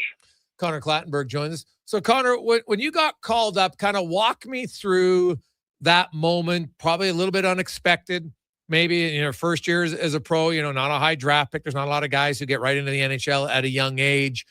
Who called you to let you know you were going? And then who were the first calls you made after that? Yeah, it was unexpected. We're on a road trip, so I didn't have much with me, but I'm just heading to the rink for a pregame skate, and KG pulled me off and just said, "You're going up." And yeah, that was a very unexpected moment, and I didn't think it would ever come this soon, but I just instantly called my dad, just had to let him know, and my mom too, and just their excitement. That's just kind of when it set in, and just trying to get them down for the game was another struggle, but they got it all done, and I'm just happy they could all be there. And yeah, it was quite the moment for all of us. How were your nerves for your first NHL game? Yeah, it was. I couldn't sleep the night before, especially playing against the Stanley Cup final team, and they always have a battle of thumbs. So it's just a lot of excitement, adrenaline, and just being nervous. You want to do good, and yeah. But I think just once I settled in with the guys the day of the game, and a few of them said some words to me, and yeah, once I hit warm-ups, it kind of just felt real, and this is just go time now. So I had to focus on the game and just help the boys where I could. And then your second game at home in Edmonton, you score your first NHL goal. Obviously, you know what? Hey, you want to win the game first and foremost, but that's the dream come true for every player. Like, to get to the NHL is one thing, but to score that first goal for you, it was the first goal of the game for the Oilers, guys, to ignite the crowd a little bit. What's going through your mind even after that game? Are you still able to enjoy it even though you lose? Yeah, I mean, it was a tough game to swallow, and I know it would have been a lot better to win it, but yeah, it's just a little accomplishment, and it's something that will stick with you forever. And I got to enjoy it with a few guys, and I just want to bring the spark to that city, and there's no better place to do it in that home rink. And yeah, it was pretty special, and it's something I'm never going to let go of. Connor Clattenburg joins us. And Connor, a lot of people, they listen, a lot of kids, they see the Connor McDavids, and everybody wants to be Connor McDavid. I'm sure Connor Clattenburg wishes he could be Connor McDavid, but it's not realistic for 99.9% of players. You know what? Your kind of path and journey to the NHL is one that's, I think, a lot more realistic for people, not any less difficult. But the truth of the matter is there's very few elite players, but I'm looking at your stats and other teams you played on. You're always a physical player. You weren't necessarily like the superstar offensive guy, but you still led your team in scoring at I think it was U15 and such. So, even though you're not a big time scorer at the pro level, even, you were a good scorer, kind of a top scorer. When did you kind of realize that, okay, you know what, I've got skill, but I need to add that other dimension if I want to go to the next level? Like, when did you kind of have that realization as a player? Yeah, and I think it all kind of hit that first year in junior in the Sioux, and okay. It definitely wasn't easy to get points up or anything like that, and just that role I had, and I know the guys appreciate it, the coaches appreciate it, and it was just something I liked doing. So I knew I've seen a lot of undrafted guys playing the NHL, and a lot of guys that have many games just playing a certain role, and I know there's a lot of need for guys like that, and that's something I'm willing to do and I want to do, and that's just something I'm going to stick to, and just keep being the best player I can be, and see where it takes me. But I know my role and what I can do, and I'm just going to stick to that and see where it takes me. Now, going through your draft year, had you talked to the Oilers a lot? Were you expecting them to take you in the 5th round in 2024? No, I honestly I haven't talked to any teams really until the end of the year, and I talked to the Oilers once, just briefly online and just with the Zoom call, and I didn't really know what to take with it, and so I ended up committing to another camp somewhere else, and the same day I was traveling is when I found out I was going to the Oilers. So yeah, it was pretty special, and I had no idea at all, and I'm super grateful for the opportunity. So you had actually committed to an NHL camp before day 2 of the draft? Yeah, I committed probably a few days before, and told them I'd be there, just not thinking anything would happen. And the day I got picked, it was the day I was traveling down. So it was pretty crazy. Oh my God. So yeah, I'm sure they probably knew right away. Okay, I guess he's not coming to our team. When you get drafted, obviously everything changes. Now you're like, okay, you know what? Like I'm one step closer. Now I got to work on things. Are there certain elements of your game on ice that you look and say, okay, this coming summer, I want to work on my board play, or I want to work on, something. What are some of the things you're going to work on this summer? Yeah, I mean, this first year pro, it's definitely eye-opening to what I need to work on and what's different about this league. And I think the big thing for me is just on first touch, just get moving and be strong on the walls, protecting the pucks. And I just want to feel more comfortable with the puck on my stick and be able to make plays offensively. And I think that'd make me more of an effective player. And I just want to be quicker off the first 3 steps too. And that's just going to be some things that I put into summer work. Well, Connor, continued success. I know Oiler fans are, they love your style of play, and hope to see you next year, and continued success in Bakersfield. Hope you guys have a good long run in the playoffs. Yeah, thank you very much. That's Connor Clattenburg. That's an awesome story, man. He's like, hey, you know what? I'm committed. It's going to go to a development camp. Now, if he's driving there, it's obviously out in the Eastern time zone, maybe Ottawa potentially, because he's from around there. And then he gets drafted. All of a sudden, put on the brakes. You guys got to go back home because now he had to get on a plane and go out to Edmonton. So didn't even go to the draft. I love it. There's a guy who was like, I'm not worried about that. I'm just going to focus on myself, and gets drafted and was in the NHL. He was drafted as a 19-year-old in the NHL the following year in 25-26. And now we'll see where it goes from here. But the style that he brings is something the organization desperately lacks. And I think he knows the thing I like about him is he's around the net. Like, look, he scored a goal in 5 games, and he missed another wide open net in another game. He could have had 2 goals in 5 games because he's around the net. He goes to the tough areas, and he plays with an edge, and he's physical. He gets noticed. So you look at a guy like that, and you keep working on your skill set. Like if I'm Connor Clattenburg, I'm calling up Zach Hyman this summer and saying, hey, can I come work out with you for a few weeks? Like you never want to disrupt guys too much training, but the veterans love it if a young guy takes the initiative and calls him. And Connor Clattenburg can say, hey, man, like, I want to learn some things from Zach Hyman around the net, because that's what he's going to bring, right? He's going to bring a physical element for sure. Hyman was a 5th-round pick. Not saying he's ever going to be Hyman, but why couldn't he improve on it? So those are some areas I'd work on. And Clattenburg's a guy to think down the future because he fills a role and he brings energy and emotion to a team that doesn't have a ton of it. Take a quick break. We'll come back with Cam Tate on the Gregor Show, presented by PlayAlberta.ca. Action Electrical Solar Team is now making a play for sustainability and savings. They're specialists in powering up for a greener future. That's the strategy, designing and installing high-efficiency solar panels. They're helping homes and businesses combat rising utility costs by harnessing the power of the sun. A smart move for efficiency and the environment. Hire the Action Electrical Team to bring home a win for your project. Visit actionelectrical.net. Booster Juice is going crazy for hazelnuts. No, not crazy. Nuts. Booster Juice is going bananas for hazelnuts. I mean, there are bananas in smoothies, but that's not the point. Banana juice is booster for hazelnuts. What? Just stop. Booster Juice is going nuts for hazelnut. Introducing the Nutty Monkey Smoothie, Holy Hazelnut Acai Bowl, and Nutty Booster Ball, all made with rich, creamy hazelnut spread. Try them today, only at Booster Juice. Canadian born, blending since 1999.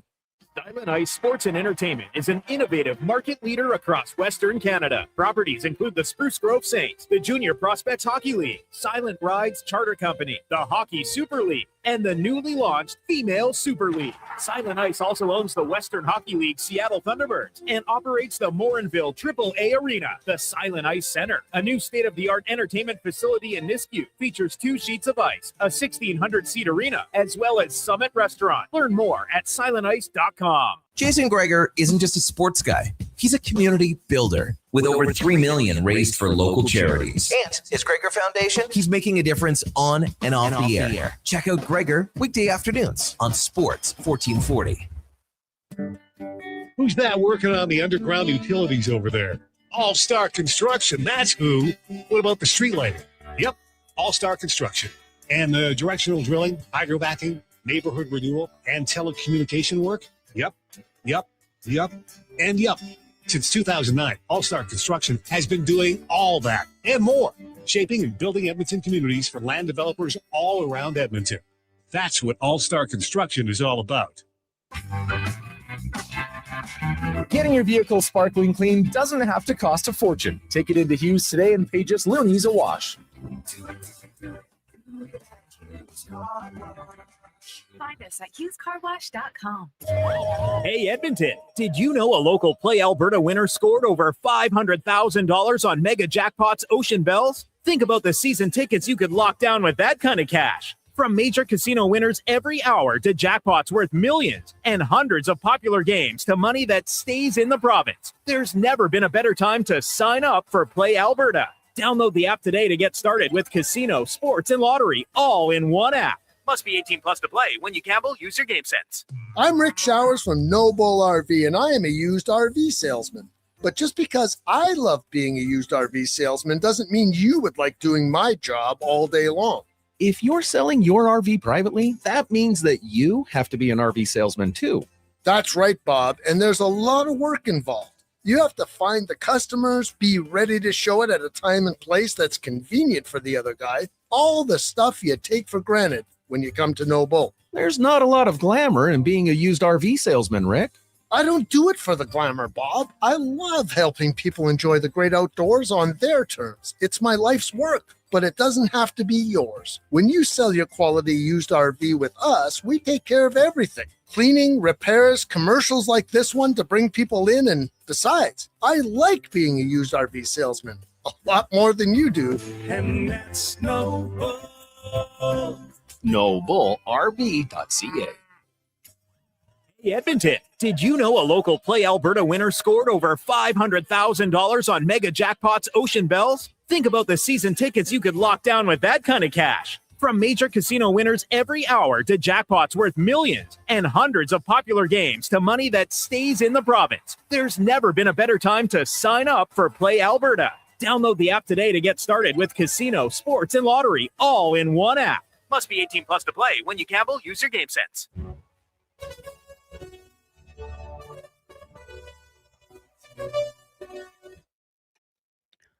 Portions of this hour brought to you by On the Rocks. The Oilers' push to the playoffs is on, and OTR is ready to be your hockey headquarters. $5.75 Molson Canadian, 69-cent wings, and play score and win every game. See more at ontherocksyeg.com. The Jason Gregor Show, the best of Edmonton sports talk and beyond. This is Sports 1440. Presented by PlayAlberta.ca, Alberta's only regulated online gambling website.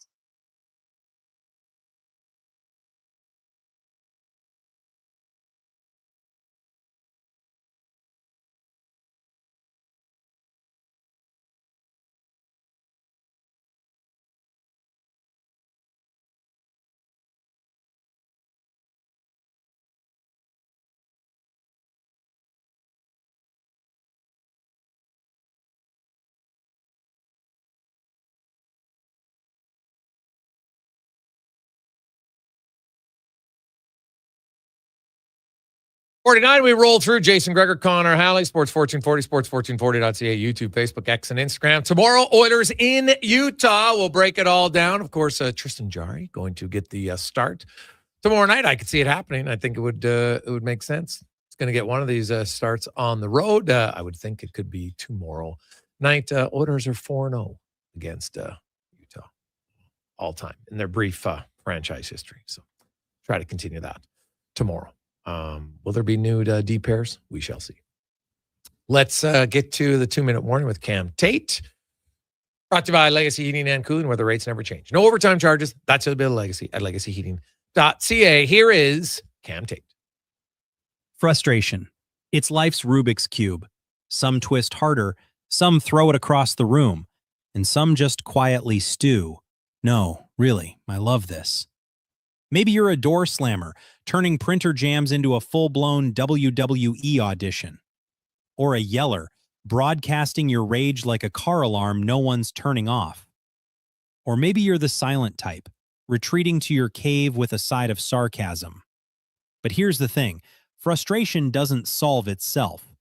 You can keep banging the vending machine, or you can step back, breathe, and maybe, just maybe, find the coin slot. Life's messy, tangled, and, yes, frustrating. But how you handle it? That's the real puzzle. To say Connor McDavid isn't frustrated is like saying the ice district doesn't get cold. Come on, it's Edmonton. Can you blame him? The guy gave this city a Lodge Brother home deal, and I'm starting to think signing a goalie who can stop a beach ball wasn't in the fine print. If it wasn't, it should have been written in neon. Here's the reality check. Nikita Kucherov, 3 points ahead of McDavid.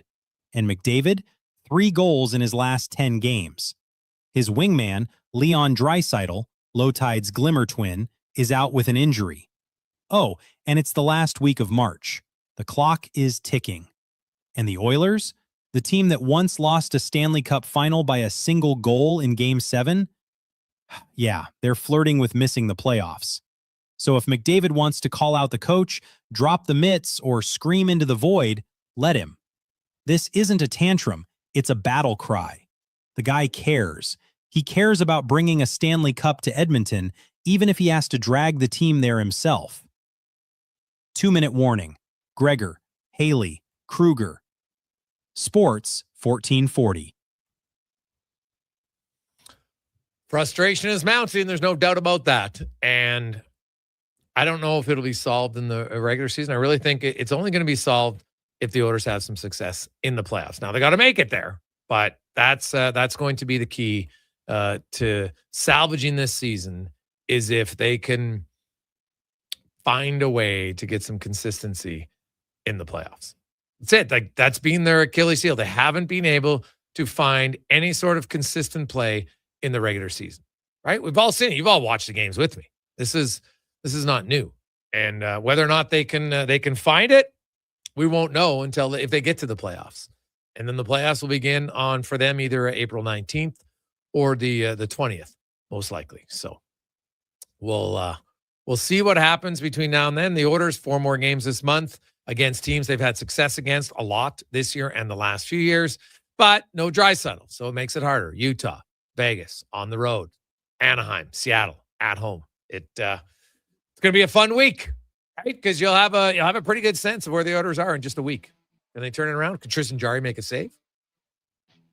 Can they play a consistent defensive effort for more than one game, or maybe sometimes 2?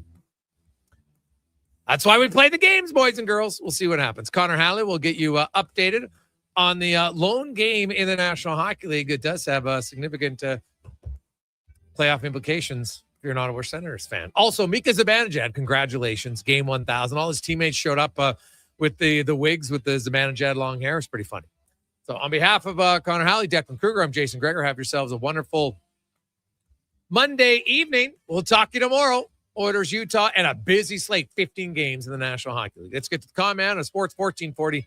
Update brought to you by eWell, your partner in power since 1975. For all your electrical gear, think ewel.ca. Good night. This is a Sports 1440 update. The lone game tonight in the NHL, just getting going in New York. Rangers send scoreless. Ottawa right now 4 points back to the final wildcard spot in the Eastern Conference. In the association, Raptors in Salt Lake City taking on the Jazz. Tip-off 7 o'clock. Couple games underway right now. Lakers trail the Pistons 40-35 in the second quarter. Also in the second, Pacers up on the Magic 42-39, and the Thunder have a 48-35 lead in Philadelphia. Heat at home trail the Spurs 49-39, and early on, Hawks up on the Grizz 18-11. Later tonight, Bulls host the Rockets. Warriors taking on the Mavs. Trailblazers take on the Nets, and the Bucks in LA for a matchup with the Clippers. Just one game going on in the Women's March Madness brackets. Vanderbilt leading Illinois 36-25 at halftime. Earlier today, Virginia gets past Iowa. Notre Dame victorious over Ohio State, and it was UConn beating up on Syracuse 98-45. In the NFL, Chiefs signing tight end Travis Kelce to a 3-year contract extension worth just over $54 million. The Toronto Blue Jays announced contract extensions for both GM Ross Atkins and manager John Schneider ahead of the 2026 season. Atkins reached a 5-year deal with the team, while Schneider got a 2-year extension. And at the Miami Open, Canada's Victoria Mboko earned a 4th-round win over Russia's Mira Andreeva. Earlier today, she'll advance to the quarterfinals tomorrow to take on Carolina Makova. That's going to do it for us here on the Jason Gregor Show. Coming up next, it's Fox Sports Radio all night long. Live local coverage resumes tomorrow morning, 7 a.m. with Kevin Carius here on Sports 1440. You can also watch on YouTube, Facebook, X, Instagram, and Twitch. I'm Connor Halley. This has been a Sports 1440 update. It's Sports 14.